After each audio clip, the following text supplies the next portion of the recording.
National Weather Service just issued a tornado warning. We've got to go shelter in place. When sheltering in place, whether at home, at work, or in public, you always want to shelter inside, never shelter outdoors. When sheltering in place, there might be an area with a sign that says shelter area. That means that this area is safe for you to shelter from a tornado. Shelter in a room that is most interior to the building, meaning that there are no windows in the room and none of the walls touch the outside. Once you're in this room, you want to stay here until the tornado threat has passed completely. In order to be extra safe once in your shelter room, the best thing to do is to get low to the ground. So crouch down on the floor. If you're in the bathroom, the best thing to do is get in the bathtub. Once you're crouched down on the floor, you want to be sure to protect your head. So cover it with your arms. If you brought a pillow with you, if you brought a helmet with you, keep your head protected. You also want to have your cell phone with you so that you can keep track on the radar or through emergency alert so that you're sure once the threat has passed.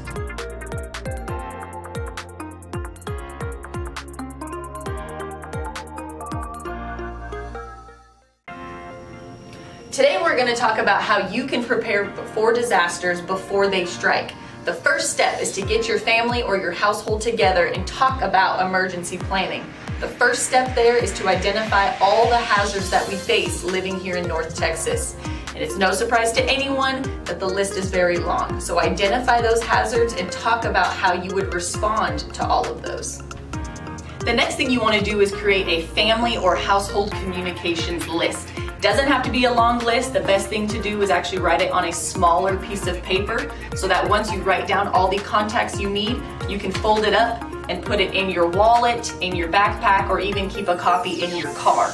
It's really important to include all the contact numbers, meaning cell phones for everyone in your household, but also numbers like your insurance companies, so that if you cannot use your cell phone for whatever reason after an emergency, you have all those important numbers already written down. The third thing you want to do with your family before a disaster is to build a family emergency kit. This is the kit that you would take to your shelter location in case you're there for a long period of time, or if you had to leave your house in the middle of the night during a disaster. You want stuff in here that will sustain you and your family. So important things that you should put in your kit: water bottles and snacks like granola bars, a change of clothing for each person in the household if you have room in your kit, some cash in case you need to use it later, that contact communications list that you put together, keep a copy in there, any important documents that your family needs, copies of insurance, information for your house, for your car, pets, any of that that you want with you, make a copy, put it in your kit. Chargers for cell phones. I need glasses, so I keep an extra pair of glasses in my kit as well. If you have pets, also remember that you need to make a kit for your pet to include food, water, copies of their vaccination records, maybe even a toy, so that when you leave with your pet during an emergency, you have stuff for them too. North Texas is the most disaster-prone area in the United States, and I don't say that to scare you, but I say that to say that you need to prepare before disaster strikes. So follow all the steps we talked about today, and you'll be more prepared for the next one.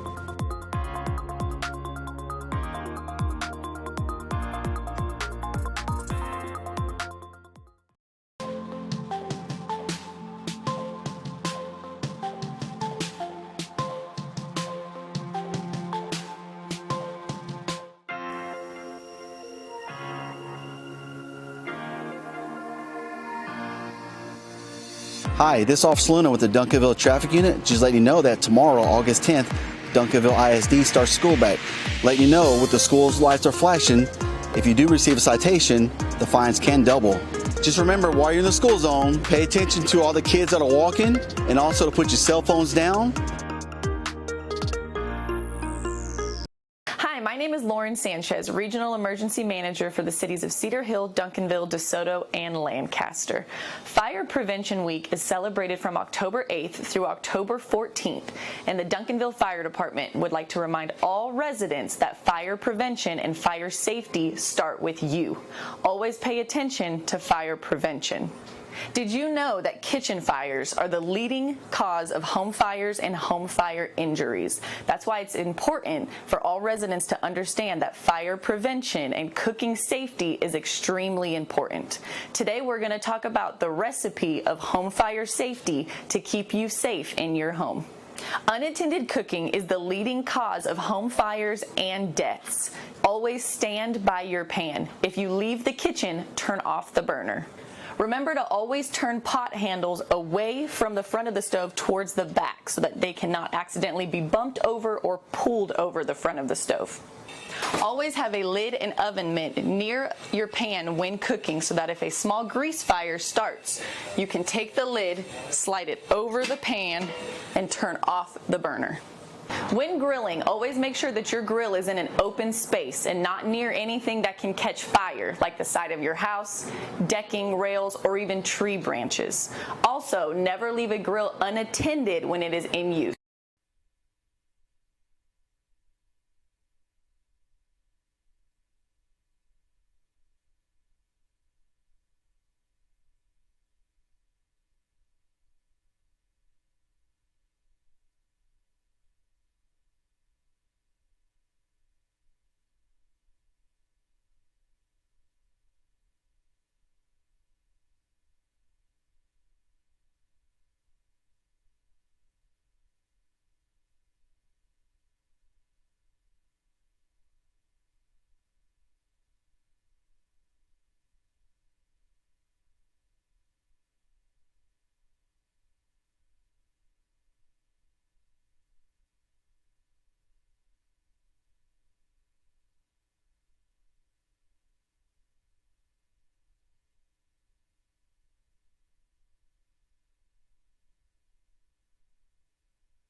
Okay, we're on. So we're going to open our work session at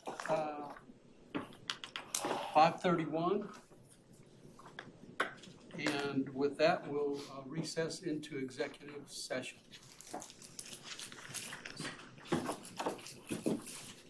At 5:01, 5:31, I'm sorry, did I say 5:01? Yes. It's 5:31.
Jeremy,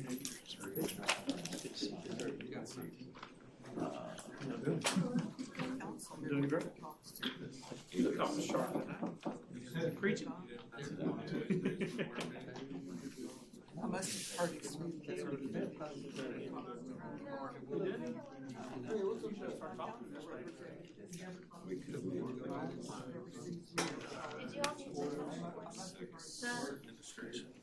then look, so I'm bringing all of us together. I didn't either, but I know it's hers.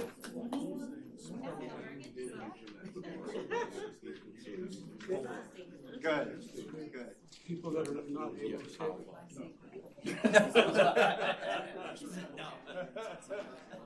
Can't even take that credit, man. I'll follow the Jimmy.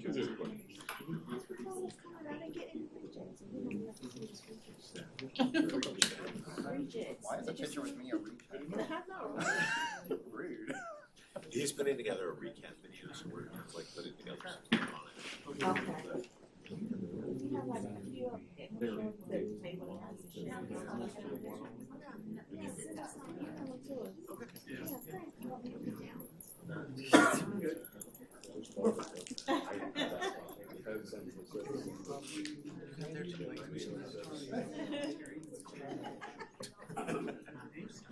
Okay, we're going to begin our work session briefing at 6:30. You're right, man. You are correct. You are correct. This will officially resume. Okay, item number 1, discuss agenda items. Moving right into consent items, Mayor. 4A, consider the minutes for the August council meeting, so I'll move right on to 4B. Consider a resolution approving an amendment to the municipal materials management agreement by and between Republic Services of Texas and the city of Duncanville to increase contract rates by 5.3% for residential collection commercial services effective October 1st, 2024. And I'm looking for Director Bryant, who's here to help answer any questions. So. Any questions? All right, moving on. Well, I mean, it's just it's standard contract. That's right. It's built in. Moving on to 4C, consider a resolution approving an amendment to solid waste management disposable agreement by and between Waste Management of Texas and the city of Duncanville to increase contract rates 5.76% for solid waste disposal effective October 1, 2024. And again, Director Bryant is here to help answer any questions. Questions? Mr. Brown, did they give that rate of 5.76 based on CPI or? Yeah. Or Yes, they provide us with the rate based off 12 months of this year and 12 months of the previous year. That difference is the CPI that they provide us. okay. And that's how the contract reads on that? Is it's based upon a 24 or 12 months? It's 24 total. It's 12 of the most recent months and then 12 of the year prior. Yeah, and just making a comment, my concern is that it's gone flat, so they're really, I feel like they're kind of, you look at the trend, I understand it's part of the contract, but if you look at the trend, we're somewhat lower than that. Is that it? All right. Moving on, 4D, consider a resolution approving the terms and conditions amendment number 2, the household hazardous waste interlocal agreement between Dallas County and the city of Duncanville to provide household hazardous waste services, including the disposal event and disposal services at Dallas County Fixed Site Home Chemical Collection Center, October 1, 2024 through September 30th, 2025, as part of the Dallas Area Household Hazardous Waste Network for a cost not to exceed $54,981. Again, Director Bryan is here to help answer questions. Questions on this item? None. 4E, consider resolution authorizing amendment to professional services agreement with MRB for design engineering services for drainage improvements in an amount of $18,500 for a total contract not exceeding $63,500. Again, Director Bryan is here to help answer any questions. Yes. Mr. Bryant, so I'm seeing that they're having to reconstruct and add drainage, and were these streets built without drainage? It was open drainage. There wasn't underground piping or anything. This was all open drainage originally. It was all open drainage originally, so what are they doing to it that's different than that? Currently, they're looking at reestablishing that. We're not looking at putting underground piping in. We have to get the water moving, because if you enclose that and you don't capture the water, it's going to run down onto those properties. So we're reestablishing the drainage ditches, reestablishing grade, and on the north side is actually in direct conflict with the water line, which is the result of this change order. So it's technically it is improving, Oh, it's yes. just not installing, it's just the improving part. Correct. They had the drainage, but now we need to improve it. Yes, ma'am. Okay. That's what I need to know. Thank you. Item 4F, I believe we've had a request to move that to individual consideration. Yes. Okay. So that will become, I believe, 5E. Yes. The next one, 4G, consider a resolution for approving and adopting an updated fund balance policy for the city of Duncanville, and CFO Richard Jackson is here to help answer any questions. Questions, council? None. 4H, consider a resolution authorizing an interlocal cooperative agreement with North Central Texas Council of Governments for orthophotography, LiDAR, and derivative data services renewal option for 4 additional one-year terms and an estimated contract amount not to exceed $104,990, subject to council appropriation. Again, Director Bryan is here to help answer any questions. So you all know what that word means? I hesitated on it. Sorry, no questions. Okay, Mayor, that concludes consent agenda items. Okay, thank you. Move on to the city council calendar. The city secretary. Okay, thank you, Mayor. On September 18th, we'll have a military street sign reveal. That's tomorrow. What time? It's at 10:45 a.m. On the 19th, we do have fun after 5, and at 5 o'clock at the Field House and the Arts Commission Mixer, which is at 6:30 at Kingland Coffee. And also, in addition, on the October calendar, we have PIP days on October the 4th and 5th. And also, I'm sorry, September, we have them on the 27th and 28th as well. We'll send out more information on Friday on the specifics of those 2 items. Also, in October, we have the Boo Bash on the 25th, and the Spooky Open House, which is Saturday the 26th, and that one's at the police department. For November, we have the NSC City Conference. If anyone's interested in that, please let me know so we can get you scheduled. And I believe that's it. And the Coffee with the Mayor is canceled for November. That's all I have. Thank you. I was entertaining turkey with the mayor, but that didn't go over very well. So. Okay, with that, we are going to move. Yes, I'd like to make a quick comment because, sure. like, this meeting started at 5:30 today, okay? And this isn't on you, but it's like, okay. I mean, there's obviously reasons why we moved it to 5:30, but it's like, what's the protocol for doing that? Because I just get an email saying that, and I'm asking, who's making that decision? And to me, that's a council decision on the time. I'm not sure that's the case, City Attorney. The decision to set an earlier time for a council meeting? That's you guys set your own rules, not me. Well, so you're saying it is a council? Well, you said we set our own rules. Your own rules for your own desires or your own, that's a council decision, not a Do we have that rule currently in place? It just says special call meeting. And then you do have a provision that the regular meetings are called by 7 o'clock. Okay. I understand your comments, but under the circumstances. No, Oh, I'm willing to roll up my sleeves and get it done, but it's just like, okay, who's making these decisions? okay. It's Well, not, it wasn't the council. it was a council person, Sorry. an elected official.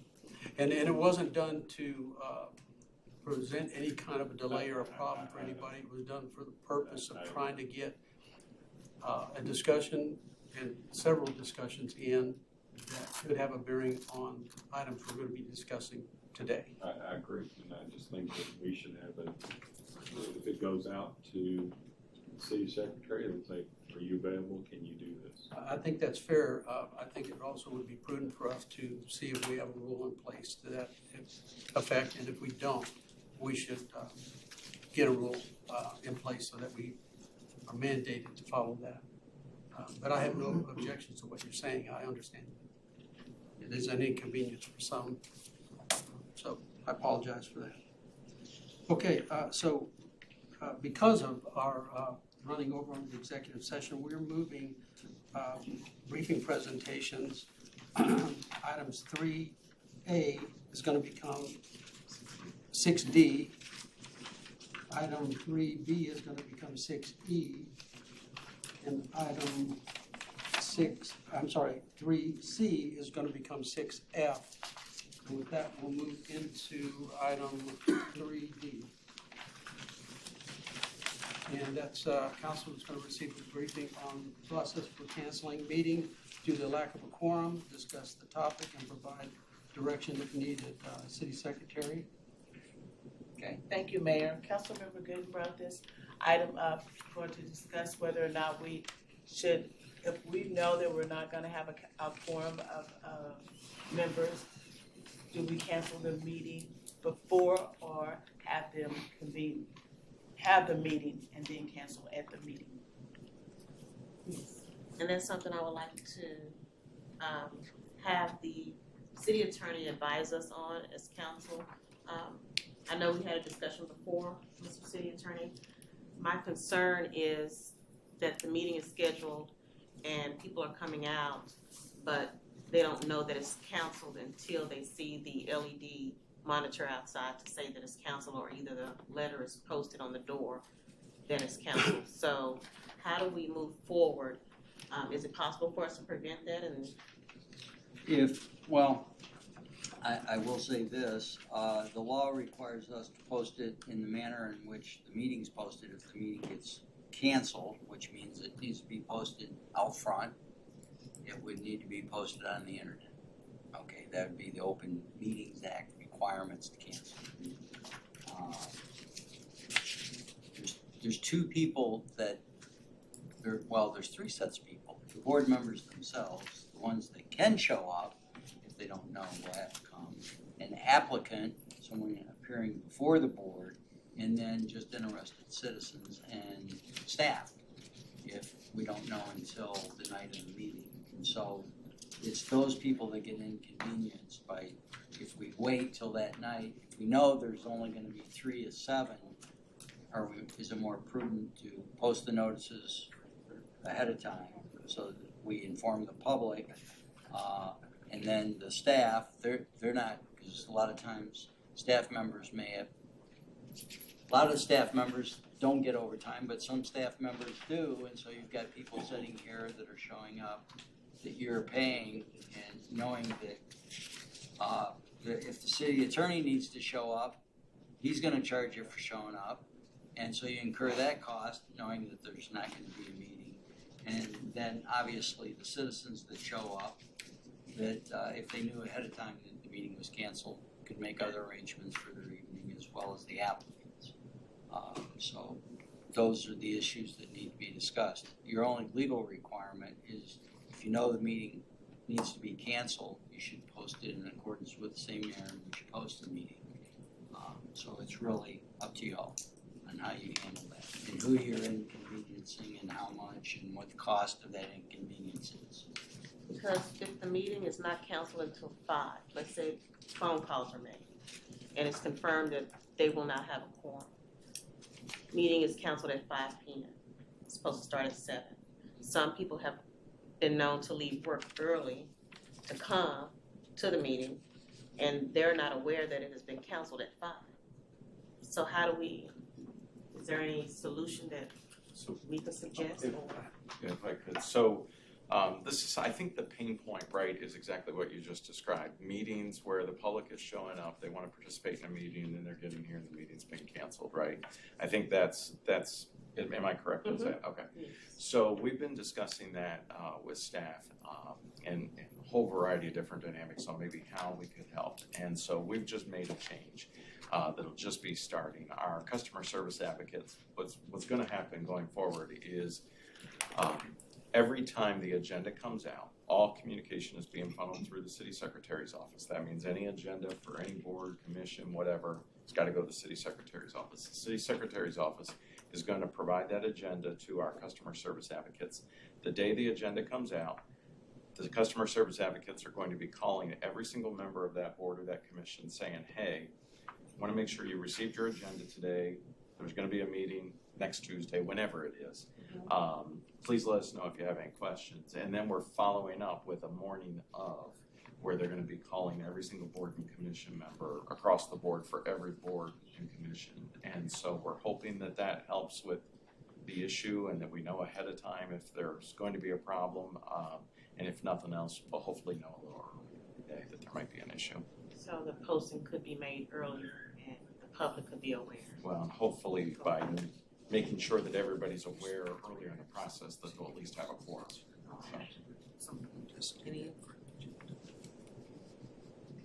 Any thoughts from council? Well, Just improving the process, so let it work. yeah, it definitely could use some improvement, and I'll tell you, it's not just the citizens, however, that's very important, because we do get responses back from citizens when they show up and there's no meeting, but it's also the travel time for some of the people that are coming that are applicants. I've had meetings where I had 3 people coming from Plano, and they're sitting there at 10 after 7, and I'm still waiting for that 4th person to walk in. So anything we can do to improve and anticipate, so we can get earlier notice out that a meeting's going to be canceled, will be less of an inconvenience to the public and the applicants. Sometimes they do travel pretty far. Thank you. Okay, anything else on that? Going over consent items, we don't have that listed here.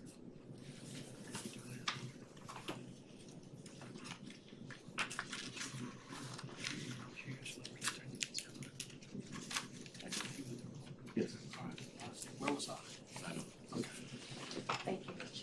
Oh, The next one is 8. okay. Page 3. Okay, item 3E, excuse me. Discuss the selection of Mr. or Mrs. Hispanic Heritage Festival to represent the city of Duncanville at the Best Southwest Hispanic Heritage Festival. Speaking on this is our Public Works Director, Bart Stevenson. Marks. I said public works. I just moved him. Sure. Good evening, Bart Stevenson, Director of Parks and Recreation. As you're aware, the inaugural Best Southwest Hispanic Heritage Festival will be held in DeSoto this coming Saturday from 6 to, make sure I get this right, 6 to 9:30 at Grimes Park over on Wintergreen Road. And a couple weeks ago, the city of DeSoto asked that each city provide one name, a Mr. or Miss Hispanic Heritage Festival honoree from each city. And so I apologize if I didn't get that on your last agenda. I should have. That's totally on my fault. But I'm here tonight to let you know that I need a name from you guys this evening. I know you have a regular item following up this briefing tonight to name that person officially through a resolution. It's just one name, One name, not a Mr. and Mrs. not a Mr. and Mrs. And I got that clarified 3 times. Okay. That was my mistake. Well, no, that's what I was trying to make sure on. Okay. I don't think, the first person that comes to my mind is Romero Sanchez. With his health is kind of doing it, but you have a gentleman that he has had a business in here. He has a business that still exists with his name. He has he's been involved in the community. He served on the Parks Board and served his community for a long time, and really he even helped with the school district in that line. However, with that said, his health's kind of in question. And so another person that I have in mind as well too is Jorge Ruiz. And Jorge Ruiz has a business in town as well. He is a member of the Catholic Church. He's big in the KCs. He helped with the PIP days, and it's just been solid family in Duncanville. What's the first name? Jorge. Romero Sanchez. You need a name from us tonight? Yes. Well, I'll complicate things then. Put Janet Veracruz on that list. I'm sure most of us are aware of And who she is and what she's done. her involvements. Yeah. And I'm going to say I think it's a good thing. This is something I don't think elected officials, so I could say Greg, I could say Joe, for that matter, and she's an elected official as well, and that's where. Is that a criteria? It's not a criteria, but I'm just saying I think it should be a community individual versus an elected official. I kind of agree with that. And the perception maybe elected officials putting forth another elected official. I do know Romero went to school with his kids. He's a great guy. His health is a factor. I'm kind of familiar with Jorge. I know he's got a pretty good story. And by the way, adding somebody else to the conversation isn't complicating it. We need to be, we got into the situation, we gotta think about this as best we can, so let's don't leave any names out if we've got additional names. I got one, Pastor Chris Gutierrez.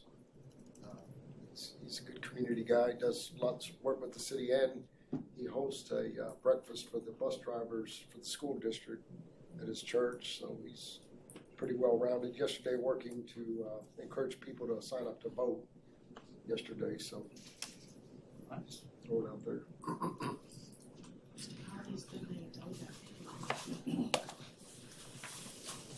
Any other names? The Robletos, they're active in the community, serve on one of the Parks Board. Robleto? So, Yeah, I know who you're That's talking on the about. agenda. you're on the agenda? Oh. Very active. That's what I thought about. But you need one, so let's go with it. Say what first Methodist. So you're actually putting Amy's name in? Robleto. Yeah, I know they've, they volunteer a lot. They're involved in a lot, and they're typical of our volunteers in the city. They don't really want to be seen. They just do it for all the right reasons. So You see them hiding in the audience and they don't make a big noise, but they're there serving. okay, so how we do? Yes, sir. All right, so what you need, you've got 4 names? 5. So if Put you're 'em in gonna that and check 'em. undertake to, so how are you gonna vote? It's all over. No, boring. Get up there and feel awkward. You wanted this. It's a, you know, it's not as though we're taking a motion, correct? This is a Well, consensus. yeah, let's assume that all 5 are nominated, Okay, and now you put them to a vote. And so you got, some get 2, or maybe 1 gets 3, but I doubt you're gonna get 4 on the first wave. So how are you gonna, the second round, who is gonna get kicked off? How many votes do you have to have before you get kicked off the list? Because for all you political junkies out there, there is a strategy to this, by the way. And I'm not gonna share it with you because it's not my position. But, you know, you could vote for the top 2, you can change how you vote. So, and just because you nominate someone doesn't mean you have to vote for them, okay? Just so the rules are what the rules are. But you have to wait a pair down or you'll be here all night, is my point. So do you take the top 2 or the top 3? You got 5. And you actually need the name tonight. You can't. Yes, because the things They will be part of the Saturday. presentation on on Saturday. Saturday. well, what we've done in the past to that question is we've actually done this by email.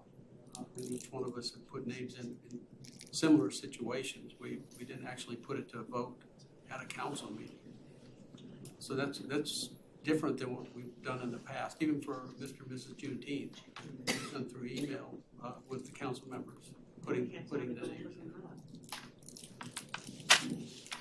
But it's on the agenda tonight, so now you kind of biased yourself.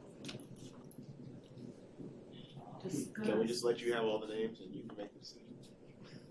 Well, you know, at this point, it's I would defer to your judgment on, I mean, with the names we have, I would be opposed to any of the names that we've been given. And you know them all. Also, now I'm on the spot. Heavy is the head that wears the crown. And I tend to agree with it, and the other thing is their availability, because I think if we're gonna have this, we need them to be able to show up. This says discuss. It did not say determine. Discuss. Right, but it's on your agenda because there's a resolution with a blank in it, I believe, for you to fill in the name and then approve the resolution. And you don't have to decide right now, you just need to decide on a process. That's all I'm saying. Decide on how you're gonna select a name, whether it's, you're gonna let the mayor make the choice, if you can let me make the choice, I will decline. If nominated, I will not accept. If elected, I will not serve. So you're saying we're only creating a process in here to vote out there? Yeah, because the So vote can we is on your put agenda, not First, back second, here. third, each one of us, and then see where we fall out. Because if we get bored, first choices are whatever we get the most Okay. of on. All right, then I'll start it out then, okay? And somebody gonna, Now, can I ask real quick, has everyone verified the availability of everyone they've nominated? Well, one of the people I know is gonna be there. I can tell you that. yeah, I don't know. We put a name out there, but then they're out of Yes, town no. Saturday and Can we have an alternate? You can have the mayor stand in. I don't like this. That's it. Well, yeah, if it could be the alternate. you nominated X and X couldn't make it, then the backup would be Y. And I'll jimmy up I will craft the appropriate change in the resolution to reflect if you have alternates. Okay, so I'm But gonna. I would assume that your Parks and Rec director needs to get the name, because I assume that they'll have crowns and sachets and announcements and all those things that are appropriate for such an honor. Well, I want to approach this with the utmost respect for the fact that we're doing this, and not the way we've kind of thrown names out like this. It kind of takes away from a more lengthy process that was been done in the past. But as Councilman Burnett alluded to before, hopefully in the future we won't get in this situation so on the spot. We did get the emails. We did get the notification earlier that it was going to be on the agenda, obviously, but normally we have conversations. So that being that, okay, I'm going to start out, and this is no order. I'm just going to throw three names. Jorge Ruiz, I'm familiar with. I've worked with him on PIP, and I know his involvement with the Holy Spirit Church. Pastor Chris Gutierrez, and Amy Robledo. Those are my three.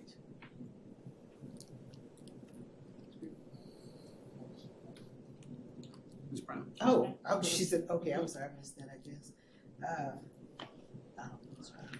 But Phil, so he's done all that, that's awesome. I'm gonna say Chris, I don't know Amy either. I'm gonna say Janet. I take that this is not technically a vote, it's just maybe Names an and expression of Top who three. they would support. You had Chris, That's right. Janet, and what was your other? Jorge. Okay. Sanchez, Reese, and Robledo. I guess I have to vote for my wife, don't I? If you wanna go home and you're happy home, you can. Of course, my wife Jan, and Jorge and Pastor Chris, is my three. Chris, Janet, Amy.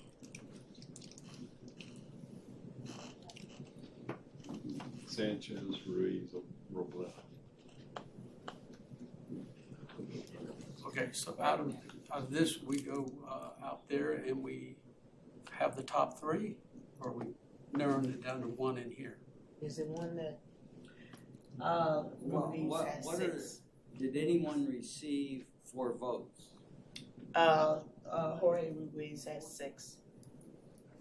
Jorge Ruiz received 6? Yes. Did they receive the most Let's go ahead and consensus read of all, support? read all of it. Okay, Romero Sanchez 2, Jorge Ruiz 6, Janet Veracruz 3, Chris Gutierrez 5, Amy Robledo 5. So, Mayor, entertain a motion to nominate one that received the most support and see where it takes us. And if that doesn't pass, we'll move down to the next one. How's that? Making the rules on the run here, so Yes. are y'all okay with that process? And I still think they need to be able to be there. Well, we'll verify that. I mean, we can't settle that tonight. I know, but then you have the alternatives. You got somebody with 6, you got 2 with 5. Okay, 6 can't do it, then go. We make the motion out there. Yes. Okay. And so there'll be a motion, but will be followed by a second choice as well. Why don't you do a motion with 2 alternates, 1, 2, alternates 1 and 2. What if 2 of them can't? Now you gotta hold. Okay. So at least one of the 3 of them ought to be able to show up.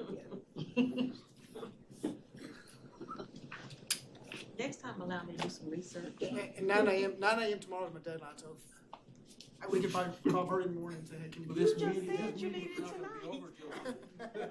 No, he needs it tonight because it's on your agenda Okay, today. all right. Let's meet in the chambers at Stay up all night. 7:10. Tomorrow morning. So you can run and take your business before we get started. It's a long agenda. This session is adjourned at 7:02.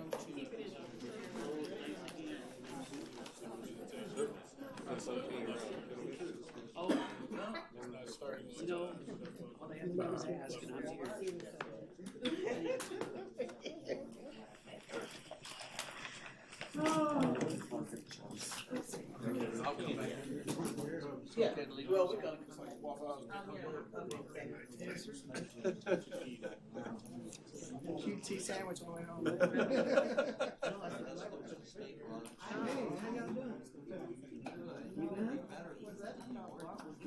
I thought he was too. He was facing science and told Hello, council members. I never got it.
secretary, she was down under the table.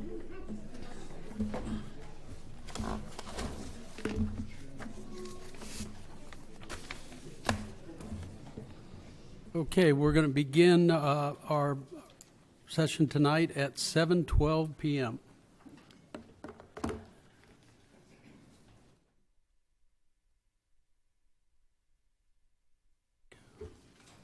All right, our invocation tonight is Pastor Michael Ridge. And if you would, please stand for a prayer.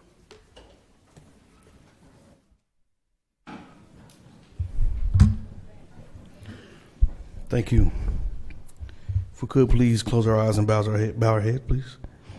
Heavenly Father, we come before you this evening with gratitude and humility. We thank you for all that you're doing in this great city of Duncanville, where a spirit of community and service shines so brightly. As we gather here today, we ask for your divine presence and guidance. Grant wisdom, discernment to our city council members and officials as they discuss the matters that affect our community. May their decisions be just, fair, and in the best interest of all of our residents. We ask that you give them strength and clarity to face challenges with courage and resolve. Bless the police officers and firefighters and all those who serve and protect us daily. Keep them safe in their duties, and their service be acknowledged and respected. Heavenly Father, we also seek peace and prosperity for this city. Guide us to work together in harmony and unity, embracing the diversity that enriches our community.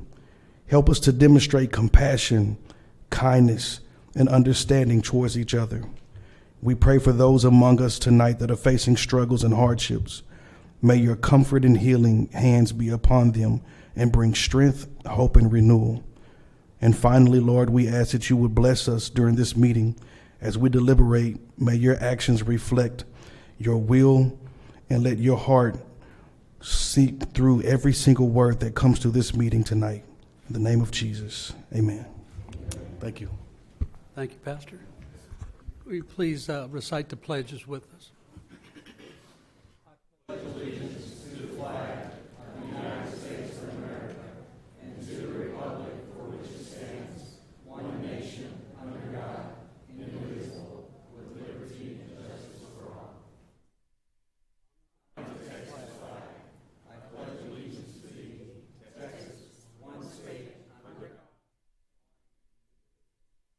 Thank you.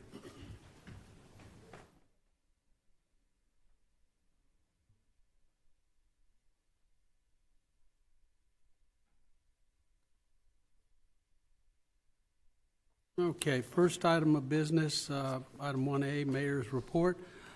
I'll be brief about my excitement about an event yesterday, because I know there'll be other council people that I don't want to rain on their parade. No pun intended. But yesterday we had an event. It was a first of a kind for the city of Duncanville. Not that we haven't celebrated Hispanic Heritage Month in this city before, but yesterday was the first of this particular type, because that regular event that we did, and we'll be talking about this a little bit later, maybe somebody's got the dates in front of them. We're doing a shared celebration now with cities of DeSoto, Cedar Hill, and Lancaster, similar to what we do at Juneteenth. That'll be in DeSoto coming up soon. The second? This Saturday. This Saturday. Sooner than I thought. So it's going to be a great event. These 4 city events have shown to be very successful in bringing out people from not just our communities, but from all over the, other cities. So they're very popular. Last night we did an event that included a parade, music, food, horses, and unfortunately I was at the front end of the parade, and I did not get to see the horse show, the dancing horses, but I saw them later on, and they looked amazing to me. So it was an exciting event. I want to thank Lolisha Day for heading up the event, and of course Victor Barrera is part of that, all the volunteers, the Parks and Recreation Department. Bart, you are the Director of Parks and Rec, is that right? Sorry for the mix-up before. Inside joke. And also all the volunteers. There were a massive amount of volunteers, and I didn't get to that last night, but as we went around and we started seeing them towards the evening, they were dragging, but they really did well. And all the COPs that were out doing traffic and parking lot duty, I mean, it's just amazing when we come together and when the community comes together to support such an important event.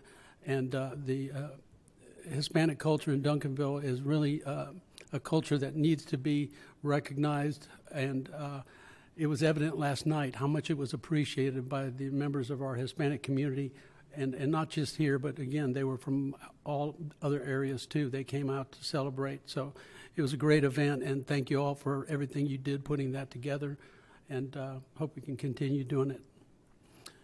With that, I'll go to the council member reports. Councilman Coons. Thank you, Mayor, and I appreciate your brief report about yesterday, because I'm not going to be so brief, and so I'm going to have to ask the council to allow me to go over time. So moved. We got a motion. Second. And a second. Please vote. You're on. Thank you. So ayer vi algo espectacular y profundamente emocionante. Una celebración del patrimonio, una expresión de orgullo nacional, un intercambio cultural. Fueron muchas cosas y me hizo sentir orgulloso de nuestra ciudad, que hospedamos y apoyamos eventos como el desfile del Día de la Independencia de México y la celebración del Mes Nacional de la Herencia Hispana. Fue muy especial poder compartir el orgullo y la alegría de nuestros vecinos y amigos hispanos, vecinos y amigos aquí, y también nuestros vecinos y amigos al sur de la frontera, porque somos vecinos, ¿verdad? Y yo creo en una doctrina que enseña a amar a tu vecino.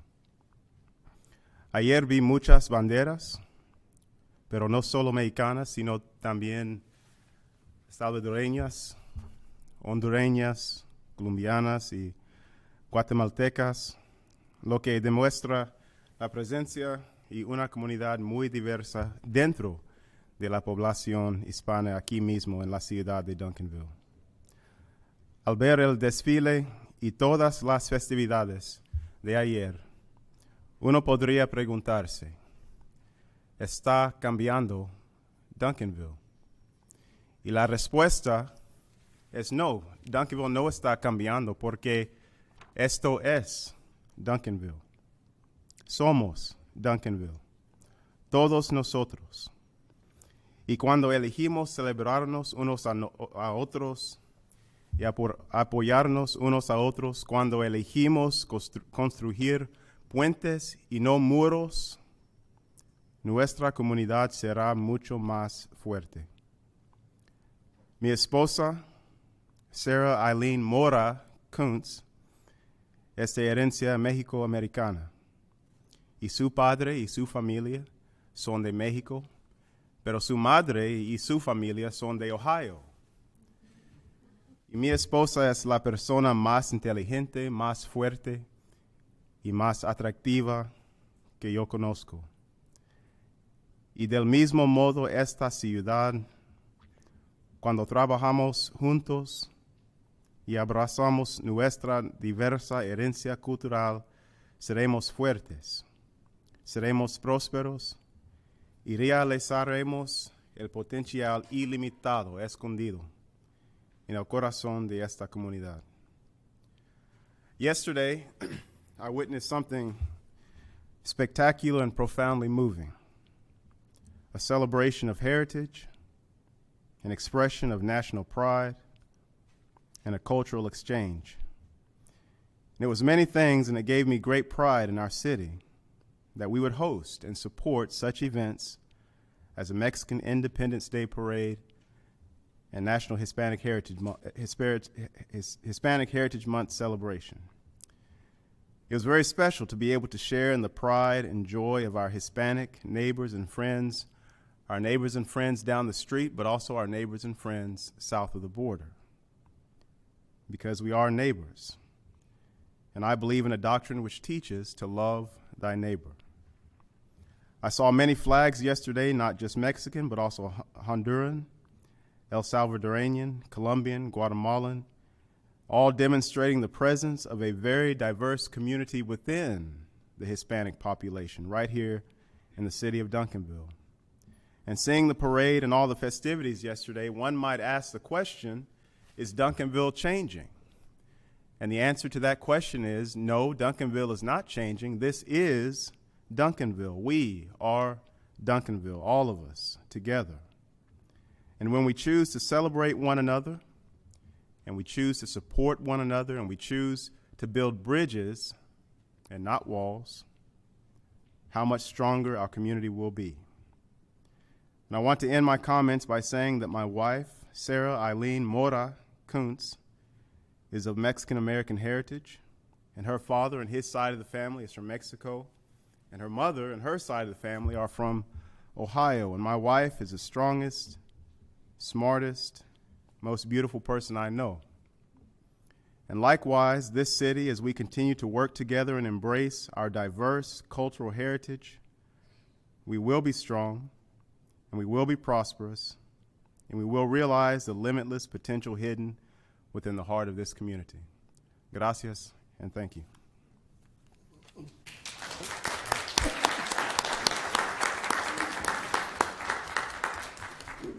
Thank you, Councilman Kuntz. Councilman Veracruz. Thank you, Mayor.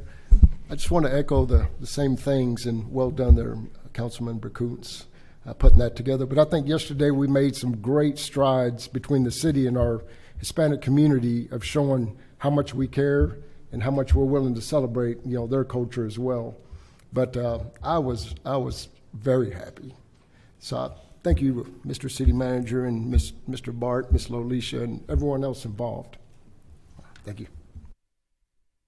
I have a couple more comments here, but I have to add something that when we found out that the event that was normally held here during Hispanic Heritage Month was going to be a four-city event, it was Councilman Veracruz who came to me and said, what are we going to do about this? We need to, that's fine that we're going to do that, but what about here? So we introduced that idea to the city manager, and I'm proud that he took it to greater heights than I imagined it would be in that first conversation. But I want to remind everyone that it was Councilman Veracruz that had stepped up right away and just came up with that little thought, and that little thought turned it into what we saw yesterday, and that was turned into something very massive and significant. So thank you, Mr. Veracruz. Councilwoman Good. Thank you, Mayor. I don't need extra time, so. Hello, City of Champions. We have had a busy and productive couple of weeks. Here's a quick recap. September 5th, we held a successful budget workshop, which included an in-depth discussion on the proposed fiscal year 25 budget. It was the first opportunity for the public to participate in the conversation. And I want to extend a special thank you to the mayor for fostering open communication for all involved. September 9th, we kicked off the Comp Plan Steering Committee, discussing strategies for engaging the community and setting dates for future meetings. The steering committee has 3 council members, and those 3 council members are myself, Karen Cherry Brown, and Kyle Pennebaker, sorry about that, Kyle Pennebaker. And then we have community members as well. So please keep your ear open and look for updates and how you can get involved in engaging and providing your feedback to the steering committee. September 10th, the Evening of Remembrance hosted by Chamber for 9/11 was a heartfelt and meaningful tribute. September 13th, I attended the opening of Hugh Hayton's exhibit at the Nasher Sculpture Center in Dallas, featuring his stunning Kidsville sculpture. It was truly a sight to behold and a beautiful evening. Thank you for the Arts Commission for inviting us out. Hispanic Heritage Month, our kickoff spearheaded by both Arts Commission and DCEDC, was a great success, but the celebrations doesn't stop there. Mark your calendars for the next event on September 19th, a mixer hosted by the Arts Commission at Kingsman Coffee on Wheatland. If you're free, come by and say hello. Lastly, tonight on this agenda is the Duncanville Art Fund adoption, a major milestone for us. We're all excited because it's the first step towards strongly supporting our mission to secure an arts and cultural district right here in Duncanville. I understand that we already have about half the necessary components in place to make this a reality. We believe in you and your ability, Arts Commission, to grow the arts in our community and focus on securing an official arts and cultural designation through the Texas Commission of Arts, a first of its kind on this side of Dallas. Please go forth and conquer. We are looking forward to more exciting developments ahead. Thank you for all that you do. Thank you, City of Champions.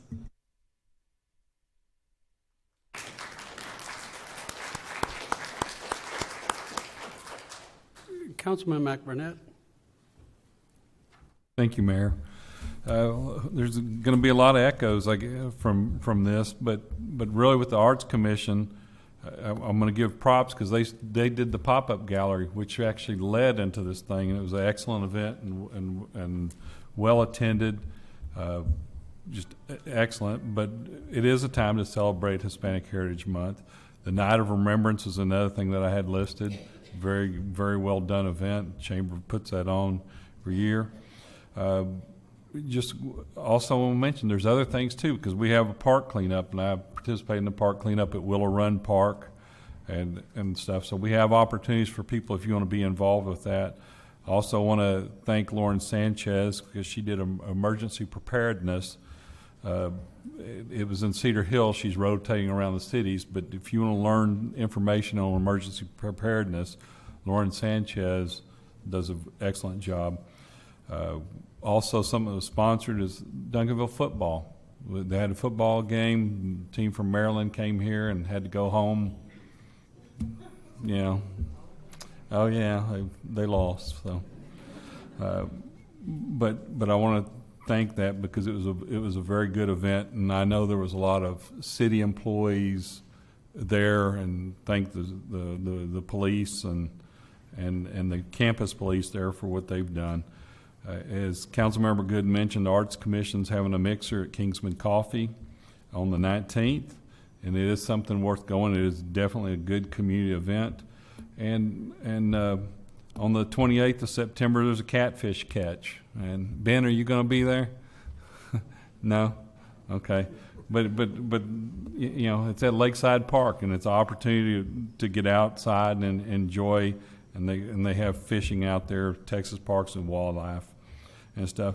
And then on the 29th is the military makeover. And there's a gentleman here in town that Montel Williams got the show, and it's been briefly mentioned. But they're redoing somebody's house. It's a veteran that's done that. And so they're going to end up making this a big event. So it's on a Sunday, but they're going to, I think it's Armstrong Park, and it's that, but you can look at it. And then I'm going to end it with October 1st is National Night Out, and it's always a good event that has a city. So we have events in this city. We have good things happening in this city. I mean, look at the calendar, and you will stay busy if you see all the events that are happening in the city. Thank you. Thank you, Councilman. Go ahead.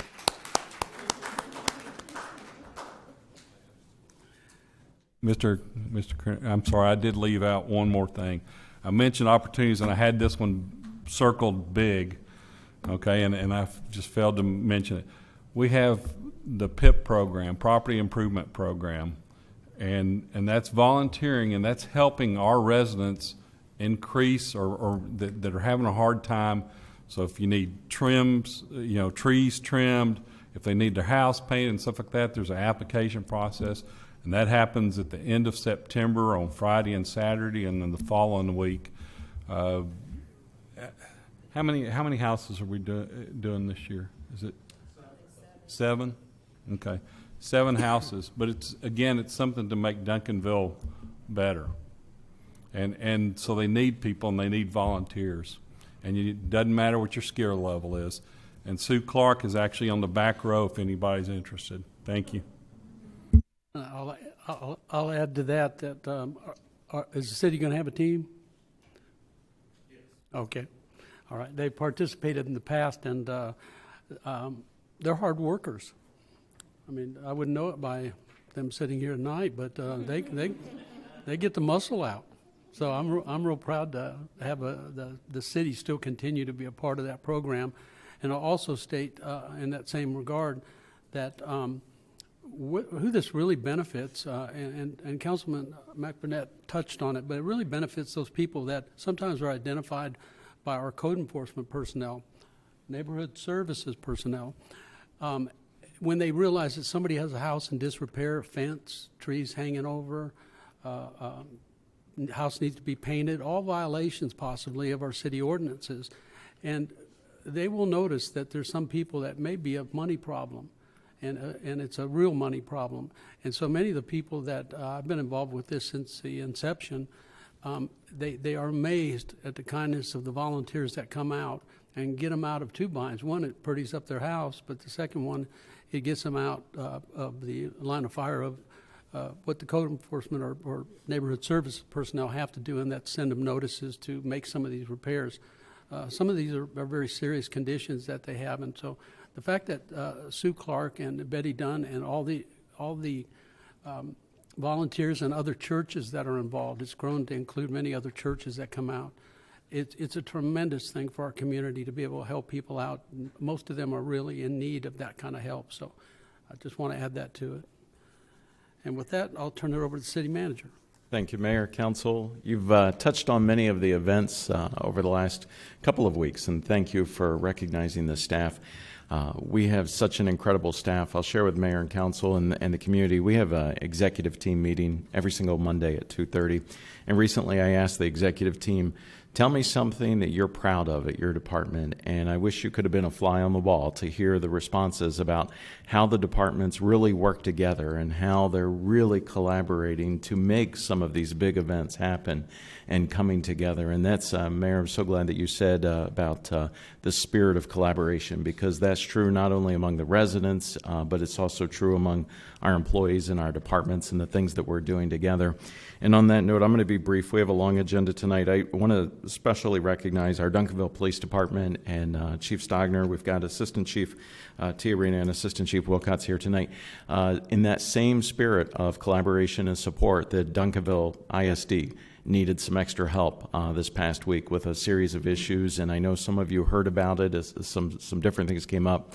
And we had a team, I believe it was 18 officers last Monday, responded to Duncanville DISD, as well as I think another 13 officers to the football game that was mentioned, just to make sure that everybody went home safe, sound, and had a great day and a great night. And that all happened, and I'm happy to report there were no incidents. So thank you, Mayor, Council.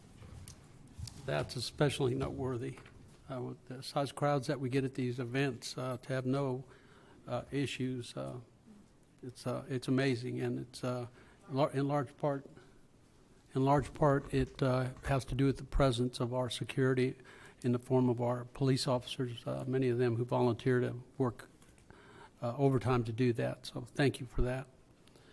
Okay, with that, we'll move into proclamations and presentations, and the first one I will be doing with the assistance of the Director of Economic Development, Victor Barrera.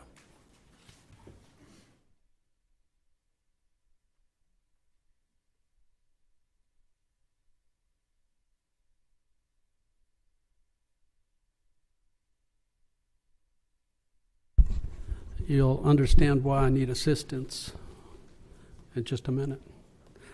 Okay, it's a proclamation, whereas each year from September 15th to October 15th, Americans celebrate National Hispanic Heritage Month by appreciating the history, heritage, and contributions of the ancestor community that came from Mexico, Spain, the Caribbean, South and Central America. whereas Hispanic Heritage Month originally began with a week of commemoration when it was first introduced by Congressman George E. Brown in June of 1968.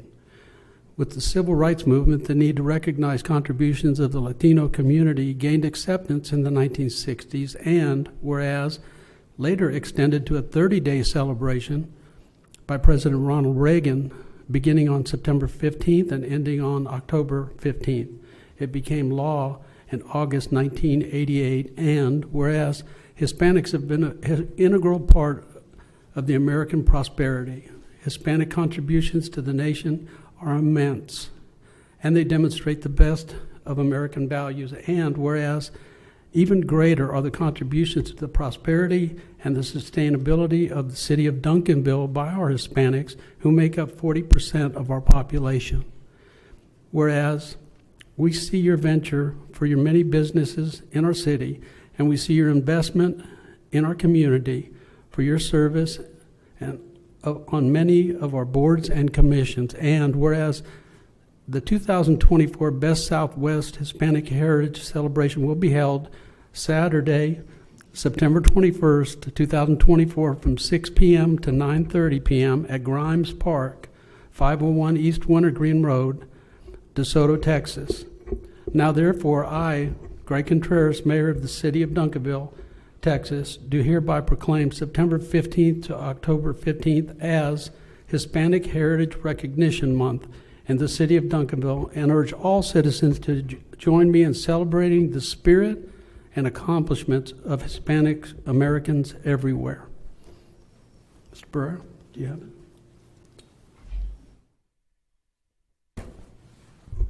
Buenas noches. Proclamación.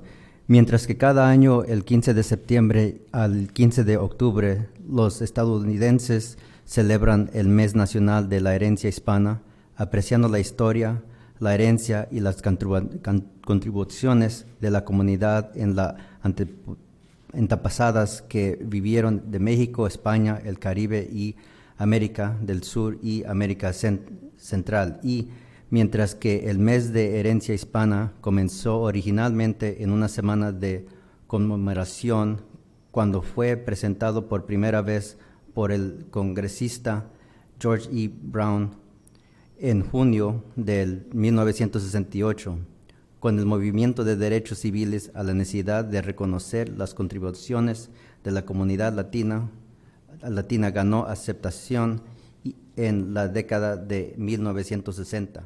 Y mientras que más tarde se extendió una celebración de 30 días por el presidente Ronald Reagan, comenzando el 15 de septiembre y terminando el 15 de octubre, es convertido en ley en agosto de 1988. Y mientras que los hispanos han sido parte integral de la prosperidad de los Estados Unidos, las contribuciones hispanas de la nación son inmensas y demuestran lo mejor de los valores estadounidenses. Y mientras que aún mayores con las contribuciones de la prosperidad y sostenibilidad de la ciudad de Duncanville por parte de nuestros hispanos, quienes representan el 40% de nuestra población.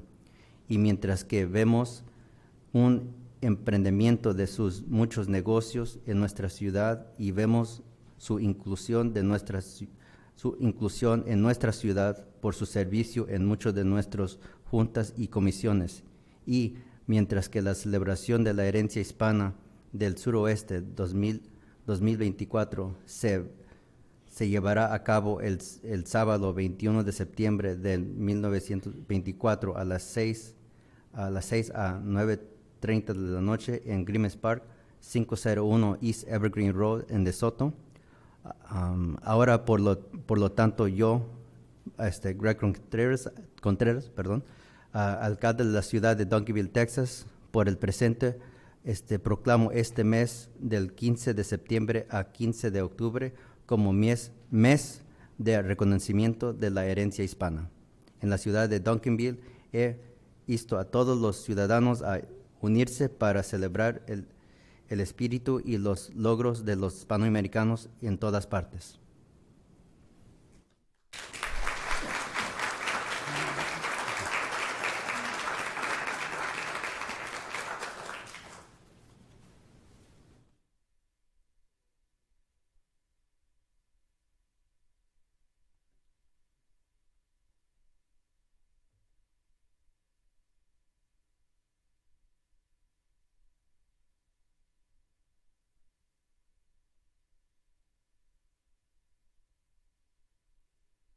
Okay, our next proclamation is designating October as National Arts and Humanities Month, and the presenter will be Alex Hamby.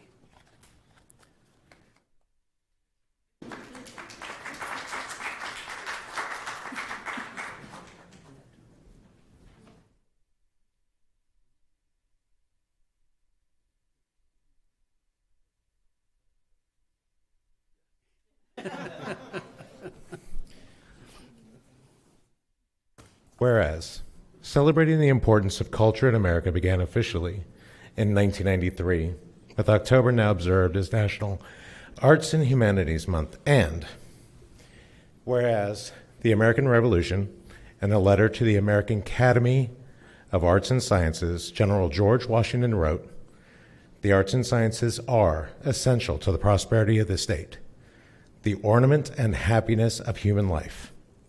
His words are a reminder that since our founding days, America's arts and humanities have reflected the story of our nation. And whereas the arts and humanities embody much of the accumulated wisdom, intellect, and imagination of humankind, thereby enhancing and enriching the lives of every American.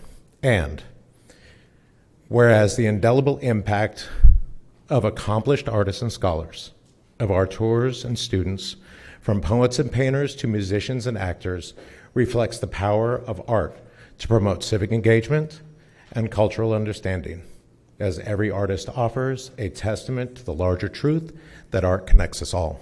And whereas our community continues to recognize the growing number of our citizens who give voice to diverse cultures as both participants and recipients, and who generally offer the fruits of their talents to young and old alike. Whereas National Arts and Humanities Month offers the opportunity to share the pivotal role of artistic expression of the aspirations of humanity to heal and restore, to inspire, to acknowledge challenges and successes, and to recognize the arts as a public resource for good that ought to be accessible to all. Now, therefore, on behalf of Mayor Contreras, Mayor of the City of Duncanville, Texas, do hereby call upon all citizens of Duncanville and upon all civic and community organizations to observe the month of October 2024 as National Arts and Humanities Month. I call upon Duncanville citizens to acknowledge the importance of this month, to celebrate the arts and culture of our nation, our state, and our city, and to specifically encourage greater participation by community members in acting for the arts and humanities. Ladies and gentlemen, I would like to introduce your arts commissioners. If you could all come on up.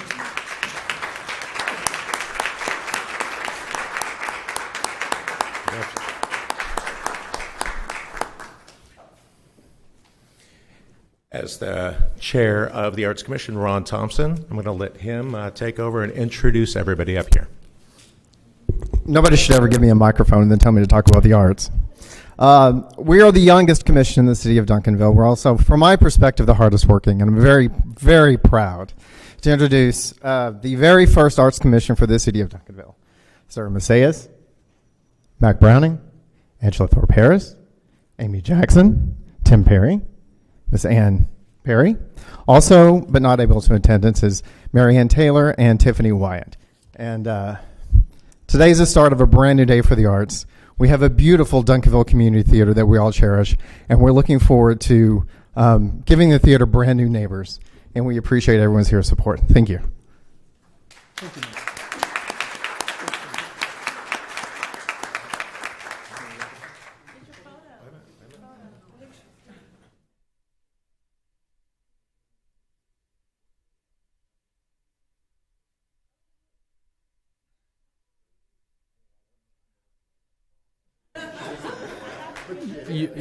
You just did.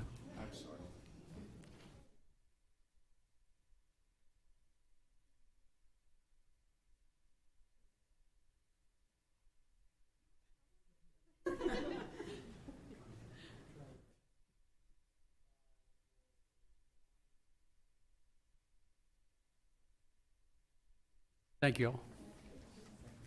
Thank you, Alex. Okay, next proclamation is proclamation proclaiming October 6th through 12th, 2024 as Fire Prevention Week throughout the community. We're urging all the people of Duncanville to learn smoke alarms, make them work for you, and to participate in the many public safety activities and efforts of Duncanville's fire and emergency services during Fire Prevention Week 2024. So presenting this proclamation, whether they knew it or not, is our new chief, Fire Chief Connelly, and Fire Marshal Steve Blanchard.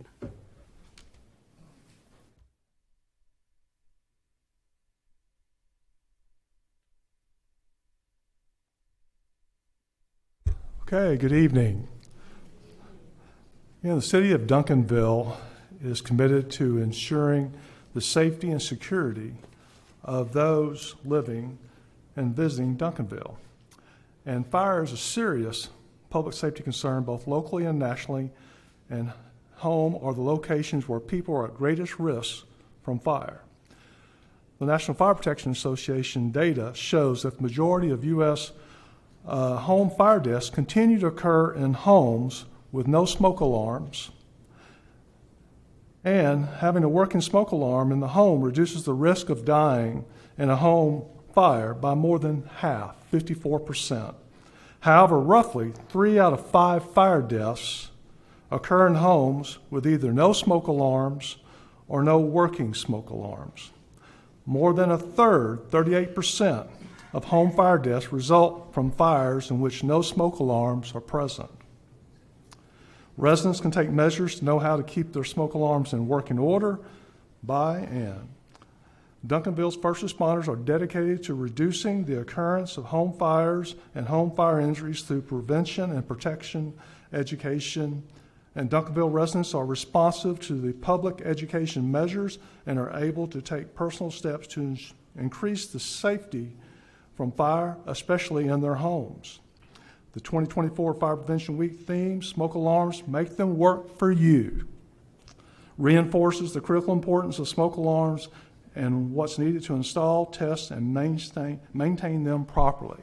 And just in closing, the Duncanville Fire Department, if you're in need of a smoke alarm, we are glad to assist with that because, as I just read, they work and there's no reason that anyone die in their home from a fire. Smoke alarms, they work. Please use them. Thank you.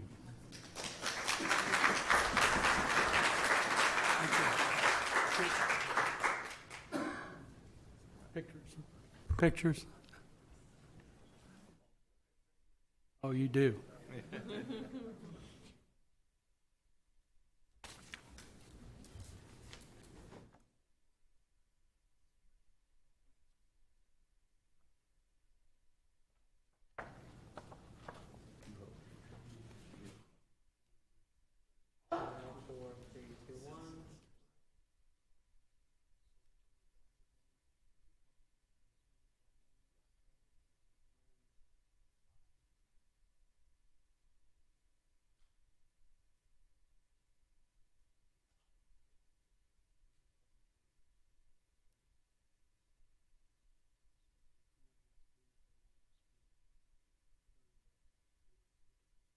Thank you. Apologize for the delay. Next, we're going to go into our citizens' input.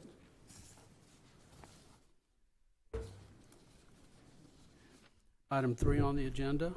Pursuant to Section 551.007 of the Texas Government Code, any member of the public has the opportunity to address the City Council concerning any matter of the public business or any posted agenda item. However, the Act prohibits City Council from deliberating any issues not on the public agenda, and such non-agenda issues may be referred to city staff for research for any future action.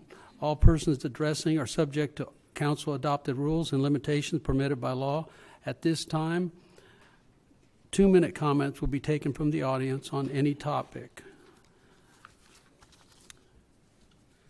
Now, we do have a couple of items that are going to be public hearings. So the folks, I've got quite a few on 4K. So would you all want to wait until that public hearing, or are there any of you that would like to speak before?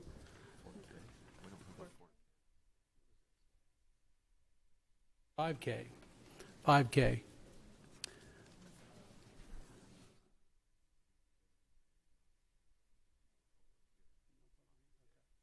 All right. So with that, I'm going to go ahead and ask, and I'm sorry for the confusion, I'm going to go ahead and ask Ms. Gail Sliger to come up. If each would give us your name and address. Gail Sliger, 1405 South Main, Duncanville, Texas. I love the nice comments on the New Arts Council. I would like to question, maybe only give you my views. I have a problem not fully funding the request for the arts in our, well, I've just lost it, for our theater. It was reduced from $32,000 to $25,000, and with the cost of inflation, it's considerable. As our city ages, many of us would prefer not to drive into Dallas for live theater. I would hope that you would reconsider and fully fund the request for the Duncanville Community Theater. Many of us support it not only by attendance, but with our resources. So please reconsider. Thank you. Lois Webb.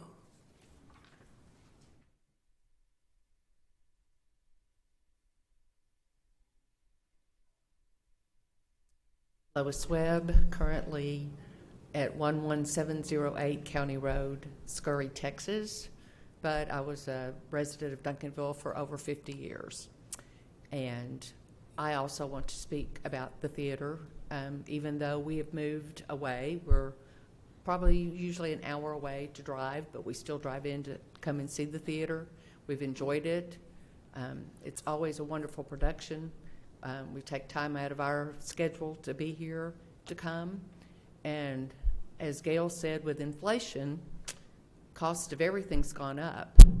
And so to reduce the cost that you're granting to such a wonderful organization, I think is a mistake. So I would ask that you'd reconsider and perhaps find a way to, I know it's not a lot of money, but it is to them and to all of us who enjoy attending. And I think that that would be beneficial not only to us, but to other people who would enjoy the theater. And if you've not been there, I recommend that you go sometime because the productions are wonderful, they're affordable, and enjoyable. Thank you. Mac Browning.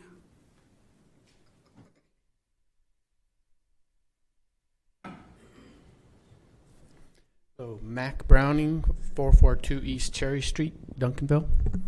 I just wanted to thank all of you for your support of the Duncanville Arts Commission events last week, and just all of them. So we are just really looking forward to the vote you have coming up on considering the Duncanville Arts Fund, and I ask that you would consider a positive vote on that. Thank you. Judy Smithy.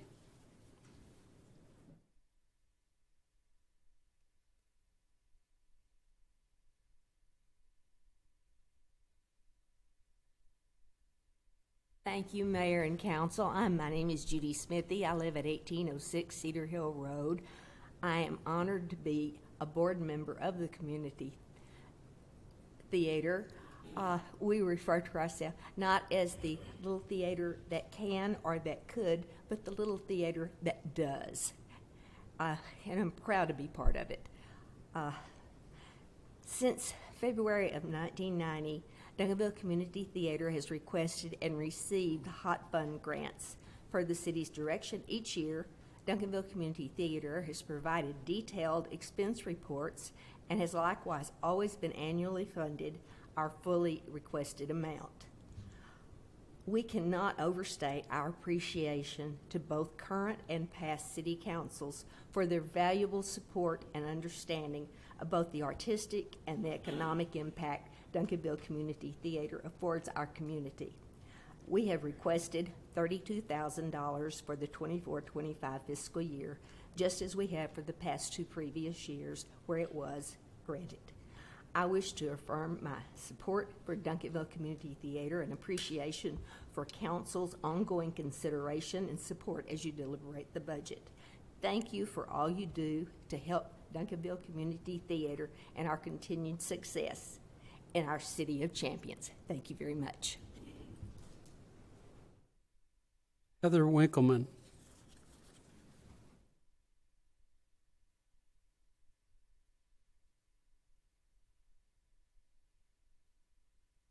My name is Heather Winkleman. I live at 310 North Merrill Avenue, 75116.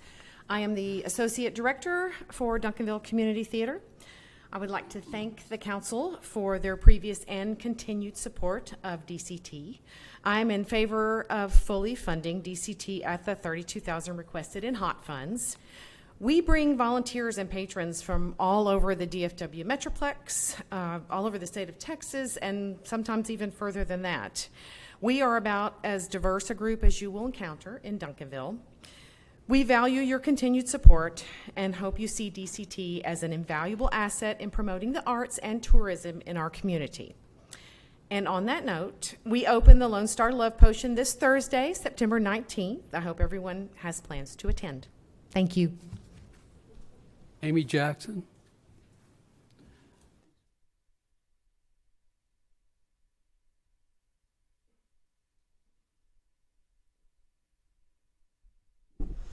Amy Jackson, 934 Cambridge Drive, Duncanville, Texas. I'm Executive Director of Duncanville Community Theater, also known as DCT. DCT received its first Hot Funds grant in 1990.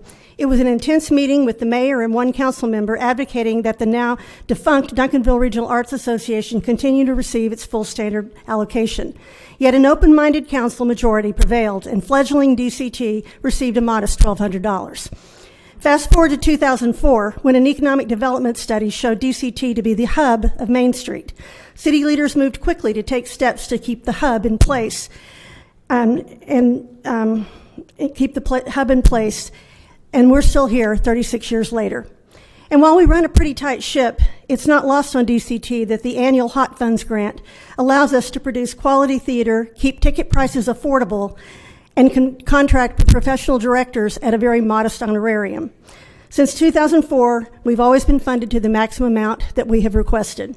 In May, the DC EDC was given control of hot funding up to $50,000, including the 15% that can and should be allocated for the arts. In July, DCT submitted an application requesting $32,000, just as we had in previous years.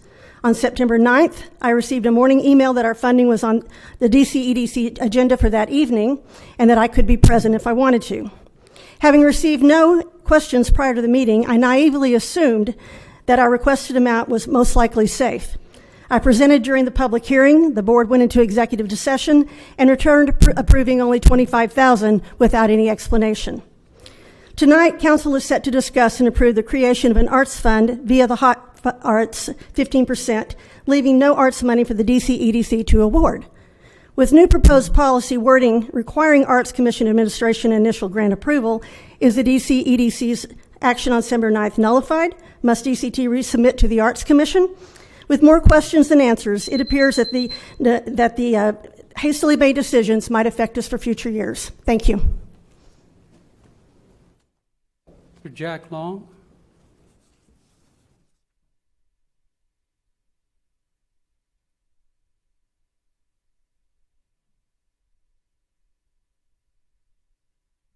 Jack Long, 13220 Woodhaven Drive, Farmers Branch, Texas. Good evening, Mayor, Council, City Manager, staff, Counselor. I'm here tonight to ask you to approve the FY25 budget as proposed. I've been to a lot of the public meetings, workshops, and city council meetings over the past 5 months. I've heard you ask the difficult questions, and I've heard you answer those questions, making it as difficult as it is to make the best decision that you could. As a retired employee of 31 years with the Duncanville Police Department, last 11 years as chief of police, the budget is always a tough issue. It's a very difficult issue to address. You try to make those decisions in the best interest of the citizens of Duncanville. And all retirees appreciate everything that you've done for us. This FY25 budget, again, thank you for your time, your effort, your energy to make this budget happen. And on behalf of those 290 retirees, thank you for your service. Terry Webb.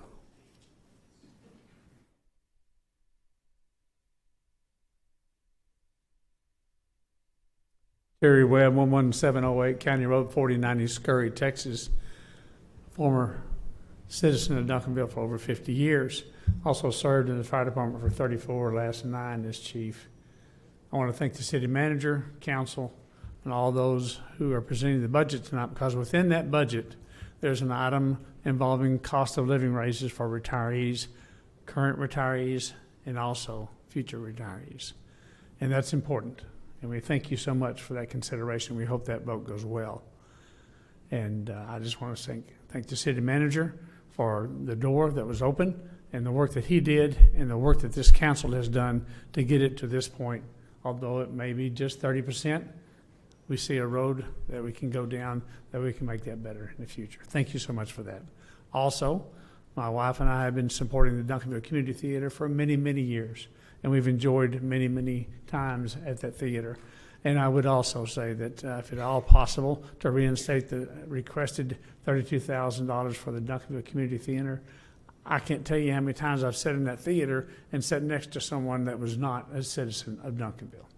We eat in the restaurants, because we're coming back now. They eat in the restaurants, and we just appreciate all you've done in the past, but also continue to support that community theater. Thank you.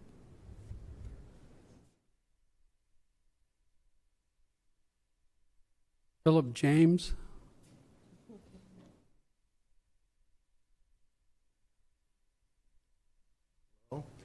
How can I get on that side to present to the people of Duncanville? I know I can't, so. Okay. All right. Name and address, please. All right. I'm just standing there. I realize that my interest is very minute to the concern of the city of Duncanville. However, Mr. James, just for the record, would you state your name and Philip address? James, 910 Green Terrace Lane, citizen of Duncanville, 27 years. Thank you. Okay. I'm here submitting for protected bicycle lanes, which is very minute. But I've been here for over 2 months petitioning my concern for protected bicycle lanes. And when I look at the council, I'm at a deadlock. I don't even know what to do now. So, Ms. Taylor, 2 questions, please. Record this. Could someone please answer me, when can I get on the agenda to have a vote for protected bicycle lanes? I have budgets, I did research, I did prototypes. So I'm going to start with the city attorney. Can you tell me? Please record, please. I will, when the council instructs me to do an ordinance, I will Thank do you. an ordinance and they can vote on it. City Council Joe Veracruz, can you please? Well, when would you even answer? They have a problem answering. I can answer. Since it's So not you on answer the for agenda, everyone? the council cannot respond to your inquiry and deliberate with you. I can answer because Okay. I'm not a member of the council. But whenever the council instructs me to prepare an ordinance for certain streets to have bike lanes on it, I will draft it. But that's a policy issue for them to decide. I understand. I have 27 seconds. So the answer, Ms. Taylor, is Is it no response or wait till the council? This is been making this request for over 2.5 years. So is the response wait till the council respond? Well, you're making a request that they put an item on the agenda, so they have a process to do that, and I assume that they will follow that process. Thank you, sir. Teresa Montgomery.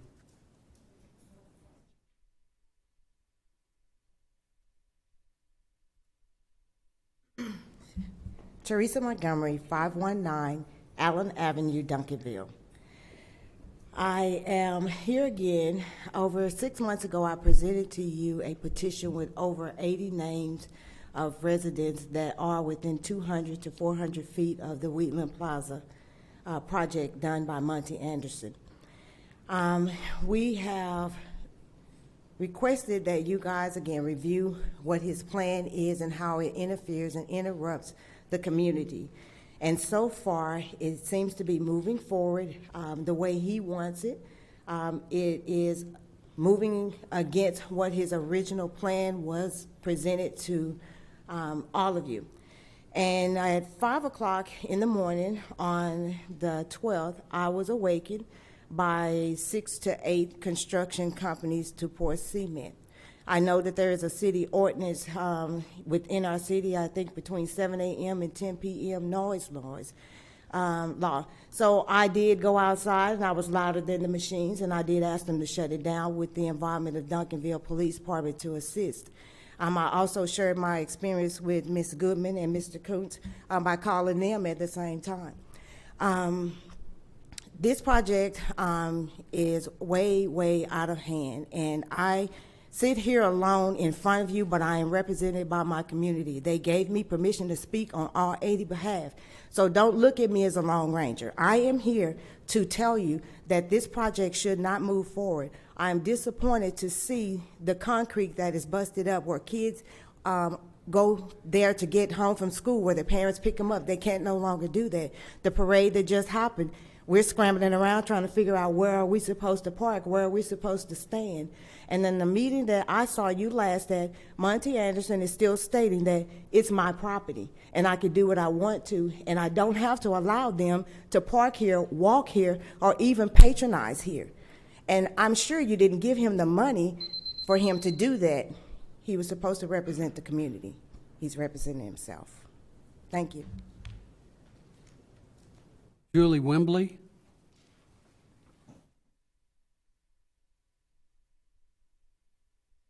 Hi, Julie Wibbing. Address is 515 Allen Avenue, and I am here about the Wheatland Plaza. I have a 8-year-old daughter. Every other weekend, I have a great nephew who is 7, and there have been multiple times where we have actually had to pull our kids inside because of the workers. But not only that, 5 o'clock in the morning, really, my daughter needs her sleep for school. It's ridiculous. Not only on top of that, he's wanting to put hotels in there. We have 6 hotels and a 5-minute drive from my house, which is directly behind this. He wants to put apartments in the middle of this parking lot. We have 7 apartment complexes within 5-minute drive of my house. We do not need any more apartments. We don't need a hotel. Who's going to stay at this hotel when you have a Hilton or an actual name brand chain? It's not going to be families. So who is going to stay in this hotel? We have to worry about the safety of our children walking home.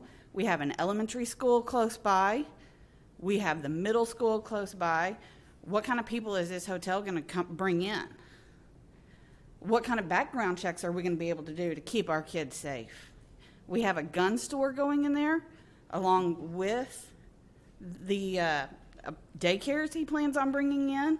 Is it really a smart idea to have access to guns like that close to a daycare and our schools? Is this really what we want to put in there?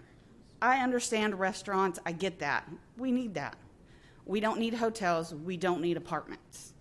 we really need to worry about the safety of our children and what Mr. Moat is putting in to these buildings and what he is trying to put in there. And how long is he going to keep this? Is he really representing the citizens, or is he just looking for his next dollar? Thank you.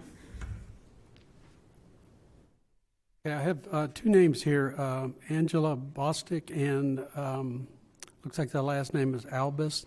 And the reason I'm calling the names out now is that item 5J is scheduled for a public hearing, so you have the option to speak now or speak during the public hearing. So are you all still in the audience?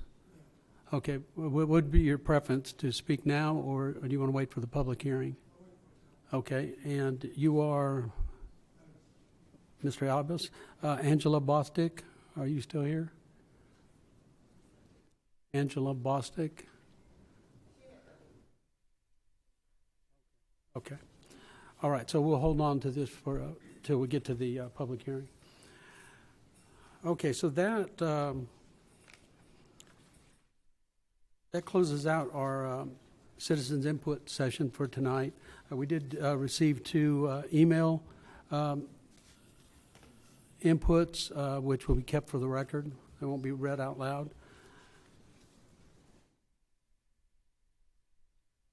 Okay, now we move on to the consent agenda.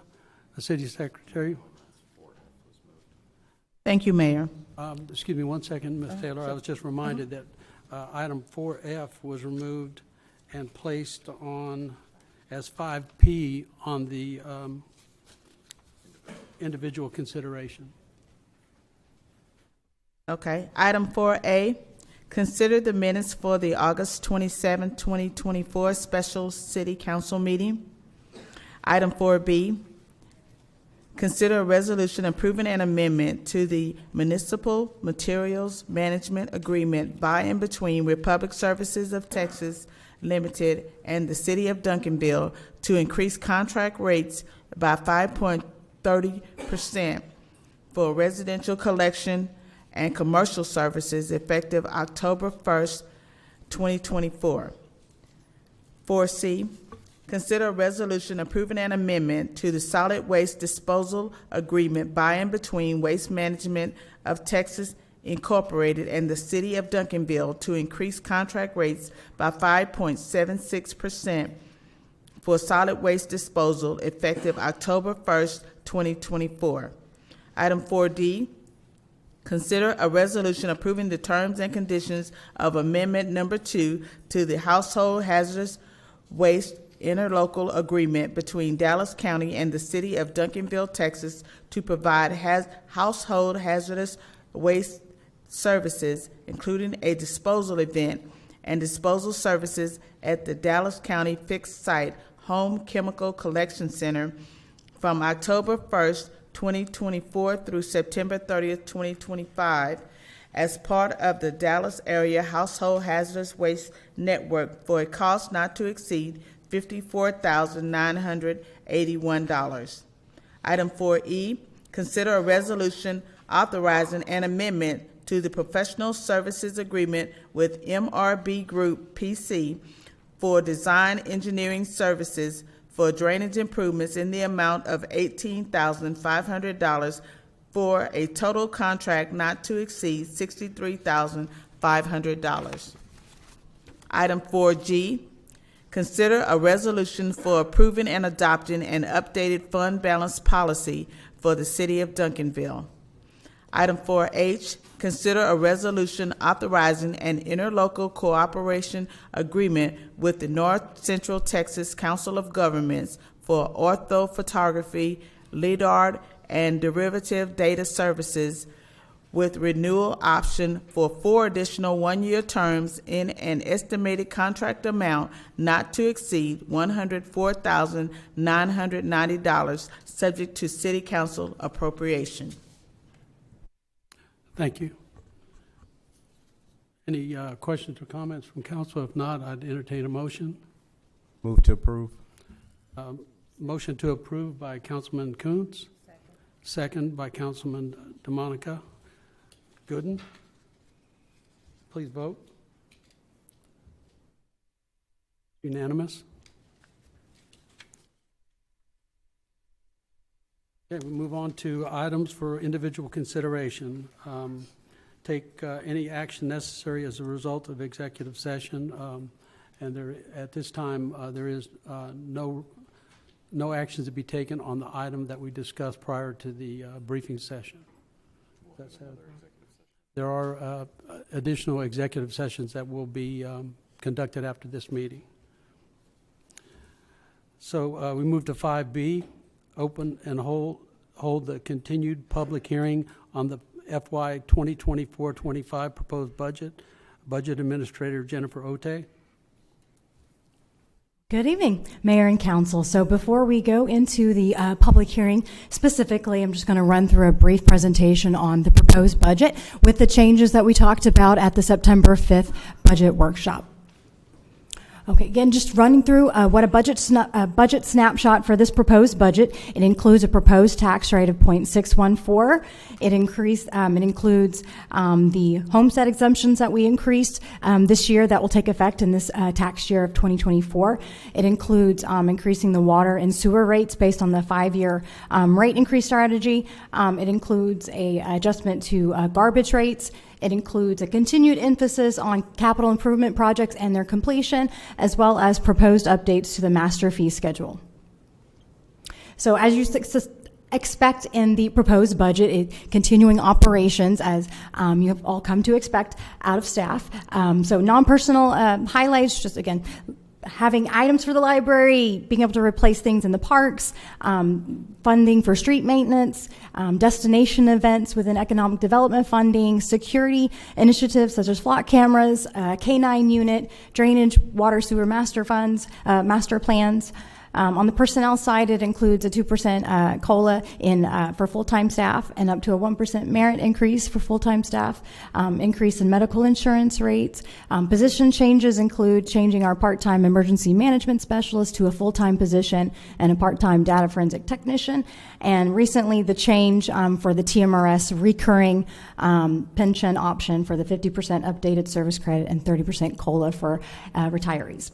On the capital side, this budget includes replacing the HVAC and roof for the field house, lead line inventory replacement, focusing on automated metering infrastructure. So all things said, all funds, our total resources come to $99 million, and that's broken down by the different categories and funding types there. On the expense side, the total expenses are projected at $98 million, and as you can see how that breaks down with the different funding types. So just summarizing the general fund, this just highlights the areas that were changed based on the September 5th workshop. So we are increasing revenue by $687,000. On the proposed budget tax rate, we'll certainly talk more about the tax rate during the tax rate hearing portion, but this just shows you historical tax rates, what the impact has been on the average taxable value, and what that annual tax comes to be for an average taxable residence. So with the tax rate proposed, the annual tax is projected at $1,500. And just showing you tax rate scenarios, but again, we'll talk further about the tax rate at the tax rate hearing, but this just shows you what the revenue impact to the city is for reducing the tax rate by those specific amounts there, as well as what the change for the average citizen, what that rate or what that amount would look like. So 1 cent less would be $387,000 less in city's revenue, but the impact to the average city paid taxes would be reduced less than about $20 for the year. So on the expenditure side, the pie graphs here that you see is just the expenses broken down by category. As you can see, 65% of our budget is salary and benefits, as we are a personnel-driven entity.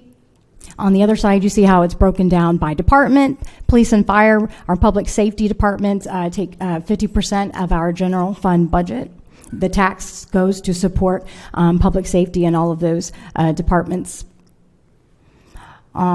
summary of the expenses, I just highlighted again were those changes that we proposed from the September 5th workshop. We were able to add the TMRS retirement benefits, that's approximately $804,000, and we were able to reduce expenses by $624,000. So with the increase in revenue and the reduction in expenses, we were able to add TMRS and have a balanced budget. And when a balanced budget means your recurring revenue is either greater to or equals your recurring expenses. So just a quick explanation of the expenditure variances. Like I said, salary and benefits, that's increasing because we're giving COLAs to staff as well as the TMRS changes. The supplies and materials categories, that's increasing mainly because we reclassified software expenses. On the contractual side, that actually went down with our reductions. Maintenance and repair, that went down as well with our proposed reductions. And the other financing categories, mainly travel or training expenses.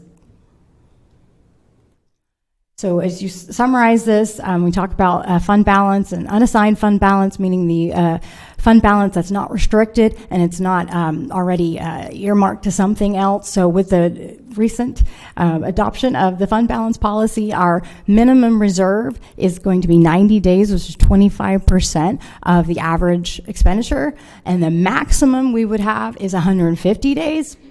Which is about 41%.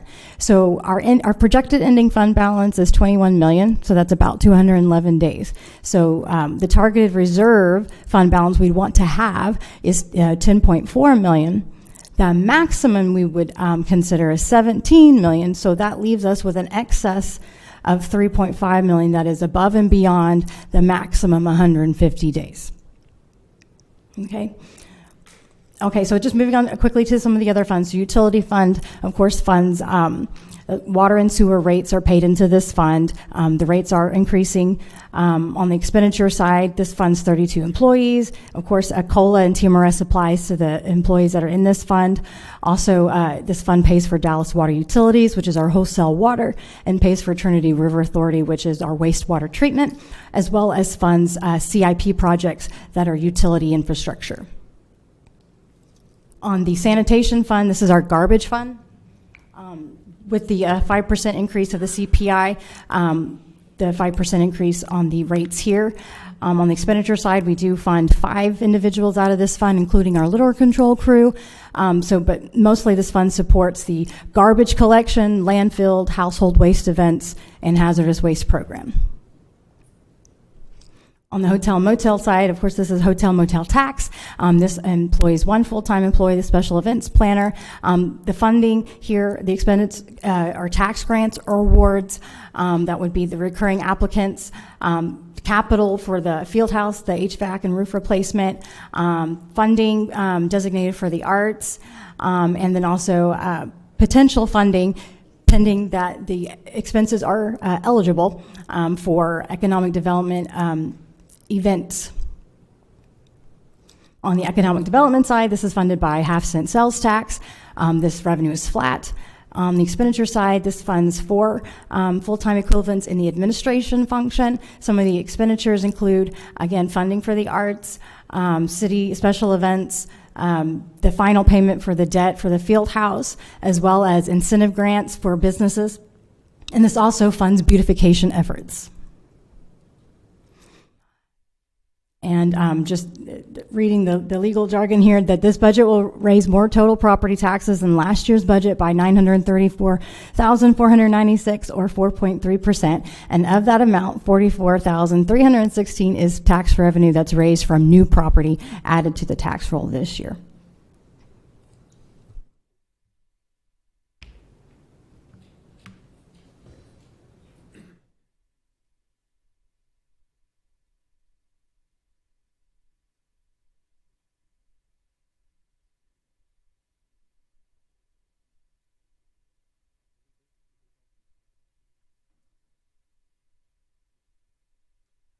Hey, Councilman Gooden.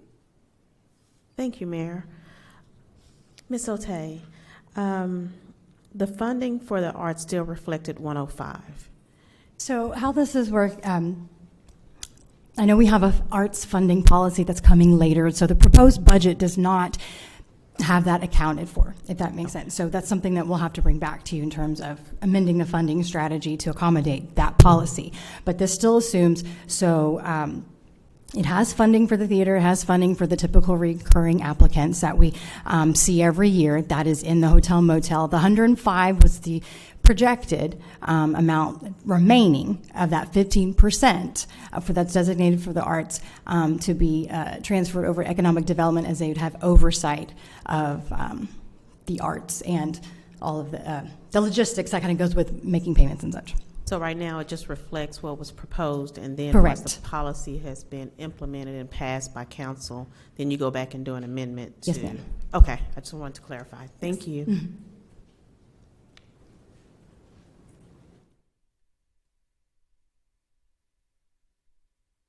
Okay, no other council member? Okay, at this point, we're going to open it up to the public for public comments. Since we don't have people that signed up for that, I just ask the public. Ms. Browning? Erica Browning, 442 East Cherry Street. You knew I'd be up here. Okay, so according to the presentation that we just saw, and from what I remember from the workshop, Ms. Odie said that we would have new revenue in the amount of $934,496, which is over a 4% tax increase. Please remember that a tax increase is different from the rate decrease or staying the same. My comment is in regard to the $3.5 million fund balance that is not designated. And if we make the tax rate the no new revenue rate, that would be, she said, $1,054,000 less. And so that would still leave us, if we applied the fund balance, that would still leave us with $2.5 million in excess that can be used for all the projects that we really need to do. So I think that it's quite possible to do the no new revenue rate, cover the increase of $934,496, and still have way more than half of that fund balance left to do some of the projects that are necessary. Thank you. Ms. Hebert?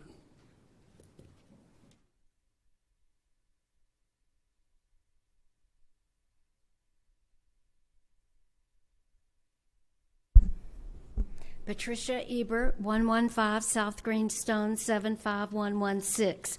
I'm here advocating for a pocket of money to go to two different entities. One, to go to the Parks Department, because currently we have 3 parks that have no signage. Now they've got the metal signs that say no skateboards, no rollerblading, all of that. But they don't have a sign saying it's Quail Run Park, Oriole Park, and Little Shenandoah. And then in talking to Parks Director Bart Stevenson, he said that there are several park signs in existence that have the Old City logo on them, and so he would like to have, at some point, it could be a phasing in, to put up new signs for those.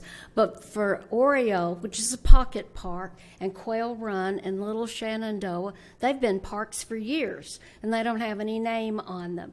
And while we're talking about Oriole and the pocket park, back behind it is a creek that is trashy, trashy, trashy. So we need to allocate some money over to Public Works, because I know one of the sitting councilman right now has spent over 2 years off and on talking about where is all that trash coming from, how can we get that under control. And this would be a prime time to allocate some money and do a study on the drainage on that trashy, trashy creek behind Pocket Oriole Park. Anyone else with comments during the public hearing? No comments or questions?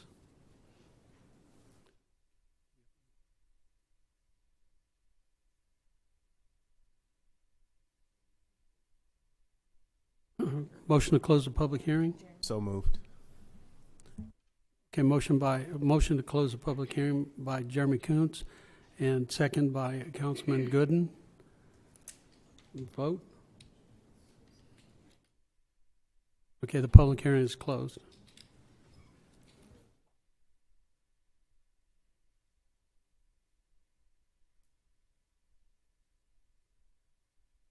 Okay, item 5C, conduct a public hearing on 2024 tax rate. Again, Ms. Ote. Thank you. So the proposed budget tax rate, let's talk about that for a second. So the proposed rate that is in the budget, of course, is the maximum rate. So kind of what the cycle looks like when it comes to coming up with what the tax rate is, that the Dallas Central Appraisal District has the task of appraising all of the properties, and they do that usually at the beginning of the calendar year. So based on those appraisals, we get estimates, and based on that, that's how we calculate what's called the no new revenue rate. So when values go up, the rate goes down. It has kind of like a seesaw effect. So the no new revenue rate is simply, the rate in which citizens would not see an increase in their property tax revenue, nor the city. So once the appraisal district certifies those values, we take that number, and that's how officially the calculation comes from to determine what that no new revenue rate is, what that voter approval rate is. The voter approval rate is the maximum rate without an election. And then that's what we get. That's what we plug into the budget, and that's what we've presented to you. So that's kind of the cycle when it comes to how the tax rate comes to be. You saw this chart previously, but again, the budget has the voter approval rate as the proposed rate. It is a 4.8% reduction of the rate itself. That doesn't mean that taxes go down because values have gone up. Then the amount that is paid also goes up. So based on the average taxable value, now that is everything put together in the aggregate. So everyone, if they have exemptions and they don't pay tax, to those who have no exemptions, it's everything together. That average number is $243,957 as the average value. And so based on that rate, $1,500 is the annual tax. So that is about a $62 increase for the year on the city portion of the tax. Just to show you a visual of what's happened over the last few years, you can see how the tax rate has dropped and how values have increased. Again, the tax rate scenario, so you can see what lowering the tax rate would do to revenues as well as to the average paid taxes. And this chart is, just make sure we all have an understanding of our property taxes, because the city is only but one part of your actual tax bill. So the chart there on the left shows that in 2023, the average market value, that is before any exemptions are applied, the average market value was $273,000 for the city. So based on the rates that were set in that calendar year, the total tax for that value was $4,842. So looking at 2024, based on the average market value, which is now $304,000, and based on those projected rates, I did this website right here. Anyone can go to that website. That's the transparency website. You can type in your address, and it'll show you your projected taxes based on the projected tax rates for these entities. I believe most of them have probably already had their hearings by now, and so there's an official rate set. But this is what I could pull off of that website on these other entities' tax rates. So when you apply, the homestead exemptions that are applicable, the difference between last year and this year with all of these rates comes to $5,432, which is about an increase of $589, again, all together. But a city, again, is only one portion of that bill. So I know there's a lot of numbers being thrown at you and a lot of different calculations and all of this. So I just try to break it down so there's some clarity when it comes to where they come up with all these numbers. So the proposed tax rate is 0.614, which is 4.63% increase in the tax rate. Now, what they're basing that on is the no new rate. That's always a moving target. It's never fixed. So that rate always changes. And so it's based on that rate, not necessarily the rate we passed in the previous year. So the 4.63 is the difference between the proposed and the no new rate. And then this tax rate will raise more taxes for maintenance and operations. That's what goes to the general fund. It will be effectively raised by 4.7%, and will raise for taxes for maintenance and operations on a $100,000 home by approximately negative $28. Now, how does that make sense? So the M&O tax rate, again, that's what goes to the general fund, not towards debt. That no new rate, as you can see here, and then what the proposed M&O tax rate, as you see here, the difference between those two comes to 4.7%. Again, it's based on that no new revenue rate that is constantly changing every year. And so the law, stipulates using $100,000. That's a fixed amount. So of course, when you lower the tax rate, but you're not lowering the value, you get a negative number. So that may have made it, clearer than mud, but, this is how they come up with these numbers. Okay, thank you.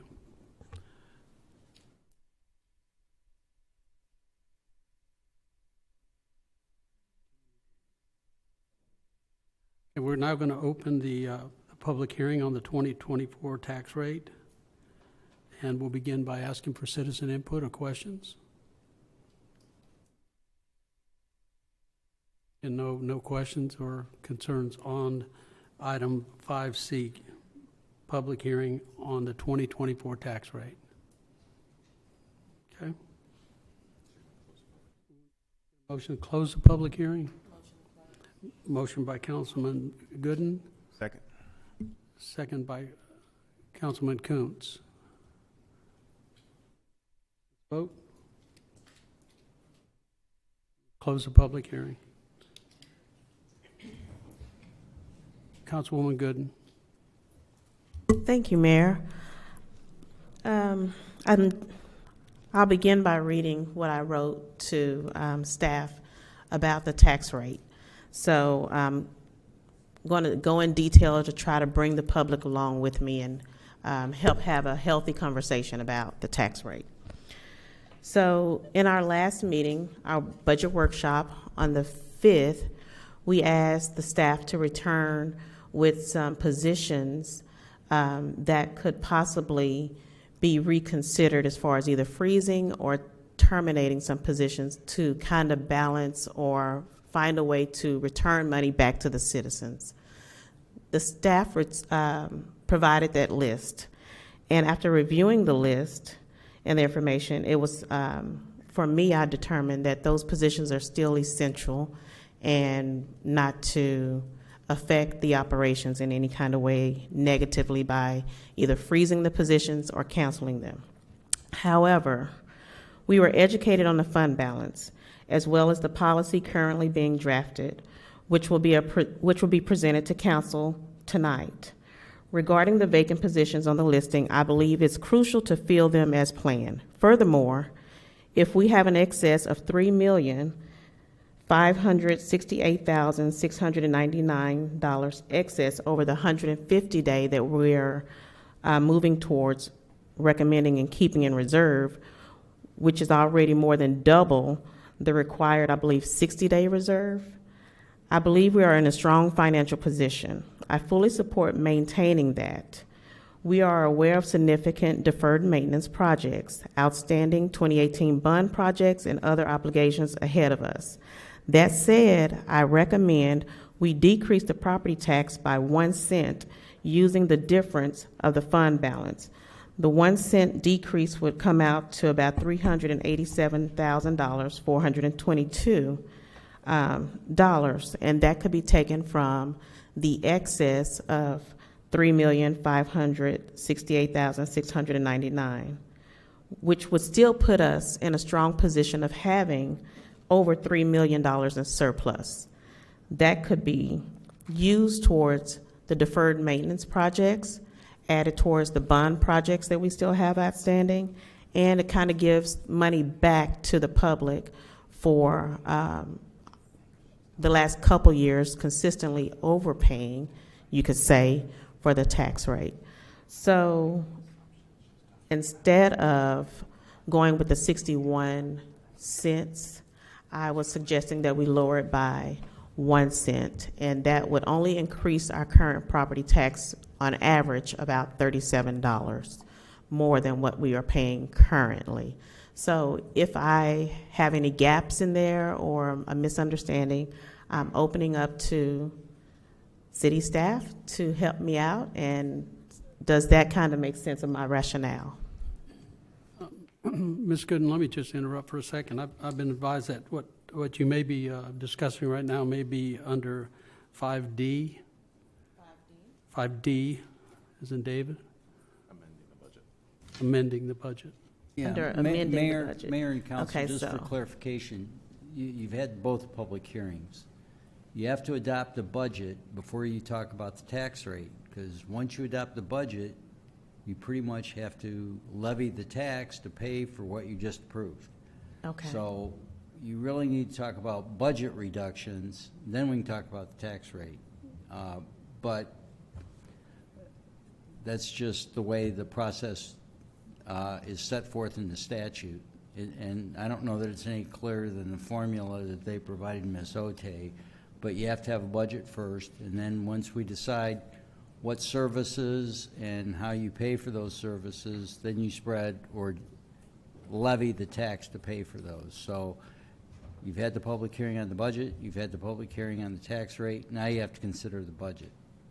Okay, so when Although we they're get to that so part, tightly related, it's hard replay to- everything I just said when we get to that item. Yes.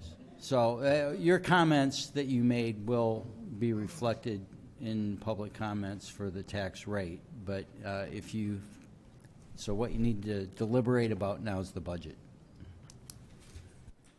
Okay.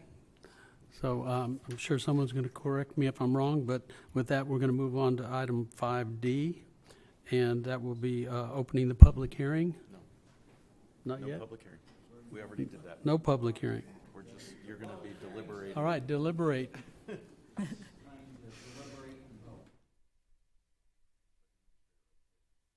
All right. Do you have a presentation for this part? Just very brief explanation. So the next 5 items, I guess D through H, really kind of all go together, even though you will vote on them separately. So just briefly kind of walking you through that, you have the budget ordinance, which is the next item here, in which the city attorney was talking about, which you can deliberate and discuss specific to the budget. And then after that's satisfied and that is voted on, then we go to the levying and of the taxes. And once that's adopted, then we have to ratify the budget because we're raising more taxes than the previous year. So there's a separate ordinance to ratify it. And then there's the civil service ordinance, which since we're amending the pay plan for public safety, that's what that ordinance is about. And then the master fee schedule. So they kind of all go together with the adoption of the budget, but you have to vote on them separately, but there's not going to be a presentation for every single one. So I've already talked about the budget through the budget hearing, so I'll just kind of go through these slides here and leave it at this. So when you're ready, and I've had your discussion and your deliberation, this would be the motion based on your discussion. Okay, so having said that, Ms. Gooden, do you want to go ahead and reiterate some of what you said on the previous item? You're making an amendment? You can make an amendment. I would like to make an amendment. I propose an amendment of reducing the tax levy by 1 cent. 387,422, and increasing the revenue. You can't do that. You have to pass the budget before you adjust the tax rate. You have to reduce the budget, and then you levy the taxes to pay for the services that you just approved in the budget. Okay, we're going to call a timeout on State moving law is forward. with clear. that. You're not going to talk me out of it. No, there's no talking. I'm going to go ahead and field some questions right now that we have. Councilman Cherry Brown? Right. So what she's proposing is to reduce that number. Councilwoman That's Cherry not what Brown? she said. Did you have a She said question? That's The what she- tax levy. Right, the property taxes. If I can ask this So question. she's We have to reduce the budget. Then once you approve Let's the reduced budget. let's hold on, so we're under watchful eyes here. do it through appropriation. The budget is the budget. This year. Councilman Coons, do you have a question you feel safe asking? What she's proposing is to reduce the property taxes by $387. What you're proposing And then increase would not require the any, revenue instead what of you're property proposing wouldn't require any adjustment to the budget Talk about except me making things reduction of difficult. the fund balance, right, or transfer from fund balance. And that's it. So really, it wouldn't be a major change to the budget. Why? That's what I wanted to ask. That's okay. Okay. Councilman Cherry Brown has a question for Jennifer. Okay, so that's what I wanted to ask you. Can I ask this question? In relations to if we did reduce the tax? Well, I don't know what y'all are doing. Well, I don't know.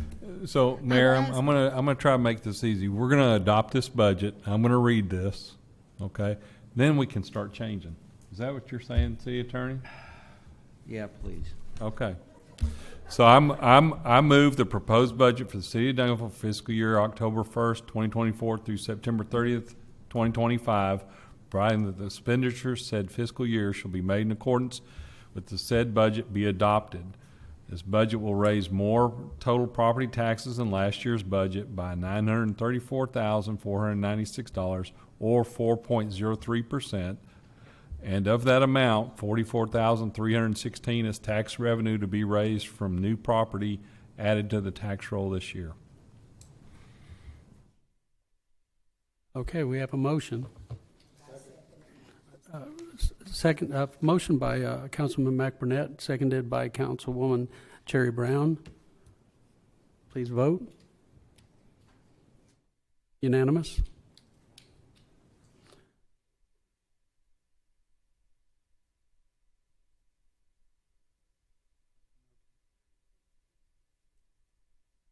I'm sorry, was Councilman Kuntz, were you voting no? Yes. Okay. Did you get that? Mayor, for the record, this has to be a record vote as well. Has to be a record vote, so the city secretary, when you vote and she reads it, she needs to read it for the Okay. record. All right, let's put your votes back up, please. Okay, let's get the clarification. Councilman Good, ask your question. So if I have a proposed amendment later, do I vote in favor now? Make a motion to amend his with whatever it is you want to do Now? now. Okay. I would like to make a motion to amend what Councilmember McBurnett just motioned. The primary motion. And how do you wish to amend the motion?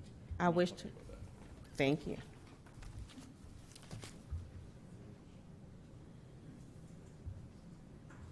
Amend reducing $934,496 by $387,000 to $547,496.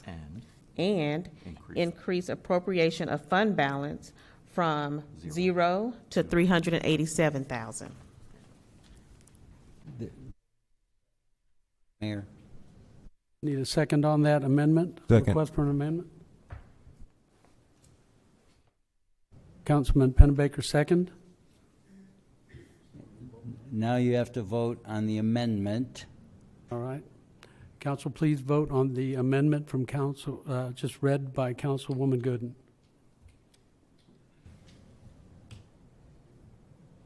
Okay, the motion fails for the amendment.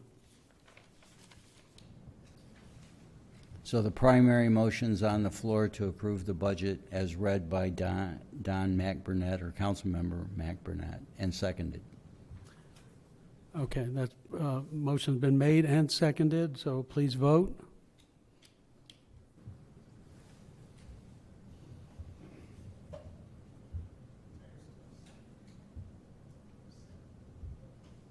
Okay, for the record, Councilman Kuntz is abstained. You voted. Everyone needs to vote on this because there's supermajority that might come into play. 60% rule. Because you're raising more money, tax revenue than you raised last year requires it to be approved by a majority of 60. Section 102 of the local government code. Okay, If now this that- year's budget raises more tax revenue than last year's budget, it must be approved by 60%, which in your case is 5 out of 7. Okay. Councilman Coons? So, so with all the discussion and the proposed changes and amendments, I need to understand what we're voting on, basically. So we're basically voting to adopt exactly what was presented to us. Correct. Without any changes. Correct. Okay, thank you.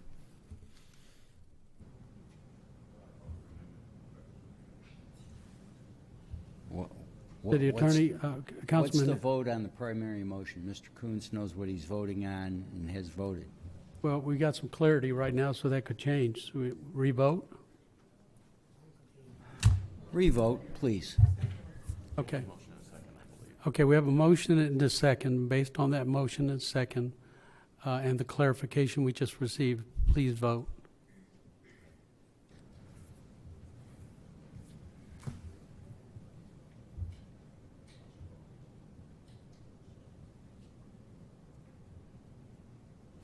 Okay, do we need to read that? Yes, please. Okay, City Secretary, would you please read the vote? Voted in favor, Councilmember Vera Cruz, McBurnett, Kuntz, Contreras, and Cherry. Voting against, Councilmember Gooden and Councilmember Pennebaker. Thank you. Mayor, that is 60%, and so that vote's an approval. That vote is an approval. Okay. So did everybody get that? What the city attorney just said? Okay. Councilman Pennebaker. I'm going to need help with the numbers to do amendment to the budget for no new taxes based on the new tax rate.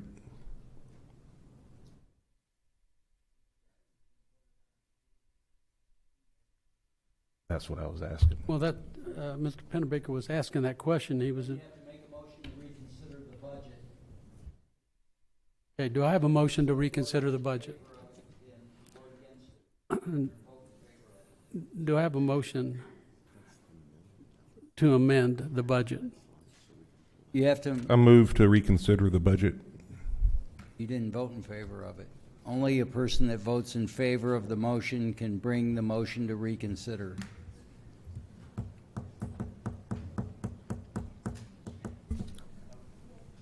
I'll make the motion to reconsider the budget. Okay, a motion to revise the budget? No, to reconsider the vote. To reconsider the vote by Councilman McBurnett. Do I have a second? Second. Second by Councilman Pennebaker. Please vote. This is to reconsider. It brings the whole budget back for your vote.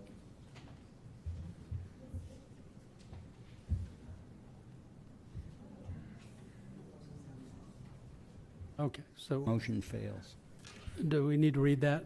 Yes. Okay, please read, City Secretary.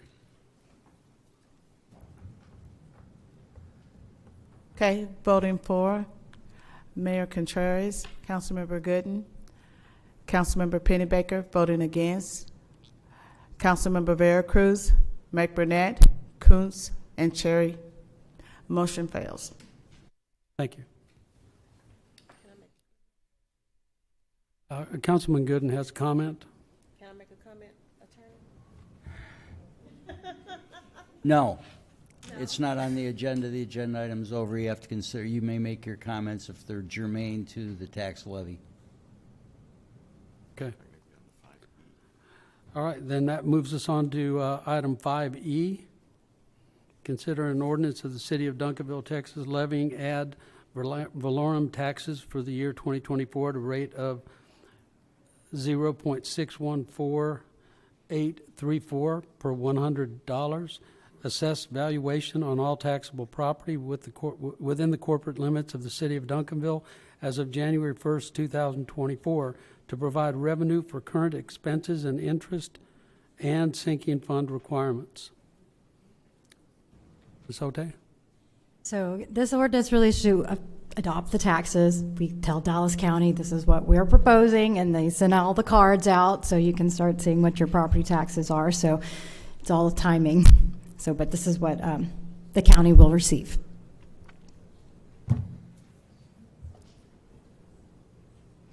So this is the motion with the tax rate that has been proposed. Okay, if we have a motion and a second, can there be discussion? Yes? Okay. Yeah, so I'm going to make the motion.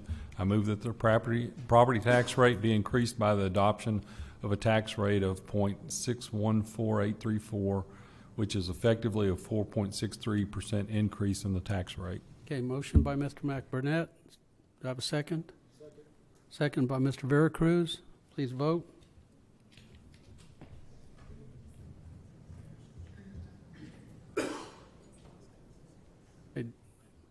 City Attorney, do we need to read these? Yes. Okay. City Secretary?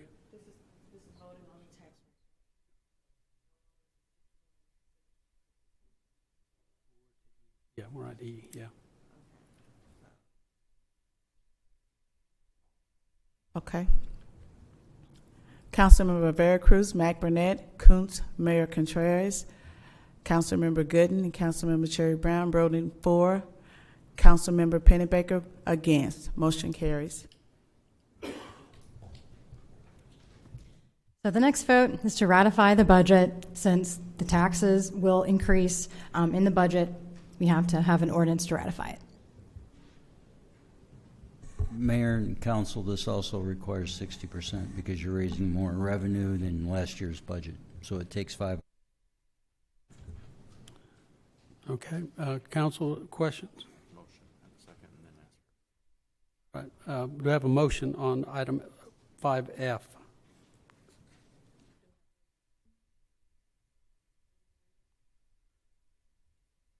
Consider an ordinance ratifying the fiscal year.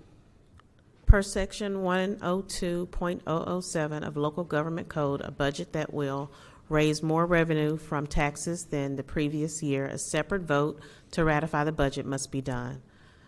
I move to motion. Okay, motion by Councilwoman Gooden. Second.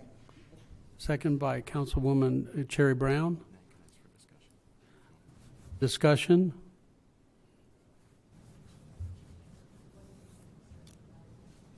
If anybody's got any questions, comments? Councilwoman Gooden. Thank you, Mayor. I just want to be clear that I wasn't opposed of the items in the budget. I was wanting to have a moment where we could discuss reducing the tax rate for the citizens because we still have an excess of $3,568,699 in fund balance. And with that, I was proposing to reduce the rate to return some money back to the citizens. However, you saw how the vote turned out. And it wasn't that I was voting against the budget. I think the budget has all the necessary components to continue the operations, and I support that. It was just the budget amount. I wanted to try to see what we could do. So thank you so much, Ms. Otey, for all the work that you've done, for the questions you've asked, and it was in no way a reflection on staff. Thank you.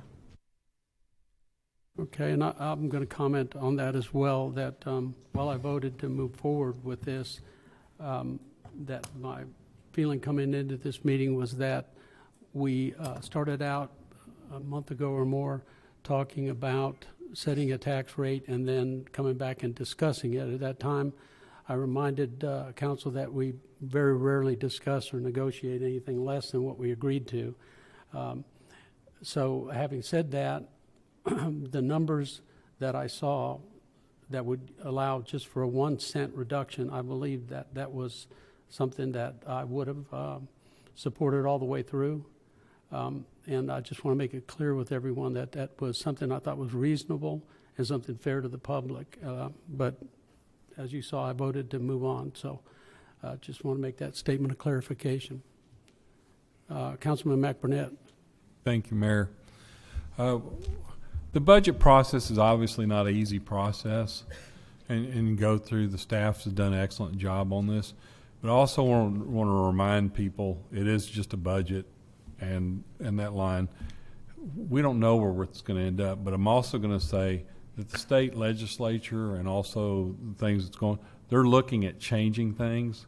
We don't know how they're going to change it, and it's going to be real difficult because I mean the goal that they're looking for is to lower property taxes in general.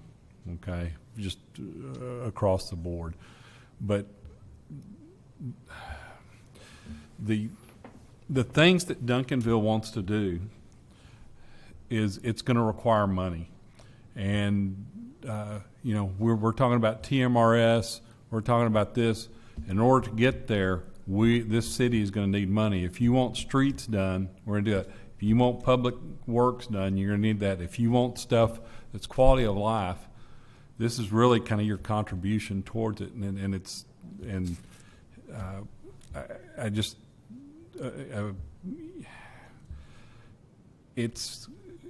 we're trying to get things done for this community to make it a better community, and so I'm supportive of what we've done, and thank you again, Ms. Otey, City Manager, for putting this budget. Thanks. Okay. No further comments on this item. Oh, Councilman Pennebaker. Sorry. I was hoping for no new taxes. I was going to try to get that with a request to look at what the language was that we used, but they said we're increasing at $62 a year on average. And for some people, that's a tank of gas. And for some people, that's very important for a month. I want to support, and I will support the budget. I was hoping that we might get the 1 cent or the no new taxes, and our city manager and our finance department's shown us that they can squeeze and make some things happen. And I was kind of hoping maybe we could squeeze some more. So come next year, I'm going to work on that a little bit harder and see if we can do the no new taxes in honor of George Bush, who failed at that. Thank you, Mr. Pennebaker. Okay, so on item 5F, we have a motion and a second, and without any other comments or questions, let's vote. Okay, it's unanimous, City Secretary. You don't need to read this one. All right. All right, the next ordinance is just for civil service, since we're amending the pay plan because we just now adopted 2% increase. The pay plan will be reflected in the new ordinance. Motion to approve. Second. Okay, we have a motion to approve by Councilman McBurnett and a second by Councilwoman Gooden. Any other comments? None seen. Let's vote.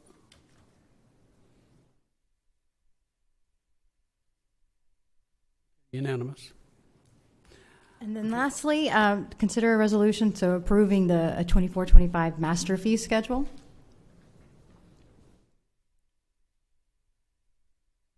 Motion or questions? Motion first. Okay, I've got a motion to approve by Mr. Pennebaker. Second. Second by Mr. McBurnett. Comments or questions? All right, please vote.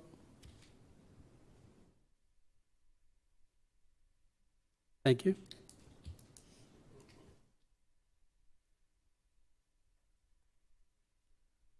Okay, thank you, Ms. Otey, thank you. And thank you, Counselor. All right, now we're going to move on to item 5I. Consider appointments to various boards and commissions, including Zoning Board of Adjustment, City Planning and Zoning Commission, Community Engagement Board, Duncanville Community and Economic Development Corporation, Duncanville Neighborhood Vitality Commission, Keep Duncanville Beautiful Board, Library Advisory Board, Multicultural Commission, Park and Recreation Advisory Board, Sign Control Board, and TIF, Tax Increment Financing Reinvestment Zone Number 1. The speaking on this will be Ms. Taylor. Thank you, Mayor. The council has conducted three meetings of interviews, interviewing over 45 applicants, and have made their nominations for various boards and commissions, which council has already been given that list. So now it's up for approval. Have a motion? Motion. Councilman Kuntz made the motion. Second, Councilman Gooden. Discussion? Councilman Kuntz? Thank you, Mayor. Just a quick question, because we had, a couple of us had requested to be assigned liaisons to a couple of the boards. Does that need to be approved with this? I do not believe so, City Attorney. No.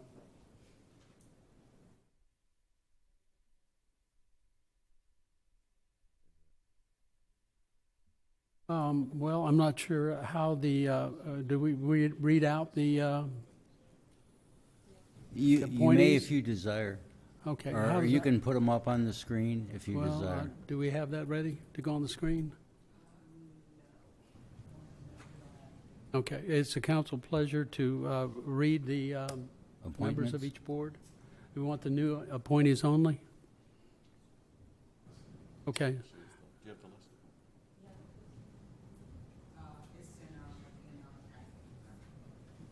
Okay. Can we have? Okay. City manager's going to read the list. Ms. Taylor, I have it right here. So, City Planning and Zoning Commission, thank you, Councilmember Kuntz. Erica Browning, Stephanie Champagne, Yolanda Columbus. Zoning Board of Adjustments, Robert Stringer, Constance Willis, E. Lawrence Smith. Parks and Recreation Advisory Board, Kim Malone, Louis Salzar, Beth Farrell. Appointments for one-year terms 24 to 25, Causa Stevens, Michael Matern. Library Advisory Board, Cindy Clinton, Jan Knoll, Tedra Williams, Riley Pierce. Community Engagement Advisory Board, Ruben Medina, Mary Vega, Amy Ruiz. Multicultural Commission, appointments for three-year terms 24 through 26, Jacqueline Jones Harvey, Julie Smith, Kendra People, Alma Lauren Brady, Alicia Young. Appointments for one-year terms 24 to 25, Amy Brewer. Sign Control Board, Gerald Hill. DCEDC, Duncanville Community Economic Development Corporation, Marlon Goff, Patrick Harvey, Greg Zilka. TIF Board, Kenneth Bain. Keep Duncanville Beautiful Board, Amy Rabaldo, Martha Vasquez, Bobby Coulter Hill. Appointments for one-year terms 24 or 25, Deanna Nauer. And the Neighborhood Vitality Commission, Jolanda Holbert, Tanya Rogers, Jennifer Lott Hagler, and Carol Robertson. And I apologize for any mispronunciations. So, thank you. Okay, with the list being read, do I have a motion? So move. Okay, motion by Councilman Mac Burnett. Second by Councilwoman Gooden. Any conversations, comments, questions? If not, please vote.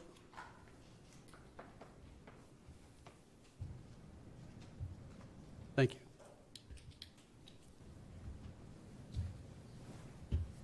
Okay, item 5J, conduct a public hearing and consider adopting an ordinance amending the comprehensive zoning ordinance and map as heretofore amended by amending the existing local office retail district to grant a specific use permit to allow, excuse me, for a banquet event center on real property located on Grace Properties, Block A, Lot 1, ACS 2.001, more commonly known as 119 East Daniel Dale Road, Duncanville, Dallas County, Texas. Mr. Warren? Thank you, Mayor, Council. The request is to obtain an SUP for a banquet or event center defined as a building, facility, room, or portion thereof that is rented, leased, or otherwise made available to any person or group for a private event function that is not open to the general public, regardless of whether a fee is charged. This includes reception facilities and wedding venues. The future land use map designation is Main Street Opportunity Area, and the current zoning district is LOR, Local Office Retail District, which requires an SUP to operate in this site. The image on the left is an aerial of the subject site, being on the northeast quadrant of Danieldale in Maine. The image on the right is a zoning map showing predominantly in red the surrounding area being LOR, with a PD, Plan Development District, to the north being residential in nature, as well as a single family to the east of that Plan Development District with a halo in Charlotte. 33 mailings were sent out. We had no responses in favor and 12 responses in opposition. I'll touch on this in a moment. Here's an image showing the layout of the property oriented on its side, with the existing one-story brick and frame church. So considerations for an SUP is that the proposed use is consistent and compatible with existing and adjacent land use and zoning, that it's consistent with architecture and characteristics of the adjacent properties, that the proposed use may promote innovative use and of modern development concepts without having an adverse impact on adjacent properties. The proposed use is consistent with goals and objectives of the city. The proposed use is an enhancement or improvement beyond the minimum standards set forth by the zoning ordinance. That the proposed use will not be detrimental to the general health, safety, and welfare of the community. That the proposed use would stabilize and improve property values within the city. That the proposed use would protect and enhance the city's attractiveness to the residents, businesses, tourists, and visitors. And finally, that the use would strengthen and help diversify the economy of the city. Furthermore, the specific use permit may be issued for an unlimited or limited period of time, and they should only be issued for a limited period of time if the use is intended to be temporary and does not require substantial investment to the site. So as the site is already developed with the church, it will not be requiring substantial investment into the site. Therefore, the Planning and Zoning Commission made a recommendation on Monday, July 8th, of approval with a 10-year time period by a vote of 3-1. And staff recommends approval with this 10-year time period recommendation to sunset this SUP, and a affirmative vote of at least 3/4 of all members of the City Council will be required due to the greater than 20% protest of those within 200 feet of the subject property. Thank you.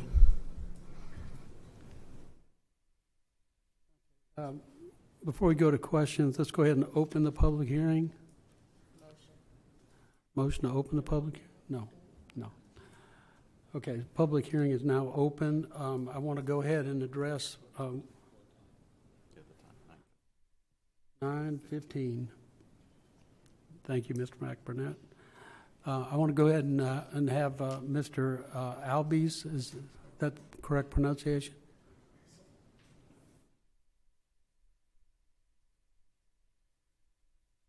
How you doing? My name is Showkat Albis. I'm the owner of the project, or I apply for this project like in January. What's your address, please? My address is 8871 Mary Drive. 8871 Mary Drive, Waxahachie, Texas, 75167. I applied for this project back in January 18, 2024, and it has delayed many times. Then finally, we have the recommendation zoning and planning for approval, and all what we want to use, specific use of approval. We have everything planned to make sure that the safety of the community is in consideration. We have a special plan for it. We have double fence, 8-foot fence between us and the property. It was almost 200 feet from my main building, the property. And we have to make sure we have security patrol in the area when we have really some events inside. And we have aesthetic walls also to make sure we have the noise submitted. And then the other thing is people consider from the traffic area. Traffic area is my entrance is in Daniel Dale. The community next to me, about 200 feet from me, is in the main street, is all the way in the other side. I understand their consideration, but also I understand I've been 9 months in this trying to get approval. I finally get the permit approval of planning and zoning. And at the end of it, we have to make sure they are safe, and we have to make sure nothing will happen in that area. So that's why we are considered to have patrol in the area all the time. We have to consider double fence even. They have already fenced the area, but we need also 8-foot chain link fence around it. And also on the other side, there is always all of the trees in the front is empty vacant, in the back is empty vacant, which is mostly for improvement project in the future for another people, you know. But we trying to do, we have also, we talked to the fire department. They have, they advised me what to do. We said, okay, we will consider all of it. We have the fire sprinkler system will be installed. We have the smoke detectors. We were talking about the smoke detectors. And we're already talking about the Hispanic Heritage event. I'm considering for most of these people Spanish. My wife's Spanish, my kid's Spanish. And mostly we want to help the community for these events. And because of we are in Duncanville, it's not bad for visitors to consider this area. Because when you have visitors who like the area, that's where community grow and that's where community improved. And that's what we're trying to do.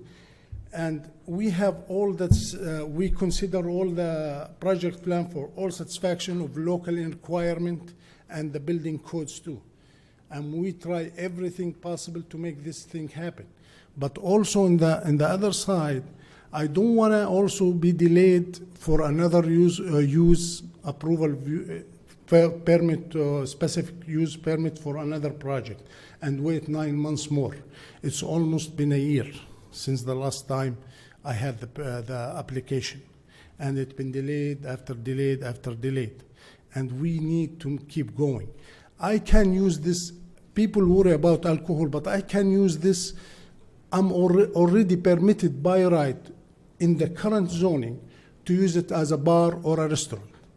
But this is, if I need to go through another 9 months to sit between this council and get another approval, yes or no, will be like almost 2 years just to get business going. And this it will frustrate everybody. And I know we said to the community we are not allowing for alcohol sale in the premises. We will make sure there is security patrol in the premises, and we make sure there is a wall between us, 8-foot wall between us and the community, and which is almost 200 feet, if you can see it in the picture. So almost 200 feet away in one side. The rest is vacant, all around is vacant area. And as the zoning and planning approve it already, the staff hearing approve it already, I will love to consider approval from you. Because I really want to finish this.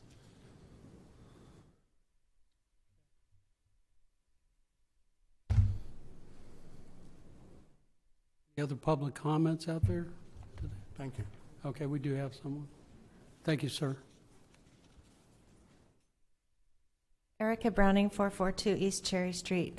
I was at the Planning and Zoning meeting when this was first presented in July, and at the time there was opposition, but I really felt like it was a good fit for the area. I know that there's some concerns because it is like right there, you know, by Main Street, and that's our opportunity area. That's the gateway. And so because of that, I think it would be really important for the owner to make the curb appeal as good as it could be. I mean, not just put in a few trees or, you know, but really, I mean, this is a gateway to our city. So if you do approve this, I would really encourage you to require something really special, and then maybe even offer, you know, some economic development funds or something so that he could do that. I know that there's also concern about the noise and, you know, people being where they shouldn't be. And I know that with other SUPs, you've required the owner to, if there's certain number of violations, then, you know, the SUP is revoked. So maybe consider something like that. One of the concerns, and it sounds like he's addressing this with the fences, but honestly, the residents were upset because the fences are falling down, and so people could get into the community, the neighborhood there. Those fences look really bad going up Main Street. I mean, the owners of those properties need to fix those fences anyway, just for ordinance sake. But if he's putting up a bigger fence, then that should solve that problem. But I think that this could be a really good addition to that area. I mean, right now it's just vacant. Thank you. Thank you.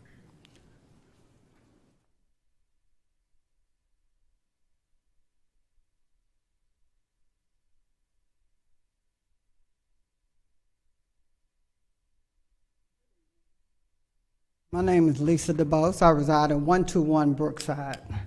And I am not in favor of granting this zoning request. Number one, noise, traffic, trash, and security. We've addressed those issues. The noise level, we're dealing with, you know, sitting in cars, loud music, traffic. Brookside is directly behind this event center. And there's 2 vacant lots on Brookside, and then there's a parking lot down at the bottom. If there is not enough parking at the event centers, yes, those patrons will come over on Brookside and park. Hours of operation, we've never gotten a solid answer on that. Trash, security, not a chain link fence, a wooden fence, 8 to 12 feet high. Chain link, anybody can jump over that. Security guard on the premises. If not, police departments will be called out on a regular basis. Ladies and gentlemen, I want you to really consider this decision. Really think about if you would want an event center 200 feet from your residence. Thank you. Have a good evening. Thank you.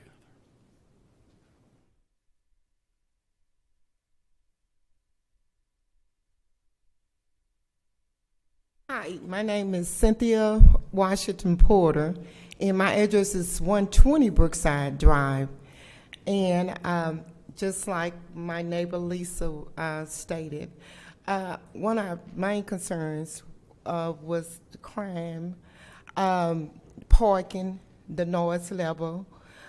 We have vacant lots that's they're in between houses. The fence is old. They're falling down, and we have enough other traffic because if you all have been to the church that was there before the event center, one of the parking lots is directly next to the lot, and that fence is falling down, so it's no safety. Once that fence falls down, they're able to just come through. And during that time, me and my husband, along with the people who owned the putt-putt before the church, we had got with them and we had put that fence there because, of course, I think those 2 of those lots got sold back in July, but they're not really keeping those lots up like they should for protection.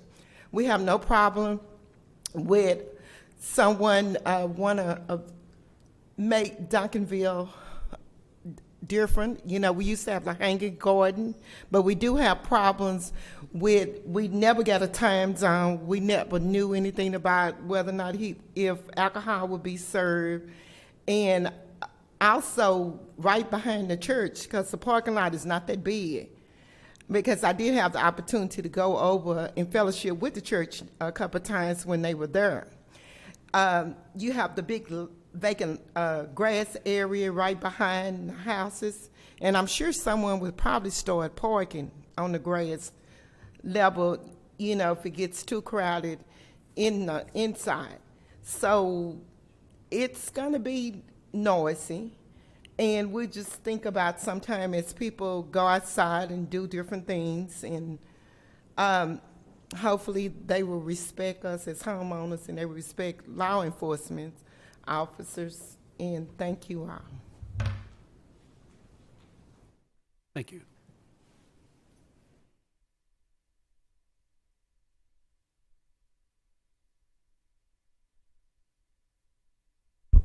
Gail Sliger, 1405 South Main. This is the first that I've heard of this. I don't go to the economic development boards. I am within, even at my age, within walking distance of this property. Somehow I would like to be notified. We must expand that range. I've heard people before say that they didn't get quite close enough. I'd like to see us be a little more broad in our notifications when we're doing a special use permit. I certainly am in favor of anything that would improve our economic development, knowing that that reduces household taxes. Just FYI, I don't have an opinion about this particular one, but I would like that notifications expanded to property owners. Thank you. Thank you. Anyone else that would like to speak on this item? Either for or against? That I'd entertain a motion to close the public hearing. Motion to close. Motion by Councilman Good. Second. Second by Councilman McBurnett. Please vote. Public hearing is closed at 9:29. I'm having a rough night here. Thank goodness the city manager's on my right shoulder. Okay, I have a question for Mr. Warren, and I was busy taking notes, and I may have missed this. Was it 11 responses in opposition? I believe it was 19 out of, or 12, excuse me, 12 out of the 33 that were sent out. The buffer in red is 200 feet from the property lines in the teal color. Okay, I see. And the hours of operation again? The operation for the vote? No, the hours of operation for The hours of event. operation, yes, are Monday through, or rather Sunday through Thursday, 8 a.m. to 7 p.m., and Friday and Saturday, 8 a.m. to midnight. That's what's proposed by the applicant. Okay. Okay, I have additional comments. I'm going to go ahead and let Mr. Pennebaker got a comment. The applicant mentioned that it's zoned currently as where a bar could be there. Is that correct? That's correct. Okay. And just a matter of housekeeping, going through the minutes of the meeting, there was some question about the P&Z due to the requirement of a full vote. It failed, but that's been vetted out with the city attorney, or we understand that actually passed. That's correct. Okay. So on the meeting on July 8th, there was confusion by the zoning P&Z whether or not the motion passed by a vote of 3-1. So in the minutes on the were to be approved on August 12th, the Commissioner Columbus motioned to table the item of approving those minutes until they would be reflected correctly. Okay. So that was reflected correctly on the September 9th meeting and voted by the Planning and Zoning Commission at that time. So it is in order. Okay, and in these minutes, it says that there had been a motion to consider requiring a fence, and then it was changed to within 24 months, if I'm reading that correctly. There was some discussion among commissioners. Approve the item with the condition that it be verified that there is a fence that separates the subject property from the residential neighborhood directly behind it. There was some discussion among the commission. The commissioner withdrew her motion and made a new motion, recommend approval with a time limit of 24 months. Am I correct that that's saying they're allowed 24 months to put up a fence? So my understanding of that statement was there was deliberation over the time period for the approval or the sunset of the SUP. Okay. So what was approved by the 3-1 vote was a 10-year time period. Okay, and I heard that for an SUP. So in 10 years, the applicant would have to reapply for their SUP after a 10-year. Okay, so this is time changing it period. to 24 months instead of a 10-year. Is that right? Right, it would be 10 years. Okay. And the applicant stated there will be a fence. There is a fence. Would you come to the podium, sir? Yeah. And thank you for coming. Yeah, I already submitted a picture for the old fence was there, and it's already there, but it's falling. Mayor, it's appropriate for questions to be asked and answers, the public hearing portion. Okay, since the over. public hearing was closed, just address Even with the applicant. address the question. Yeah, but I just You wanna can address this ask the question, he can answer it, but he can't go into a presentation because Gotcha. the public Okay. has been denied the opportunity to respond. There's a new fence you've put up, yes or no? Could you speak in the mic, please? Oh. Thank you. There is already a fence for the property owner, and we told him we will add another one as soon as this thing approved. Okay. The first thing we will do, we'll add another fence, 8 Okay, foot that's tall good. between us. So- And doesn't matter what kind of fence. I mean, as long as they accept it. Mayor. Point of order, Mayor. Point of order. Thank you. We just need to answer the question. If the councilman or council member needs to ask a follow-up question, they may, and then the applicant may answer. Thank you. Councilwoman Cherry Brown? He'll need to come back, sir. Okay. He'll need to come back. Okay, and on your way up, I may remind you that the point of order is that try your best to answer. I know you don't do this on a regular I'll try to basis, do it but where try it's to answer easy. the question specifically, and then Okay, if we have additional questions from the councilwoman or anybody else, we'll ask. So you mentioned the chain link. Would you be open for a wooden fence? Okay. Yeah. Thanks. And then I need to ask Nate the question. Do you know about how many parking spaces that? Yes, the applicant has provided 75 spaces on the property. Okay, thanks. Okay, we've got a lot of lights. Councilman Mac Burnett. Thank you, Mayor. Mr. Warren, my question's for you. Because you see a lot of property here, and there's 33 mailings sent out, where are the ones that replied in opposition?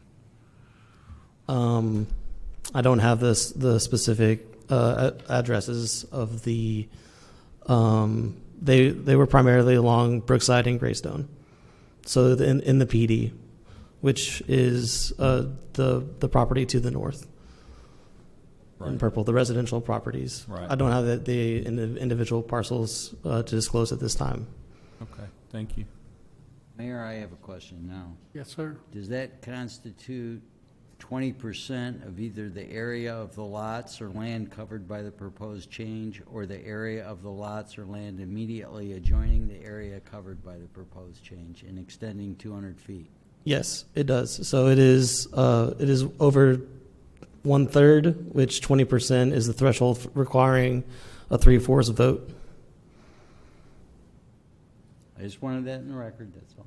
Yeah. And the importance of that is it takes 6 out of 7 to approve this. All right, thank you. Thank you for that. Councilman Pennebaker, I'm sorry, Councilwoman Gooden. Trying to skip me. Thank you, Mayor. So the applicant mentioned January 18th, 2024. Help me understand January 18th to today. What was the delay? Was there things that you needed from the applicant? So we did have a couple of quorums not met for the Planning and Zoning Commission, I believe in February and March, and that delayed the timeline of the project. And then in July is when the applicant was actually heard by P&Z, and then today is the council date. Okay. And the fence that's currently there, have you seen the property? I have. You have? So the fence that's currently there, is it within code regulations? So there is no fence on the subject property. It's behind the property along the rear yard of the PD. Therefore, this property owner has attested that he is amenable to putting up his own fence. Okay, so the fence that's there is the other property owner that abuts to the? Correct. Okay, so that's not his responsibility, but he doesn't have currently does not have a fence on his property. That's right. Needs to place one there. And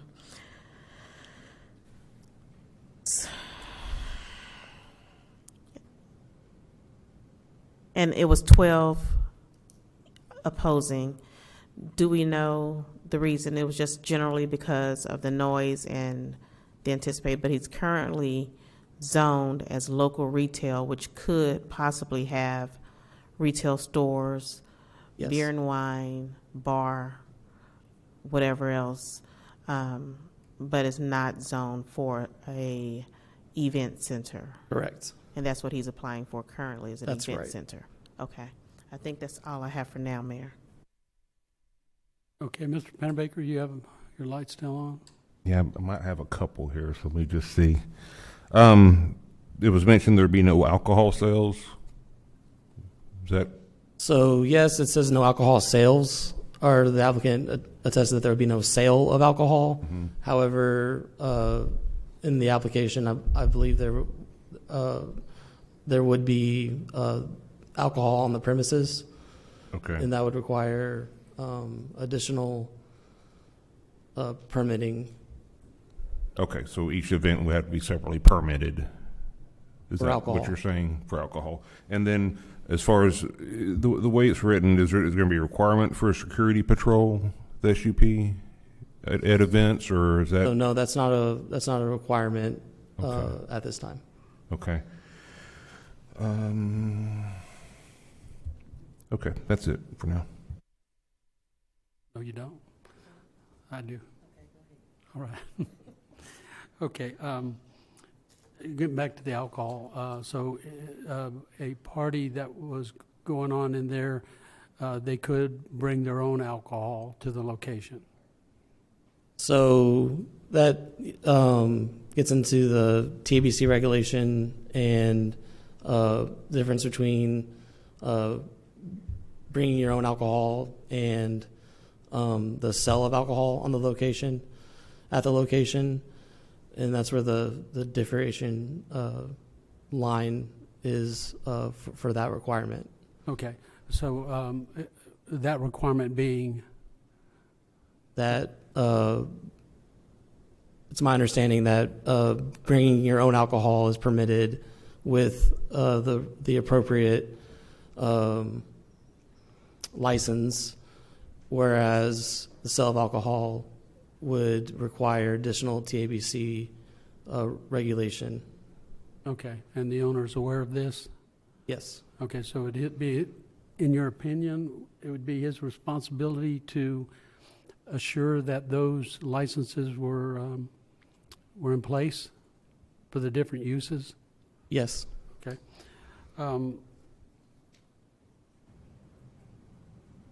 What's the occupant load? Did you mention that before? That would be determined at the CO level when the fire marshal and the health inspector do their inspection. I don't have the occupancy of the building currently. Okay. That's, for me, that's always a big item, is what's the potential occupancy? Because then you can kind of play into what you expect in terms of number of vehicles and the crowds that could assemble there. And there's a big difference based on occupancy as to whether or not this is going to be, it has the potential to be an excessive amount of noise, and just the regular traffic event leads out. All of a sudden you have lights, you have radios, you have loud talking. It just goes hand in hand with a event center. So I liked it when I first heard no alcohol, because that's part of what I personally witnessed as being a contributor to more noise after an event or even during an event. I'm going to say this. We still have three other people to speak after this, but I want to tell you that I've been firm in my conviction that when event centers are placed in the vicinity of residential, that tells me right there they're probably going to have problems with noise and some of the lights and the other things. Regardless of what else could be there, event centers are really about having a good time, and sometimes that's all done in consideration of what's around them. Other times that's not under the control of the owner, who may not be there during that event. So when it gets to that point, it's going to be the homeowners that pay for that. So our decision tonight is going to impact everybody in that circle. And even the ones that didn't respond or are outside that circle may still be feel the results of that kind of excessive noise. So I'm just saying this to say that I've been consistent on event centers and the impact they have on residential neighbors. And I will not be voting to approve this tonight. That's just my vote, and I'll just get that out in the clear right now. Councilman Kuntz. Thank you, Mayor. So the fences we're discussing right now, that's just a code issue, sounds like. So Yes. And so I've got a question about what we can require along with this SUP, City Attorney. So Yes. So can we, if we were to approve this, could we put something in there where the SUP could be revoked after so many noise violations? Yes, you can. Answer your question. Good, okay. Can we require security? Yes, you can. At events, okay. During an event, yes. Can we require type of fence, material, and height? Yes. All those things? Okay. Yes. A lot. And then as far as the landscaping, can we require a certain type of landscaping? Yes, if the landscaping's there is landscaping that's required for development of a site.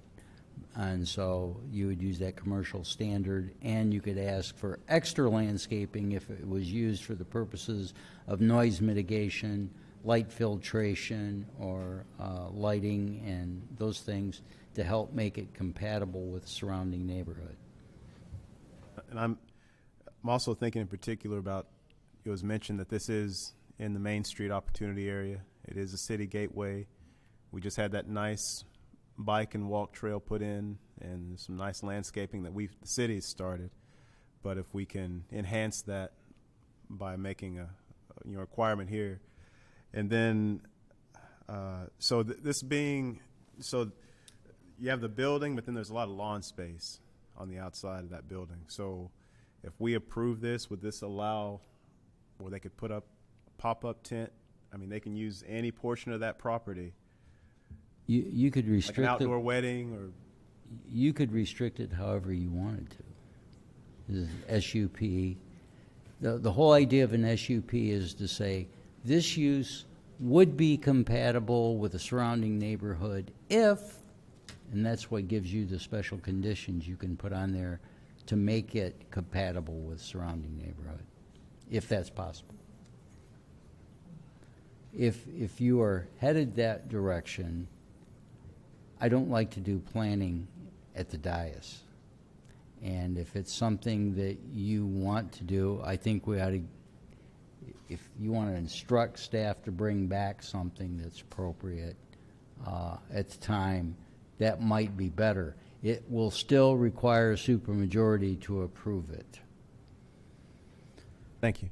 So, and Mayor, I put out a number of different things there, but also understand the applicant, all the time that he's had to wait for an approval. At this point, I would feel much more comfortable putting some of these requirements on there, approving it as is.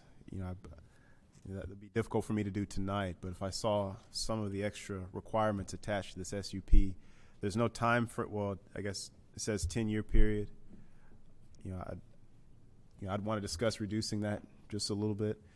And then also, it was mentioned that there could be other uses. And so if we approve this SUP for event center, it makes me wonder what other, uses might, tag along with that. So those are my comments. Thank you. All right, and I appreciate the comments. I know I sound like a broken record sometimes, but I'm going to anyways. I've had a lot of experience with event centers, and the locations where we don't ever hear feedback or complaints or noise complaints are when event centers are in non-residential areas. And there have been a number of them. One of them is still open and operating in Woodland Hills. And it's because they don't have an impact on the residents. The residents in, it's Greystone that backs right up to it, and then you got Brookside. And they're 2 stories for the majority of them. So any amount of fence is not going to save the people that are upstairs, and those are going to be bedrooms up there, from hearing the noise that goes on. Even the smallest amount of noise, 10, 11, 12 o'clock at night, is going to bother some people and not allow them to get the sleep that they deserve to have. I'll tell you, our noise ordinance is being looked at right now because it's not doing the job to, it was mentioned earlier that if they were in violation, well, I'll tell you that trying to determine somebody's in violation isn't as easy as it sounds. And a lot of it is left up to the discretion of the officer that arrives there. And oftentimes that doesn't meet the satisfaction of the residents. So that's going to be worked out eventually, but right now it's not working out from the reports that I get. So I wouldn't depend on that. Secondly, and while the gentleman is being very forthright with us, when he mentions 200 feet, it's 200 feet to the building. Those cars in which people will gather during and after the event, going out and maybe playing music in their cars and just having a good time, but that noise is going to be right in these people's backyards. So that's, again, why my experiences have been that any amount of safeguards you put in place are going to just have a significant disruption of the quality of life of those people that live there when you have an event center. And likewise, if it were a bar, you have the potential for some of that same stuff, but it's already zoned for that. We're going out of our way to consider a special use permit to create that environment that will inevitably happen during one of the events, 2 of the events a month, 3 of the events a month. It will happen. And so I'm confident that this isn't the place for it. But go on to Councilwoman Cherry Brown. Can you put the picture back up of, yeah. So as far as the parking, where would the parking would be on the back side? That's right. Okay. In between the structure and the PD to the north. All right, thanks. Councilwoman Gooden. Thank you, Mayor.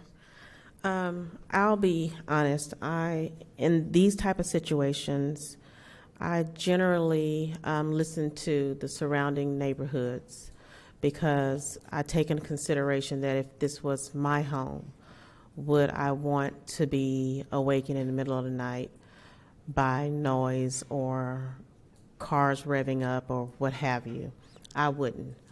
Also, yes, the conditions, are there currently any conditions in the SUP requirements that we're asking of him so far? It's the 10-year sunset. Just a 10-year. Correct. Just a 10-year sunset. Also, I think about the application was submitted in January. That time has been 9 months ago that a fence could have been installed. Some type of protection could have been installed during that time while waiting on the process, or that could have shown some good faith effort towards the neighbors. And it hadn't been done since.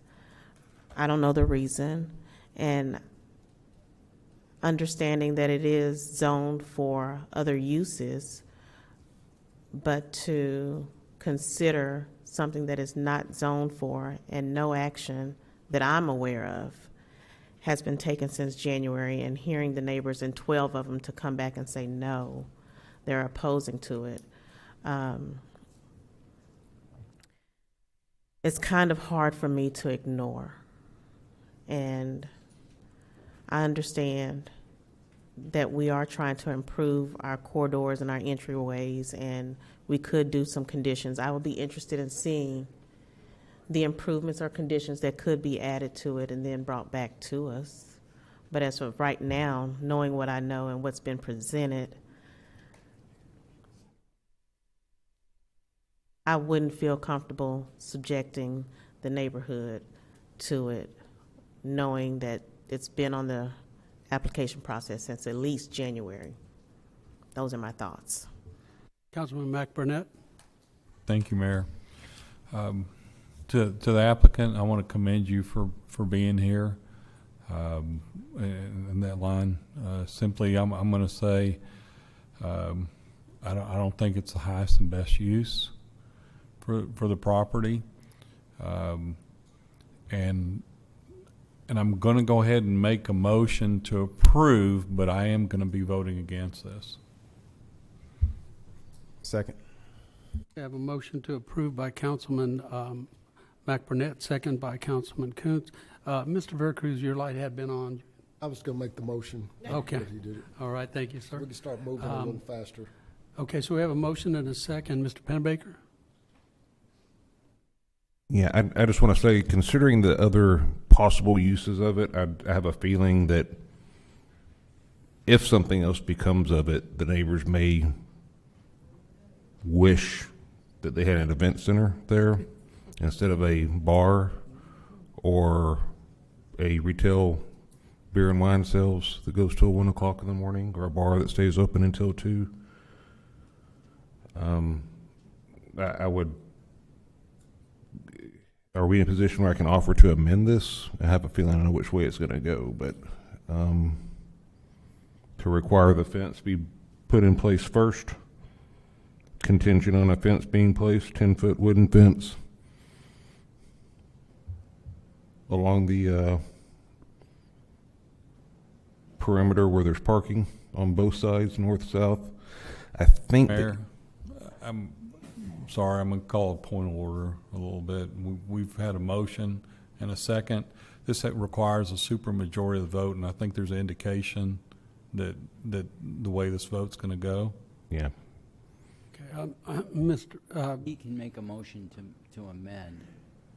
Okay, yeah, if we'd continue the Takes conversation, Mr. precedent. Pennebaker, in the direction of a motion to amend. Adding a 8-foot wooden fence along the perimeter where there's parking. Contingent, making the SUP contingent on that being put in place first.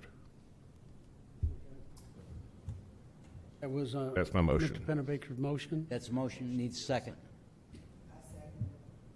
Second, Councilwoman Cherry All in- Brown. All in favor the member? of the motion to amend the main motion to require a fence along, is that the east and west perimeter? North perimeter? Yes, sir, that's what we have? Yes. All right. Motion second. On the amendment, please vote. On the amendment. Please vote.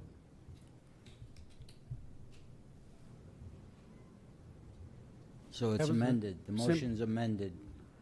Simple majority, right? Yes, Okay. to Right. amend the motion, but the motion itself will require a 6 out of 7 vote. Right. And we have a motion and a second, and now we have an amendment. An amended motion to approve. Here we go, amended motion to approve. So please vote.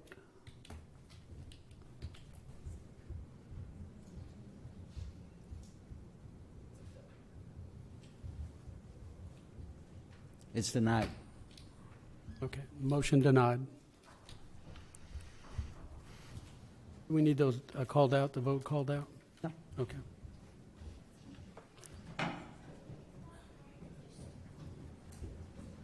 Hey, Jay, okay, we're going to move on to item 5K. Consider a resolution creating a fund and adoption of a policy known as the Duncanville Arts Fund. Mr. Finch? Thank you, Mayor, Council. I'm prepared to read every single word of the policy. I'm just kidding. No. Let me just summarize this. So this is the creation of an arts fund policy, establishment of the arts fund policy. The purpose is to support a broad range of art-related programs and activities that promote tourism and contribute to the hotel and convention industry. This would be utilizing hot funds, and specifically the authorization here is the City Council of the City of Duncanville is authorizing and directing the city manager to transfer 15% of the annual hot funds revenue to a new fund called the Arts Fund. And as Budget Administrator Ote referenced earlier, we'd be bringing you back a budget amendment because we would need to amend the budget that you approved earlier tonight. The approval process, expenditures less than $10,000 would need to be approved by the Arts Commission and the Duncanville Community Economic Development Corporation, and expenditures of $10,000 or more would require approval from the Arts Commission, the DCEDC, and the City Council prior to committing hot funds. Just note, based on the agreement that we have with the DCEDC would still be required to hold a public hearing on any of those expenditures. So with that, I'm happy to help answer any questions. Okay, my question would be relative to the last comment you made regarding that there would have to be a public hearing before the DCEDC. Should the request exceed $10,000? Yes, sir. Mayor, to answer your question, the DCEDC is required to hold a public hearing on any expenditure of hot funds authorization, and that is in the written agreement that we have with the DCEDC. So they actually hold a public hearing when they are hearing an application for the use of or request for the use of hot funds. Okay, so and the decision at that point ends with their decision coming out of that public hearing? If the amount is less than $10,000, if it's $10,000 or more, it would need to come to City Council. Okay. Okay. Councilman Kuntz. Thank you, Mayor. And so I want to thank City Manager Finch because I know this is something I brought up. It's been a few months in a joint meeting between the Arts Commission and the City Council, and that I brought up a couple of times before, and I sent him over some language, and he helped draft this policy that we have in front of us. So, but I just want us to think about why we're doing this, because we think about art performance, art installations. All of this, we ask, what value does it have for the city of Duncanville? And, of course, art inspires people, it motivates people, it uplifts people, it gives them a sense of pride in the place where they live. Art makes our community more beautiful, it's more attractive, and so people will want to move here and people will want to live here. And so it does have value, but of course, we know it has value because it costs money. And so to have art installations and to bring performers, all these things cost money. And we've taken the first step with the Arts Commission, which is a pretty big step. And we see some of the great things that they're doing, but they need money to be able to do a lot of the things that they want to do.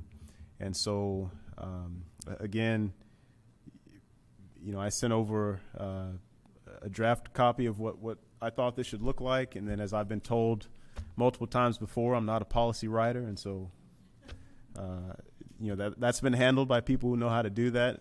And I just want to say that what I drafted and what's now before us, and thanks for the question, because that was something I wanted to be, understand, make sure we had some clarification on the fact that, this still does require review by the Economic Development Corporation. And so, but what we have before us is actually a better version of what I had proposed. And so, thank you, City Manager Finch, and everybody else who helped put this together. Okay, Mr. Pennebaker, before I catch your question, I just want to respond to something that Councilman Kuntz had said. And it says expenditures of $10,000 or more require approval from the Arts Commission, DCEDC, and the City Council prior to committing the hot funds. But it seems like what isn't explained there, but it should be obvious, is that if either one of those, Arts Commission or DCEDC, turn that request down, then it never gets to council. Is that correct? I'm sorry, I couldn't. The way it's written, yes. Yeah. Okay. Well, I would state that not allowing council to have a hand in reviewing a decision coming out of the Arts Commission or the DCEDC or both, I don't see the sense in excluding the council from reviewing that same thing. It's not, I know we get oftentimes accused of second guessing the hard work that the boards put in to making decisions, but something like this that we haven't had to do before, and that's to give up the right to hear something and overturn it. I'm not in favor of that just that one bullet point. I think we should be able to be involved, whether it's approved or not approved. As long as it's been requested, we should be able to hear that. Mr. Pennebaker. Thank you, Mayor. And that's actually one of the things I had a question about, and I'm curious about that too. Outside of that, so the 15%, roughly, what does that represent in the new budget? Approximately $138,000. Okay. Yes, this year. It would be 15%. It would obviously change from year to year, but approximately $138,000. Right. I've been impressed, and I think we all have, with what the Arts Commission's done. I think we fully want to support the Arts Commission. One thing I think we're missing I'm assuming the resolution I'm looking at is what establishes it, and we haven't revised it, is the structure. I think we have some really good people on the Arts Commission right now, and moving forward, I think, much like the DCEDC, we have some requirements for what qualifications as far as types of people, accounting or executive director of nonprofits, things like that might be beneficial that we look at with the actual commission, and of course working with the commission on that and what they think, if that's something they would think is valuable to them, that they can establish what they have long term moving forward. I would like to look at that figure at the 10,000 that, as the mayor mentioned, that the council has an opportunity to put its signature on the arts too, I guess would be the thing. And I guess one of the other questions I have, does an entity have the ability to circumvent the Arts Council and come directly to council? Pennebaker, could you repeat that? I missed that. Does an entity have the ability to circumvent under this, the Arts Council Commission, and come directly to council with a request?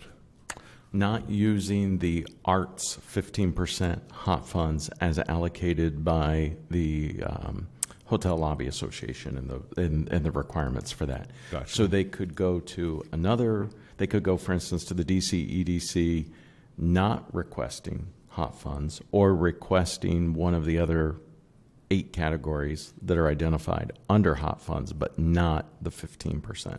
Okay. Mr. Coons. Just a couple of things. So, an arts-based organization could request funding from the EDC that is not from the Arts Fund. The Arts Fund, the way you've set it up, there's a limit on how much money can be allocated to the arts under the Act.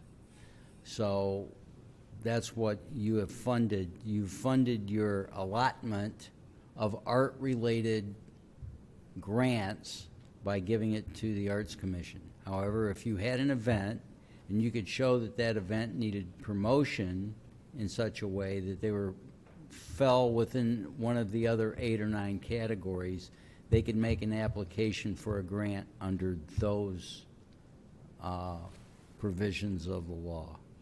But they just couldn't ask for art funding. Okay, and that's exactly what I was asking. So, and just to respond to a couple of questions or comments, so right now, so the Arts Commission, so they've had mixers and they've had a couple of events where they've been approved for funding that we didn't approve, right? So I don't know, 2, 3, 4,000. I don't know how much it was, but that $10,000 limit there is, I won't say to keep them in check, but that way, otherwise they have complete control, right? And as far as whatever, you're talking about taking council out of the loop, and that's why that $10,000 is there to keep the council aware. I mean, unless they're doing 20 events a year that require $5,000 per event. And so that's kind of why that was there, to kind of address, I think, that particular concern. But again, right now, the way it's structured, that they are using funds without our approval. And then I do agree with Council Member Pennebaker as far as looking at, and I haven't looked at it lately, but as far as the criteria for the Arts Commission, and so the same as we have with the DCEDC, where we have certain requirements where one has to be on there, that we might want to look into doing something like that for the Arts Commission as well. Thank you. We have a couple more questions, but I want to kind of respond that to make it clear, because I like the snacks that the Art Commission have as well as what they do. I don't want to be left out. But my point isn't about the Arts Commission. My point's about this policy. And I see I don't want to get dramatic about it, no pun intended, Arts Commission, but it's obvious to me that there's something left out of that could be easily resolved. Require approval from the Arts Commission, DC, and the City Council prior to committing hot funds, but the council has no say. So clarify from a legal standpoint, is this something that if we were to go in the direction that I'm going, and we said, no, we want say in that, okay, we want this policy to include that if the opposite happens, we have say. You want the right of, if it's denied at the Arts Commission level or denied at the DC, EDC level, they have the right to appeal that decision to the council? To take it in consideration, yes. My only caveat to that is you understand that you've put yourself back into the fold of making the decision which you've just delegated. Well, because if anyone's dissatisfied, if they get $1 less than they're asking for, they might appeal it, and you may end up with it I'm only giving you the absurd, just so you understand what the consequence may be. Yeah. But it's obviously I have y'all's no decision. problem myself as one vote dealing with the absurd. So it's not a problem. Again, it's not a reflection on either the DCEDC or the Arts Commission. I just, I think I've made comments elsewhere that support where I'm going or why I'm doing what I'm doing. Oh, sure. And again, so anything $10,000 or over, we will, or the council, whoever that is, right? The council will review. So even if it's denied by the DCDC and the Arts Commission, if it's $10,000 or more, we still review it.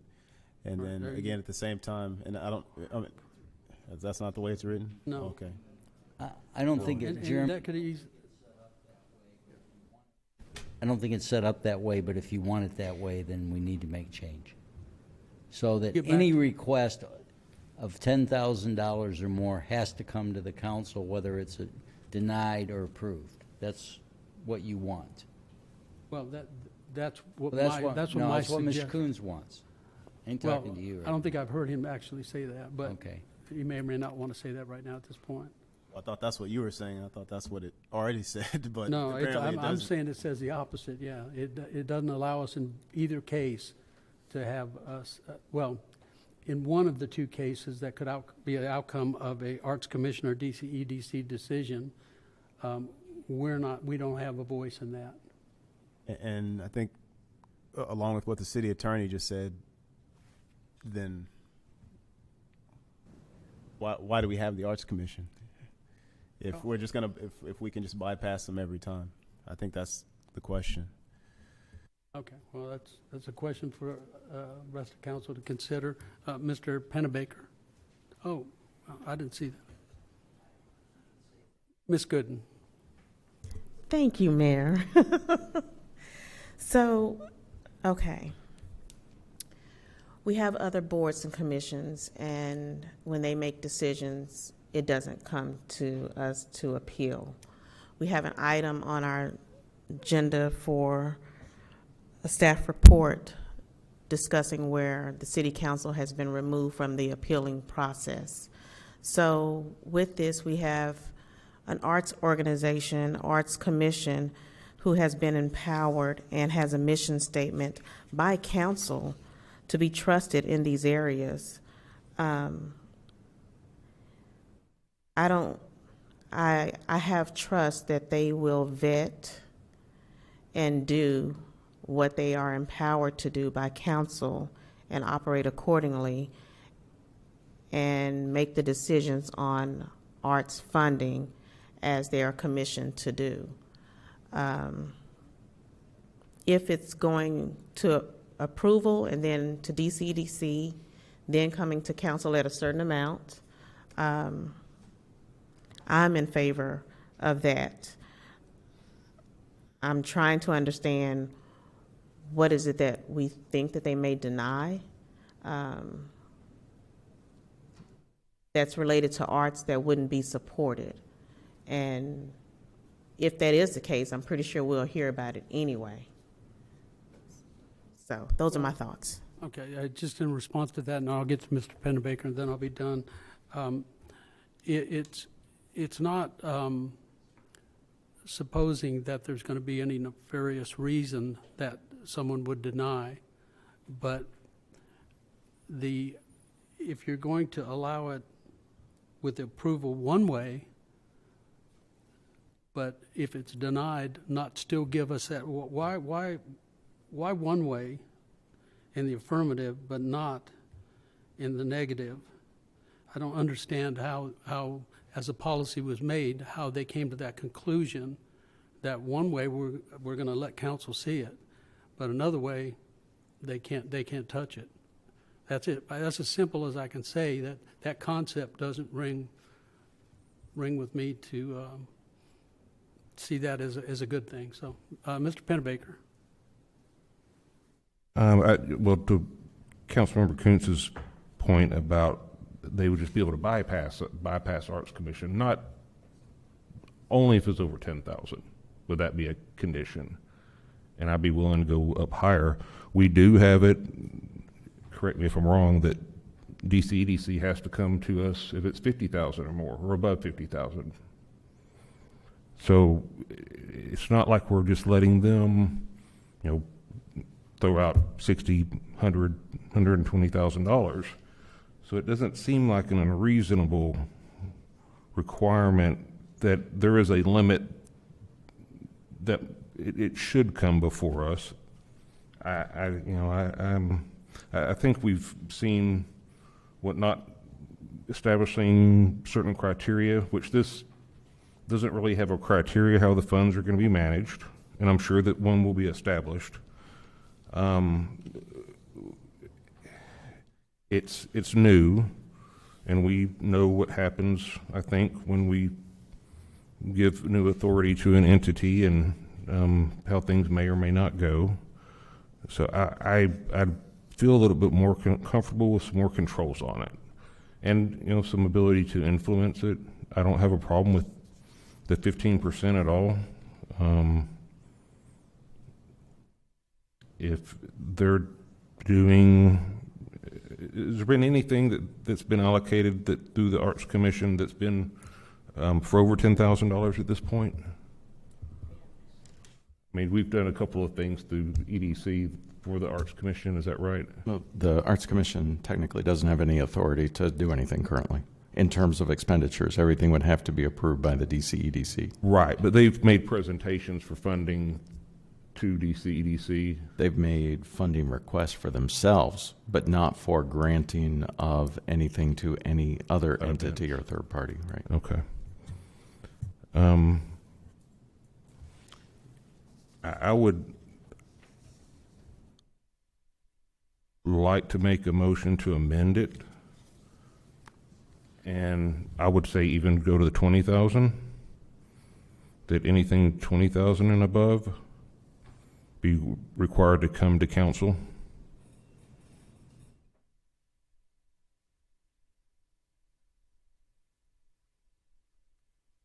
So I'm making a motion to amend this.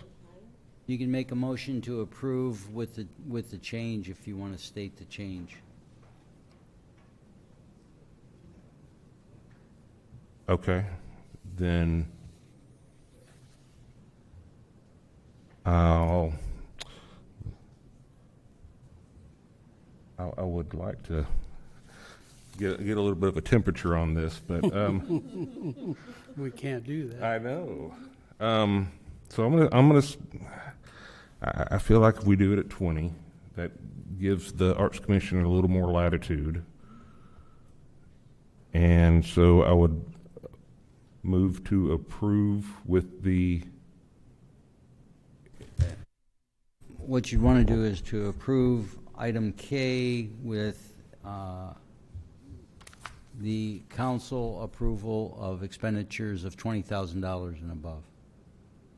Okay, then I would like to move to approve item K with council having approval Over for amounts $20,000 or and above. Okay, we have a motion from Councilman Pennebaker. Do we have a second?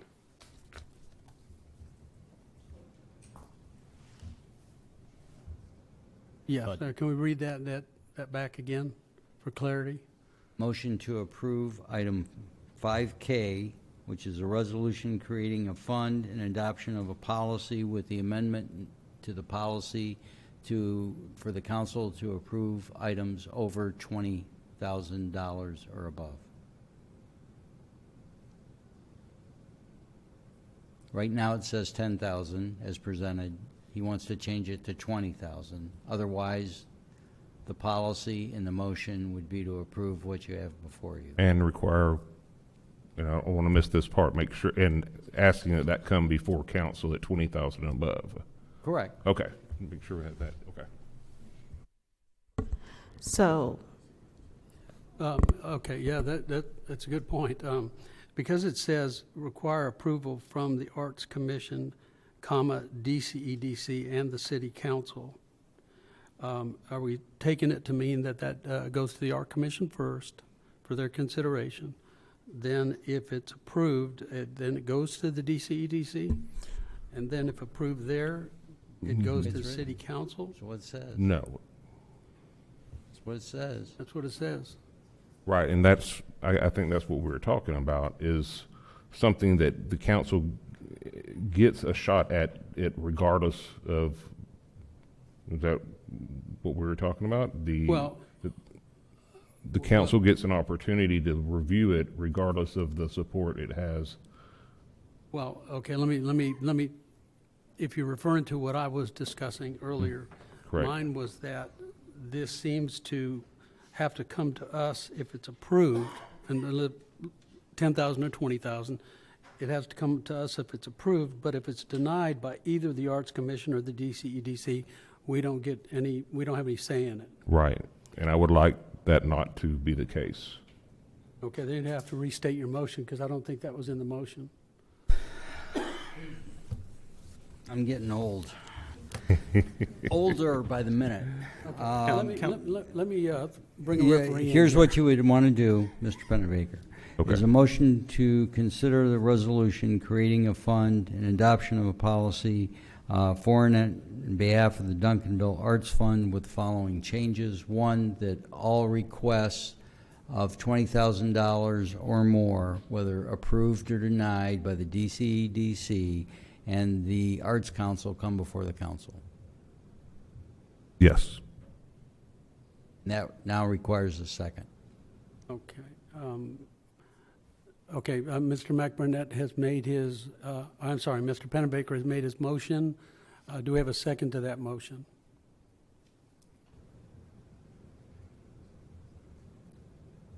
Then, for the record, I'll second that.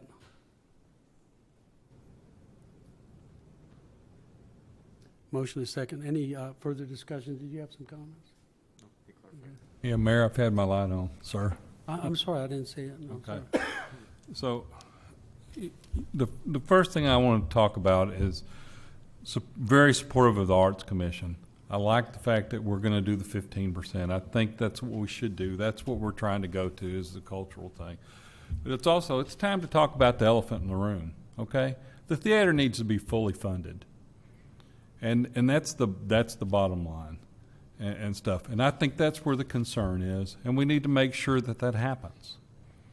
And so to your point, Mayor. City Attorney. Mayor, it may be the elephant in the room, but it's not on the agenda. But it is part of the arts and stuff. It is, but it's not on the agenda. So, to your point, Mayor, yes, I think we do need to have a say in it, period. But because here's this whole thing. We've got this thing, it's got training wheels on it, okay? We're having the same issue right now, and that's why we had a lot of public comments tonight and everything else, and it's kind of like we need to make sure this thing's doing right and doing it right on the first time. And so yes, and we're the ones that are responsible for it. We're the ones that are accountable for it. So yes, we need to make sure that our hand is in it. I don't like the fact that we're going with more bureaucracy, okay? I don't like that. I don't like it either way on that. But we need to make sure it goes right. Thank you. Okay, we have a motion and a second. We'll get to your question. You want now? Okay. Ms. Gooden. Thank you, Mayor. Discussion. Honestly, I'm in favor of the policy as it currently is. We have seen the Arts Commission come and request funding before and has been denied to do certain things before in the past. Not always, but it has happened because it was told there was no funding for it.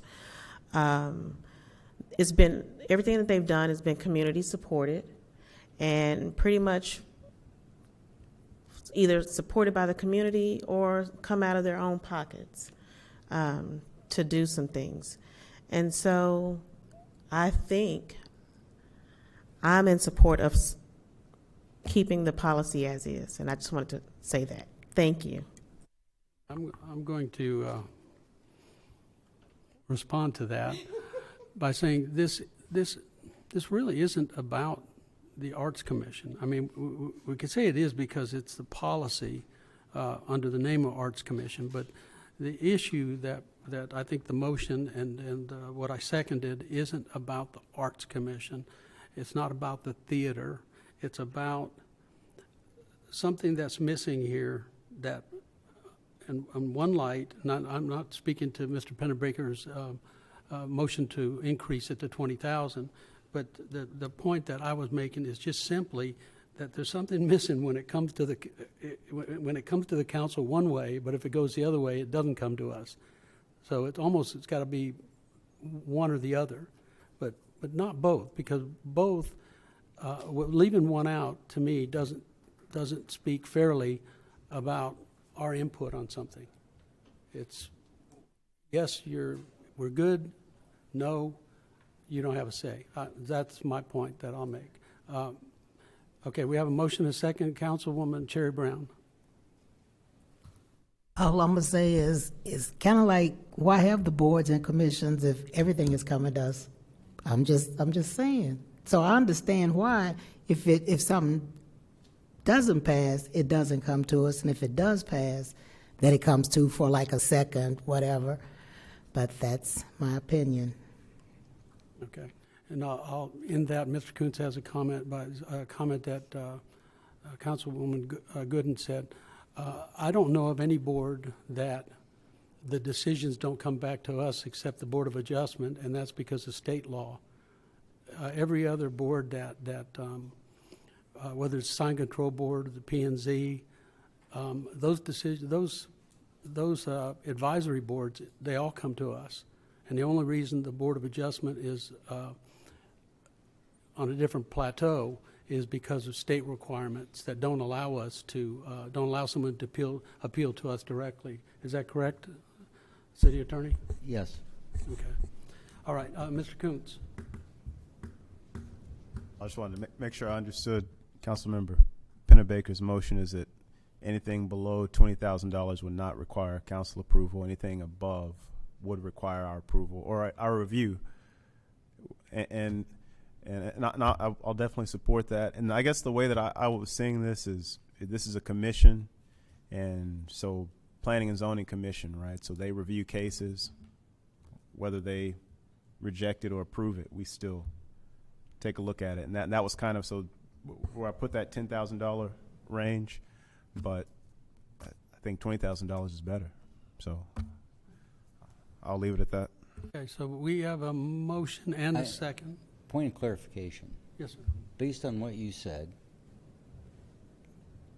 what he said, I don't think are the same things. Just so I understand, so that we're clear. Only applications that are in excess of $20,000 are ever going to be reviewed by this city council, whether they're granted or denied. Is that your understanding? I'm going to read this. I think that's the language that we're adding. That's what you said, but that's not what he said.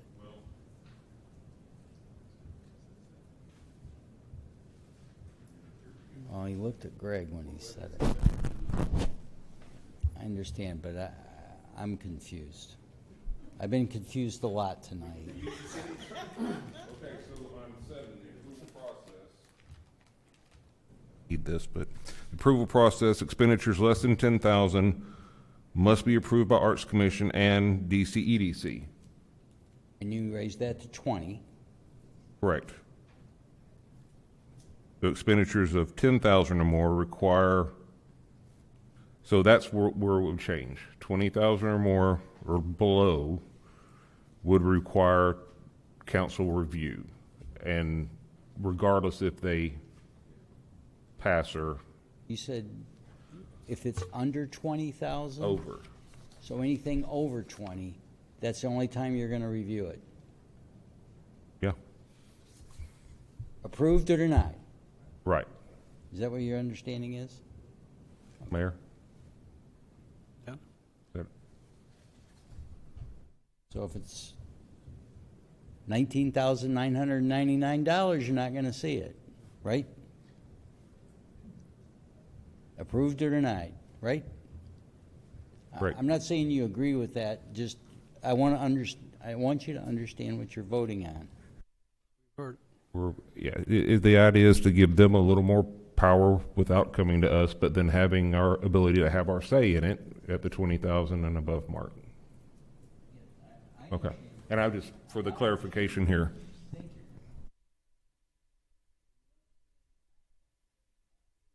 I think I'm going to call for a vote. Vote.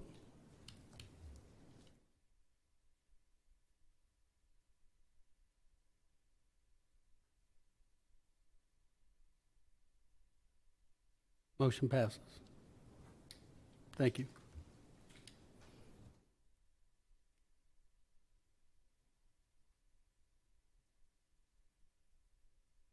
Okay, we move on to item 5L.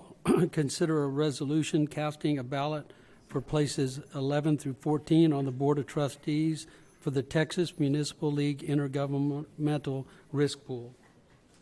Mr. Keys. Thank you, Mayor and Council. I'm glad Bart felt a little uncomfortable earlier, so he got that out of the way. This is a similar item as to that. At least this time you don't have to worry about trying to conjure up some nominations. You've got these in front of you. We do have a deadline of September 30th, though, and it does require a resolution by council to place a vote for place 11, 12, 13, and 14 for the Risk Pool Board of Trustees. So in place 11, we have Randy Quiswell, who is the city manager of Wolford, and Robert S. Davis, who is the city attorney for the city of Bullard. In place 12, we have Cedric Davis Sr., who is the city manager of the city of Mathis. Rocky Hawkins is a council member for the city of Gladewater. Allison Hayward is the council member for the city of Schertz. And Rudy Zapata is the finance director for the city of Santa Fe. In place 13, Harlan Jefferson is the deputy city manager for the city of Burleson. And James Quinn is the city administrator for the city of Hutchins. And then in place 14, Mike Land, the city manager for the city of Capel, is running unopposed. You can also write in if you want to. That might extend this process.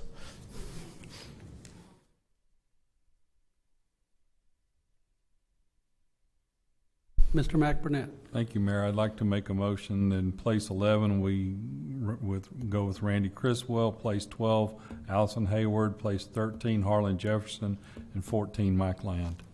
We have a motion by Councilman McBurnett, second by Mr. Kuntz. Please vote. Thank you, sir. We'll move on to item 5M. Consider resolution naming up to 5 candidates for election to the Board of Directors of the Dallas Central Appraisal District. Yes, sir. So this one is a little different, and the nominations are not needed by Saturday or even September 30th. However, they are needed by October 15th. It does have to be done by a resolution, and in the staff report I did include a form that the nominees do have to fill out that have to be returned with the resolution when it goes to DCAD. The reason that we're bringing it here tonight with some urgency is obviously because of National Night Out. Our next council meeting in October won't be until the deadline date, which would be too late. So we will need a resolution to send the nominees to DCAD along with the sheets prior to that meeting. Now you are able to nominate up to 5 people. Now, one thing to consider for this as well, in the instructions that DCAD sent, is that each taxing entity gets a certain number of votes allotted to it based off of the criteria that they've created. Duncanville has 15 votes. So if you nominate 5 people and the 5 people that this board nominates is up against anybody else that comes and runs in those places, you would have to decide on whether to spend your 15 votes on one nominee in the Duncanville area or spread it out for all 5 or however many you wind up nominating, in the hopes that your aggregate 15 votes carry them along with everybody else who would be voting their share of votes. So that does get a little complicated. And it is a little bit of incentive to possibly nominate less than the 5 so that you can put your full 15 votes when that ballot comes out behind your nominee. I think that's the strategy the city attorney was talking about in the briefing session. Yes. It's cumulative, what they call cumulative voting. If you're a stockholder, you can take all your votes because you get one stock. You get a vote for every share you have, so you can glob them on, so you make sure you elect somebody. But this is critically important to you as a city. But And we the can't use that and voting the reason strategy. is Dallas and Dallas Independent School District have a huge number of votes, far outstripping anything. And unless you confederate with your sister cities, you may not be able to elect anyone to represent you. In years past, you always had a representative, and it was someone very close to us. It was Mike Hurt, who was the mayor, a longtime mayor of DeSoto, and he was a longtime member of the board of directors, so you had that representation of our southern tier cities through him. The way it's weighted average, and then there's some that are elected. And so because of Dallas and Fort Worth being so large, unless you affiliate with your sister cities, you may be left kind of holding the bag. I know the only person I've heard of being nominated is a councilman. I got an email today. I'll share that with you. See if I can remember who sent it to me.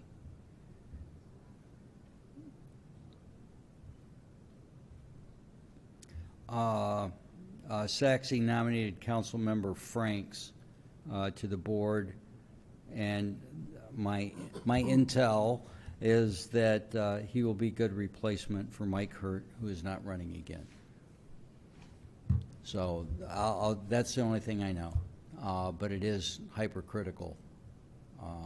Not that you need another meeting to go to, but you need to talk to your colleagues, perhaps with other cities, or avail yourself of staff information as much as possible. Yeah, it really, I mean, we're really signing a blank check here when we do this, because if we don't know about these people right now, we're voting for a resolution. And we've had feedback by the community a number of times about their disfavor with the tax appraisal district and some of the decisions they make. And without really vetting these people that we're going to be putting in place, or at least putting a vote in to put them in place, are you? So it seems like what we're doing is we're going to pass a resolution, but we don't have the pieces in place at this point. Well, we wanted to put it in front of you tonight, and that's part of the reason you all received an email last week, was to get this in your head, thinking about it. You know, I don't want to speak out of turn, but we could at some point call a special meeting where at least a quorum of the council meets, as long as everybody's in agreement, and nominate 1 to 5, gives time for conversations with the sister cities and to really give this some thought so that when the ballot comes out after October 30th, and there is a vote, which has to be done before, I think, December 15th, you have a real good idea of where you're going to be casting Duncanville's 15 votes. Okay, what if we, what it's been suggested, what if we table this to give him time to talk to other city managers and get some of the feedback in the area? Absolutely. And I think part of what Mr. Hager is also saying is that you are not forced to nominate somebody from Duncanville if, as the aggregate, the Best Southwest decides we've got somebody good, then we can leave this be and we can cast those votes once we get there. But if we're not satisfied, then yes, we would want to certainly nominate at least one person so that we could put those votes behind them. Okay, Councilman McBurnett. Thank you, Mayor. Mr. Hurt was a good longtime servant. I know Mr. Franks is a good person, but I'm going to make the comment that the southern sector usually gets kind of pushed off. So to Mr. Key's point and stuff like that, yes, we need to do that, and I would also recommend that we try to have somebody that's quality from the southern sector on this group. And so I'm going to make the motion to table it. Okay, we have a motion to table. Second. Councilwoman Cherry Brown. Please vote.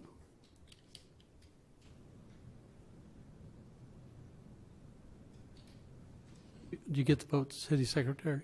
Okay. All right, thank you. Now we're going to move on to item 5N. Consider approving a resolution. Oh. Consider approving resolution 2024-329 selecting blank as the 2024 Hispanic Heritage Festival honoree for the city of Duncanville. Mr. Stevenson. Yeah, thank you, Mayor. Bart Stevenson, Director of Parks and Recreation. As we discussed in our briefing session this evening, the inaugural Best Southwest Hispanic Heritage Festival will be held this Saturday in DeSoto in Grimes Park.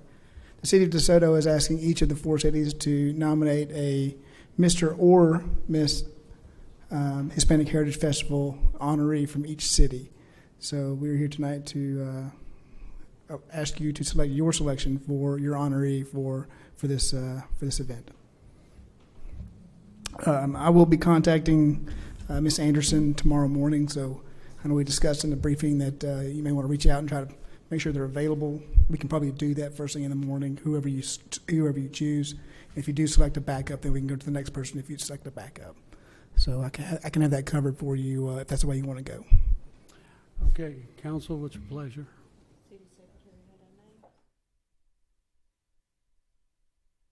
Could you read off the names, please?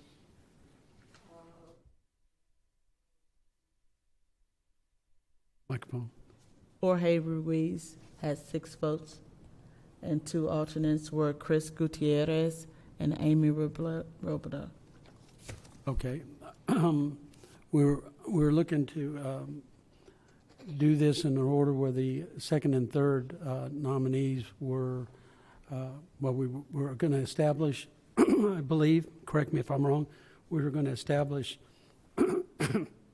excuse me, who of the 2 second and third people, since they had a same number of votes, correct? 5 each.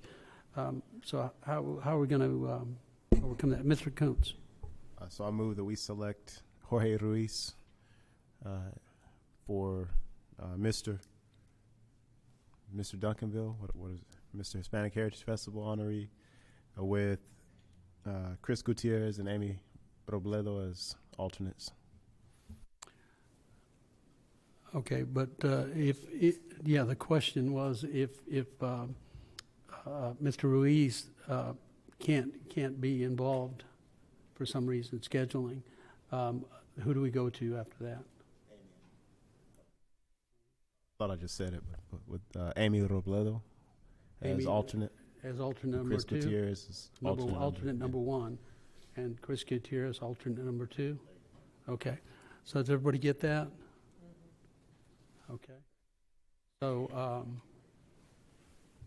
I'm going to second his.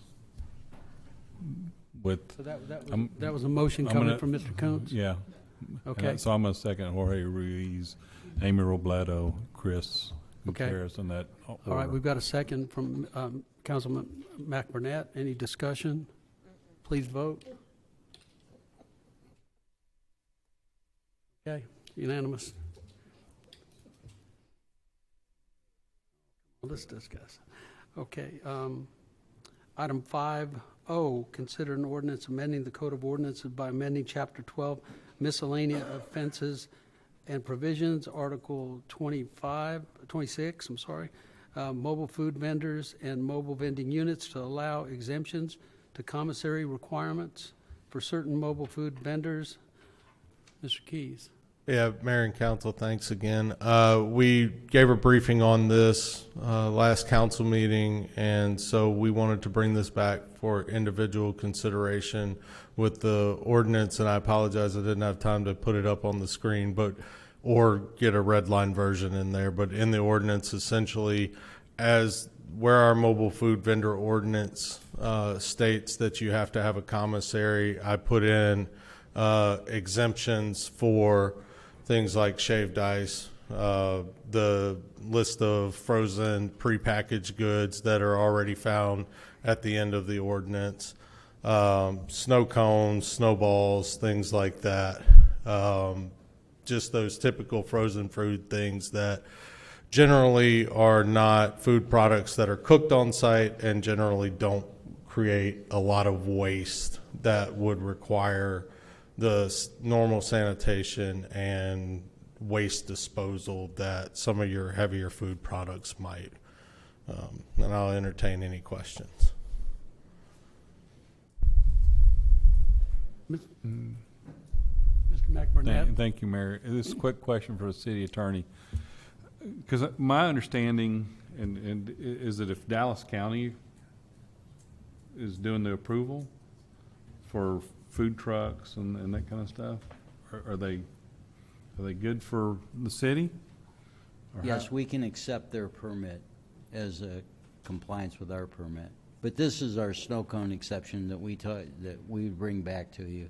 And so in the event that we had someone local that wanted to have a snow cone truck, or I'm old, so I used to push a cart or a bicycle with ice cream confections, and they weren't affiliated with a major, that they could get a local permit. And so and I think it's kind of the lemonade exception that the Sure. legislature gave to Girl Scouts and people. Maybe directed at somebody who doesn't want to go to North Dallas or Irving and Just still be somebody in Dallas local. County. No, They no. only want to operate Okay. here. So I'm definitely in favor of this thing and the changes, because we knew it. So I'm going to make a motion to approve. I have a motion to approve by Councilman McBurnett, second by Councilman Pennebaker. Please vote. Okay.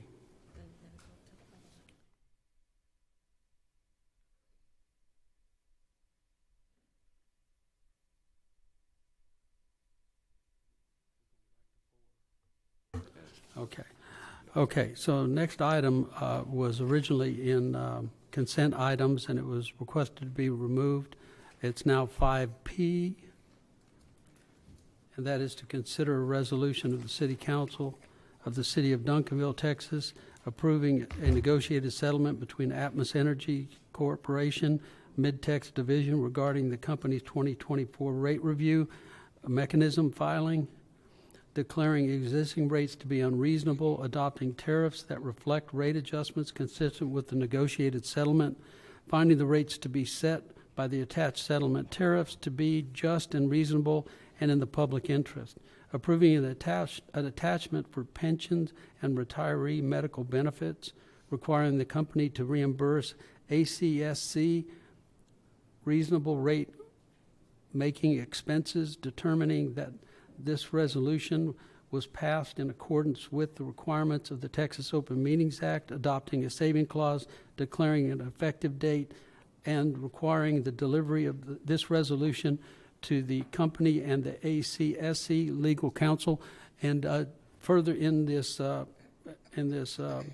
staff report, it does tell us that ACSC is Atmos City Steering Committee. That's Mr. Richard Jackson.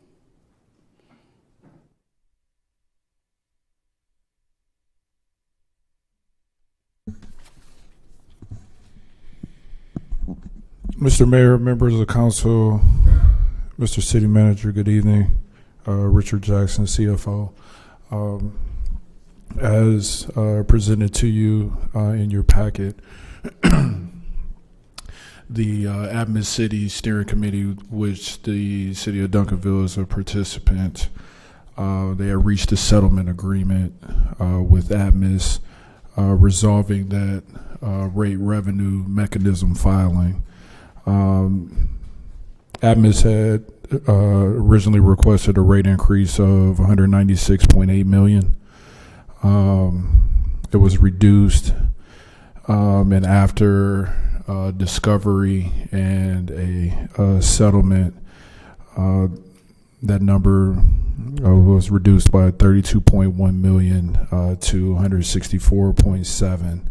What you have in front of you is required resolution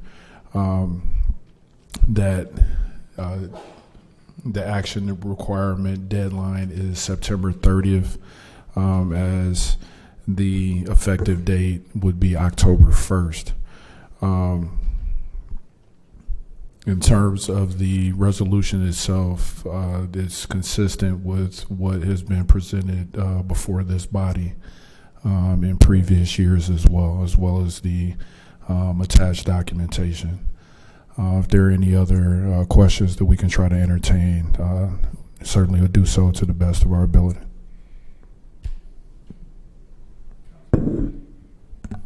Thank you, Mayor. Thank you, Mr. Jackson. Mr. City Attorney? Yes. Break it down for me, please. All right. Real quick, rate making 101. So you're regulated by the state of Texas in this case for electric and for gas and railroad commission. And in order to get an increase in the rate, you have to produce to the commission a filing which sets forth the cost of us to produce gas for you, cost in terms of how much it costs me to drill, how much it costs me to hire people, how much it costs me to do the administrative fees. And then based on that, I'm entitled to a reasonable rate of return because it's a regulated industry. That equals your rate. So what companies do is they inflate their operating costs. And we know that because that's how rate making goes. They inflate it. We belong to the steering committee, which challenges all of those costs that they attributable to producing gas in the state, of which the rate of return equals your rate that you pay monthly. So what the steering committee does is they have auditors and they audit the books because it has to be a public filing. So everything that they file, this huge book that they file and say this is what our rates, the steering committee that we belong to goes through that rate making and finds where there's fat and errors in there. They challenge that. The reason they've got you had asked me this question earlier, approving the attached establishing pension and retiring medical benefits, that's their employee costs. Just like you approved the COLA tonight, they have employees, they have retirements, they have benefits.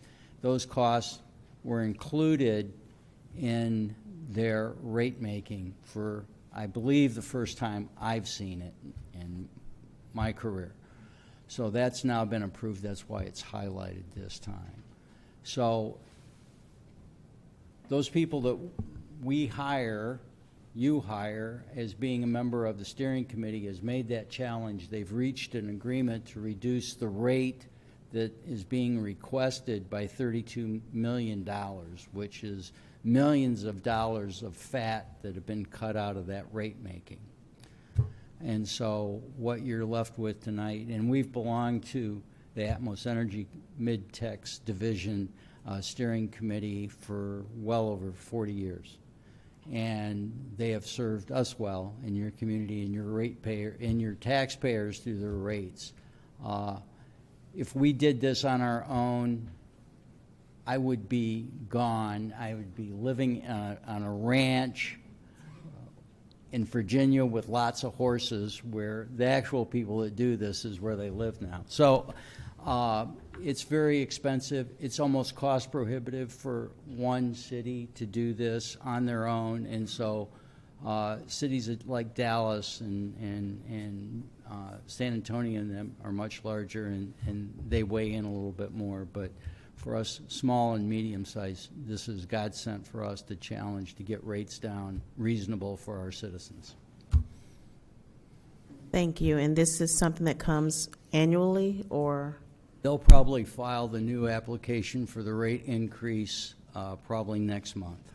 Okay. And then we'll do it all over again. It's almost a 365 day, every year, every decade dance that we do with them. And you know, we do this in the electric, and it's almost consistent year-round process now. Okay. But as the book gets bigger, it takes longer. Takes longer to review. Okay, not as muddy as it was for me. It's just a little murky, but better, and I understand. Thank you. Councilman McBurnett? Motion to approve. Okay, motion to approve. Second. Second by, motion to approve was Councilman McBurnett. Motion, second was Councilman Cherry Brown. Please vote.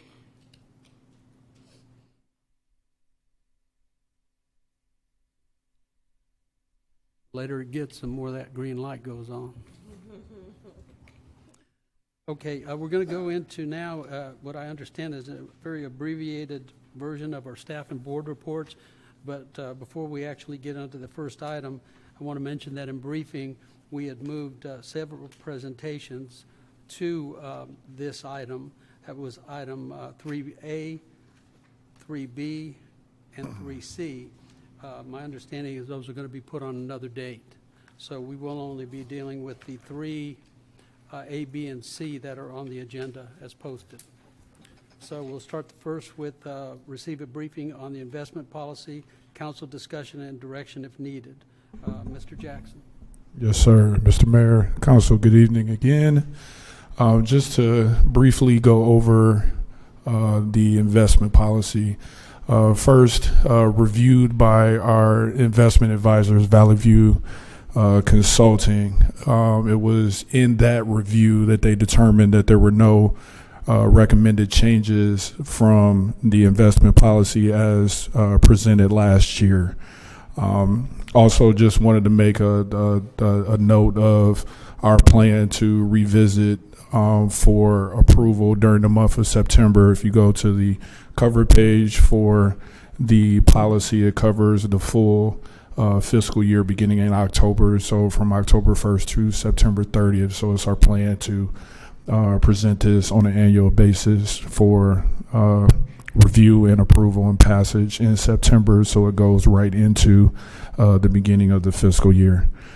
Just some quick points again from the policy itself, just again trying to emphasize our precaution and safety of the investment dollars that the city has, as well as making sure that we have sufficient liquidity for operations, so we don't have things tied up where we can't access it if necessary for operational purposes. And also that in terms of what we invest in, the diversification of it, that we're considering that, as well as considering the maturity, looking at things that where the date that they're coming in for maturity isn't the same across the board, that we're able to not only ladder in terms of the type of investments and the length of time, but that they're maturing throughout the year for a cash flow purpose.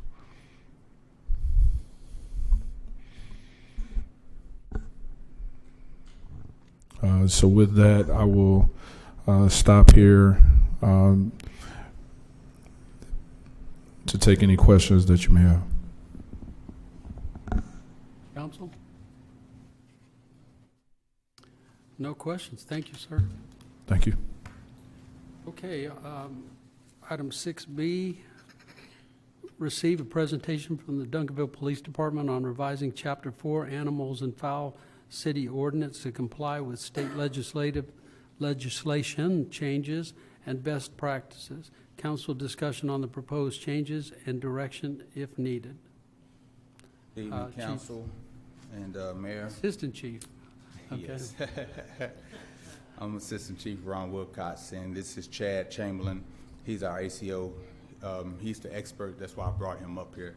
So what I'm going to be doing now is going over some recommendations for the animal fowl ordinance, and I'm going to try to get on through this pretty quick. I know y'all have a lot of this in front of you, and you've already seen it. So first, we start off with the definitions. Of course, if you're introducing any type of ordinance, you want to have definitions. So that's what that is, and that's basically industry standard. And some of the stuff that you'll see recommended in here will be from grammatical errors to industry standards and best practices. This next page is also definitions. You see it says dangerous wild animals. There we removed that, and we just put vicious animals for better continuity. And we added shelter to under secure enclosure.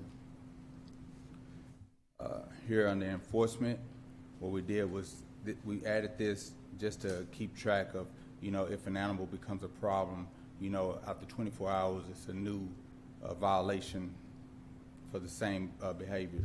Here, what we did was we added A behind the 4-12. That's so that we can incorporate 4-12B, which would talk about the tethering of animals and also define tethering.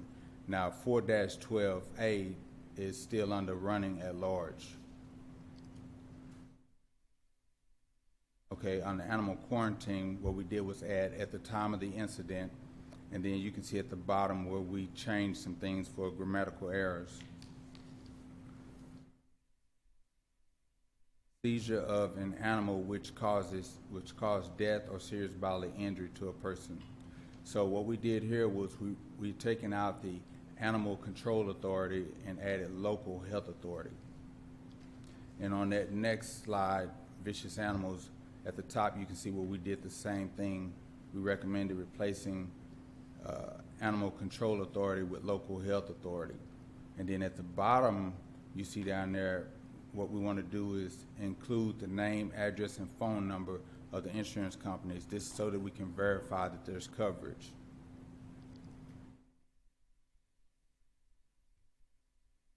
Now, transferring ownership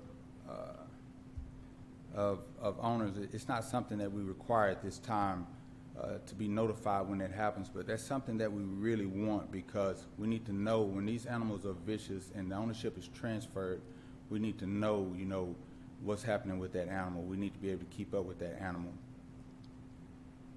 And this is just some verbiage, some wording from the research that was done that provides the best wording for the standard.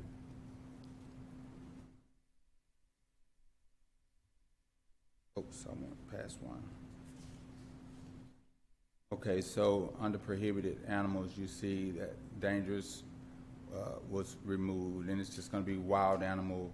The key to this slide right here is the liability at the bottom. We wanted to add that in there so that that part is understood, and also they added a designee to this right here.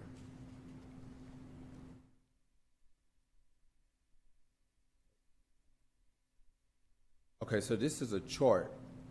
This chart is basically saying to even own a hen, and I'm sorry, I should have been reading the top, keeping of backyard hens and rabbits.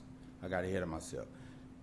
This is basically saying to own a hen in the city, what you're gonna need to do is you have to have at least a 1/4 acre. And this is about livestock, and it just provides further guidance, you know, as to the process for the application. And it also talks about the ramifications, you know, for 3 or more complaints or violations. And this is keeping of backyard chickens. Currently, we don't have any requirements for backyard chickens. Now, roosters are prohibited in the city, and some people ask why roosters are prohibited in the city. Well, here's the thing. Roosters can be aggressive, but the one thing I know y'all would be interested in is they can be loud, you know, and we get enough noise complaints. There are no changes here to the limitation of numbers of cats and dogs, so we're not changing anything there. Under this section here, under fees, it was recommended that the word adoption be added under that section. And that was recommended by Tri-Cities, if I'm not mistaken. Under adoptions, what we did was we want to remove city animal shelter and add Tri-Cities animal shelter. And there's some more verbiage there added at the bottom, as you can see. And on the purchases, same thing, we want to remove pound and add Tri-Cities animal shelter. Also, upon purchase of an animal, what they want to do is go from 4 months to 6 months, give that owner a little bit more time to get the vaccinations and everything done.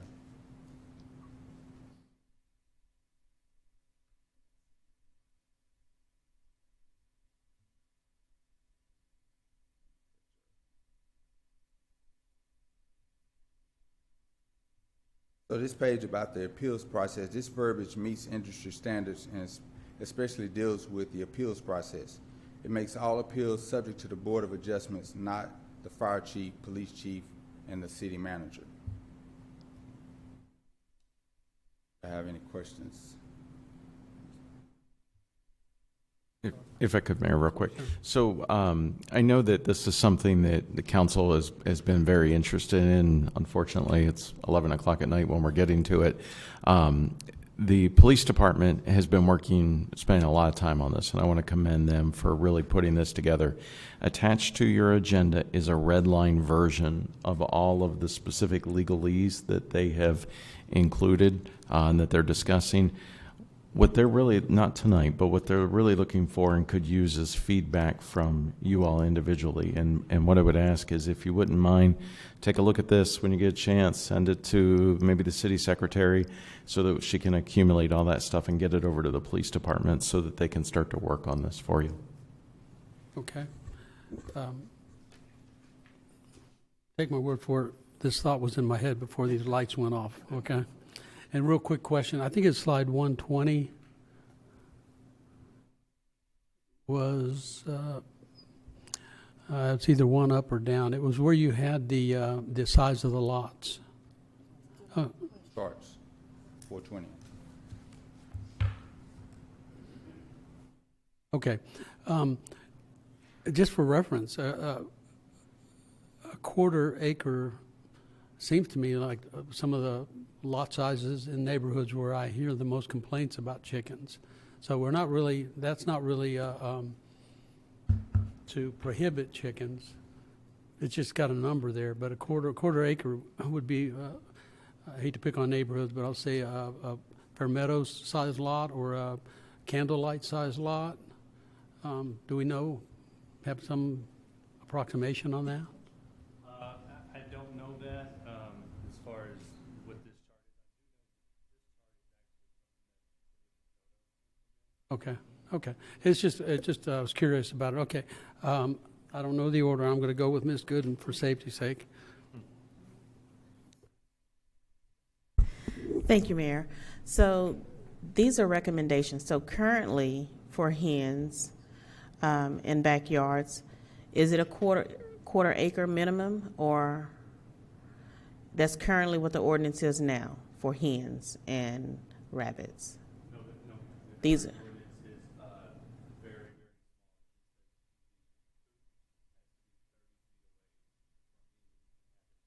No acreage reference. So no acreage reference, and a regular size lot, my property, I could have currently a hen with just a coop, whatever the requirements are, but no acreage reference. And we're proposing this for future. Now, how would that impact those who currently have hens that are not a quarter acre or more? Would that be grandfathered in, or? I don't know that on the hens.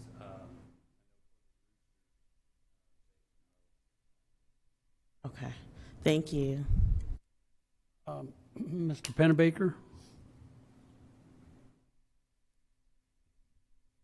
So, and I guess part of that question, my question was answered. This kind of conforms on the chickens with DeSoto on the hens and. Yes, a lot of the information that was provided is just through best practices and being in concert with our local surrounding cities. Okay.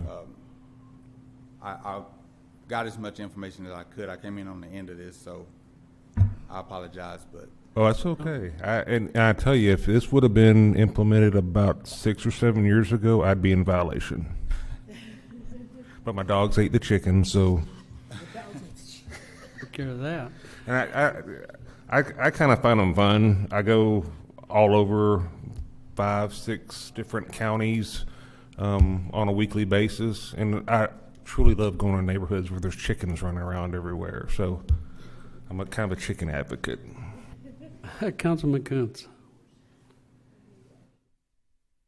So I just want to ask about something. I know this is probably one of those questions where it really isn't a solution, but I just want to make sure that we're having this conversation while we're talking about the animal ordinance and looking at potential possible recommendations. But so animals running at large, and I think about dogs running at large in particular, and I'm sure everybody here knows it's a pretty serious problem, not just in Duncanville, but just regionally.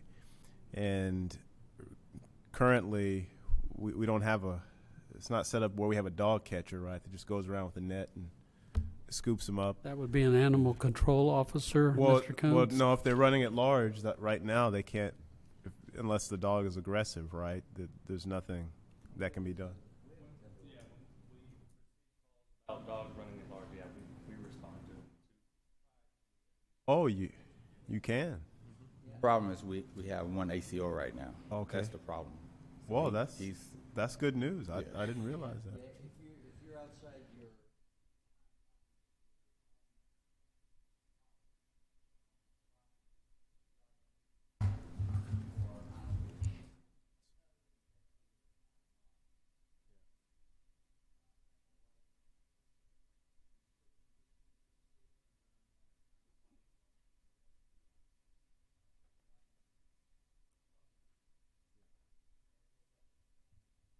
So if the dog's running down the street, he's not in my yard, I can call. Violation. The dog's in and violation. You Okay. can give us a call and we'll come out. And y'all have the authority to pick them up. Okay, you got to catch them, but you do have that That's the authority. challenge. And I guess the reason I had that misunderstanding, I know that I did have an encounter with a loose dog in our neighborhood once, and I called non-emergency police, and they said, "Well, what's the dog doing?" And I said, "Well, he's looking at me." And they said, "Well, is he being aggressive?" And I said, "No, he's not." And they said, "Well, there's really nothing we can do." And so that was sort of my understanding of that. Normally they ask that question because they're trying to prioritize the call. Right. If that dog is actively attacking somebody, we need to know and get there quick. If it's not being aggressive, it'll drop a little bit lower on priority, and it'll be dispatched such. So if they told you that we couldn't come out, that's incorrect. That was regional dispatch, so I'm sure it wasn't a Duncanville officer. That's our dispatch. Yeah. And so, so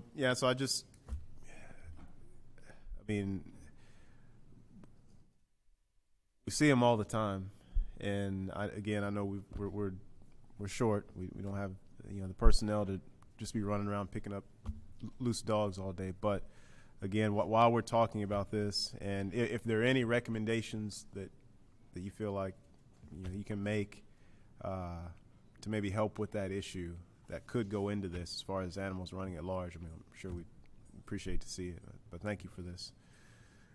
Thank you for the presentation, and Chad, I really appreciate the work you do, especially single-handed, because I know there's just tons of animal situations throughout the city, especially dogs at large, and thank you for the job you do. Mr. McBurnett has a comment. Thank you, and same thing, because Chad actually looks a little thinner, Jeremy, since there's only one person, right? He works very yeah, hard. I know he does. Very hard. And thank you for that. But I just want to give y'all one reminder, because the state's putting some legislation down too.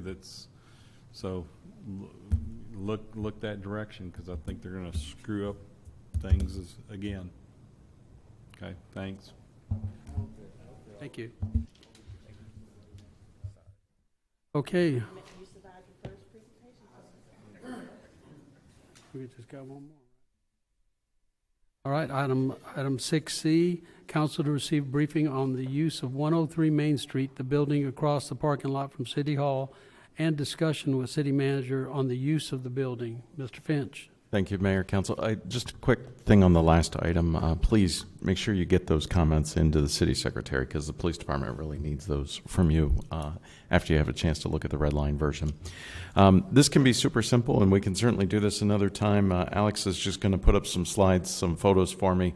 I think that this came up in our recent, I don't know if it was budget workshop or whichever meeting it was, about the building at 103.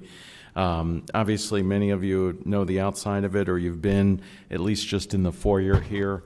There is a set of secure doors there. I wanted you to see, once you go through those secure doors, I wanted you to see some of the office space inside. So this is used, I think we have about 15 different employees currently using 103. There is not enough space currently at City Hall to house these employees. That's not to say we can't get creative. The other thing that's going on here is we have HR. The top left photo that you see are our HR offices all the way down there, secure places for employees to meet with members of our HR department. There is a conference room there that's utilized in addition to the main training room out in the foyer of the lobby, bottom left corner. That's also the IT, the entrance to the IT area. The photos on the right-hand side are actually behind a secure area.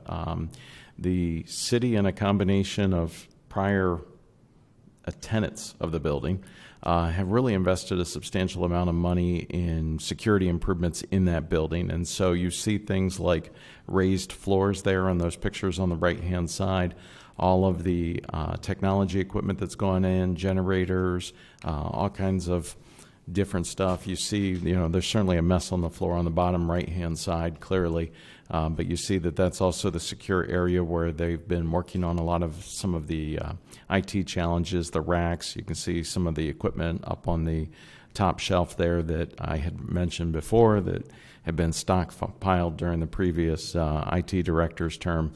I think that might be it for the photos, isn't it? So that's just kind of wanted to give you a sneak peek behind there. There's obviously nothing that we need to decide tonight, but just wanted to give you a little bit more insight into what's currently taking place on 103. Thank you. Councilmember Coons. Thank you for that, City Manager. And I actually requested a follow-up on this. And so, but, the current use on that building, I definitely support. I understand why it's being used the way it's being used right now. So, but I would, I just want us to be careful about it evolving into something that we never, discussed or approved. And so, again, that's the only reason that I'd ask for us to come back and have a conversation about this. But this isn't something urgent, and so again, I understand why it's being used the way it is right now. But just moving into the future, as long as we're kind of kept in the loop about the transformations that might be taking place there. Thank you. Thank you, Councilmember Kurtz. I appreciate that. And then obviously, we have the facility needs assessment that we'll be wanting to have some additional conversations with you in the future about the needs for operations and stuff. Thanks, Mayor. Okay. Just another item. We did complete one executive session prior to the briefing session. We had a second one scheduled, and that actually is kind of moot point at this point, since we've already taken care of that business? No, All right. correct. So item 3 and item 4 on the executive session will be postponed to another date. All right. I just want to get that business settled before we ring our closing bell.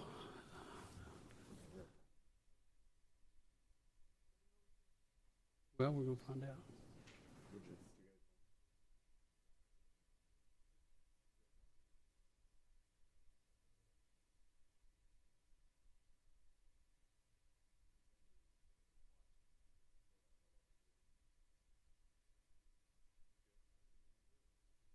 Okay, well, Councilman Coons, could you express your concerns to the entire council? Yeah, sorry about that. Thank you. You know, if we're talking about a property and exchange, lease, purchase, you know, there's always a clock ticking with that, and so we're already almost 11:30, so I'd prefer that we go ahead and have that conversation tonight, but I'm not going to kick and scream over it because I'm sleepy too. Okay, so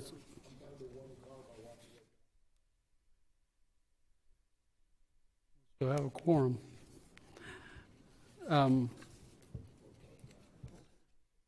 Well, we've got to make a decision. We'll get a consent. Our rules and procedures say at 12 o'clock we have to take a vote. Or a little before 12, so that we can If we continue. go beyond 12 o'clock. The point right now is that I think that we've been offered I won't call it a tabling, but to move that particular item that you have a concern about. Which number item are you talking about? Mayor, you know what might help the council? If there is one that's a little bit more time sensitive than the other, one of those two requests, we can certainly have at the next meeting in the middle of October, or if we end up with a special meeting. The other, you know, we could do that in 5 or 10 minutes if you want to go ahead and do that one real quick. Okay, what's the council's pleasure? I'm more in favor of let's get as much done as we can. Okay. All right, so at that, we are going to, Do we anticipate any action coming out of executive session? Yeah. okay, so we're going to recess our regular meeting at 11:24 and move into executive session in the briefing room.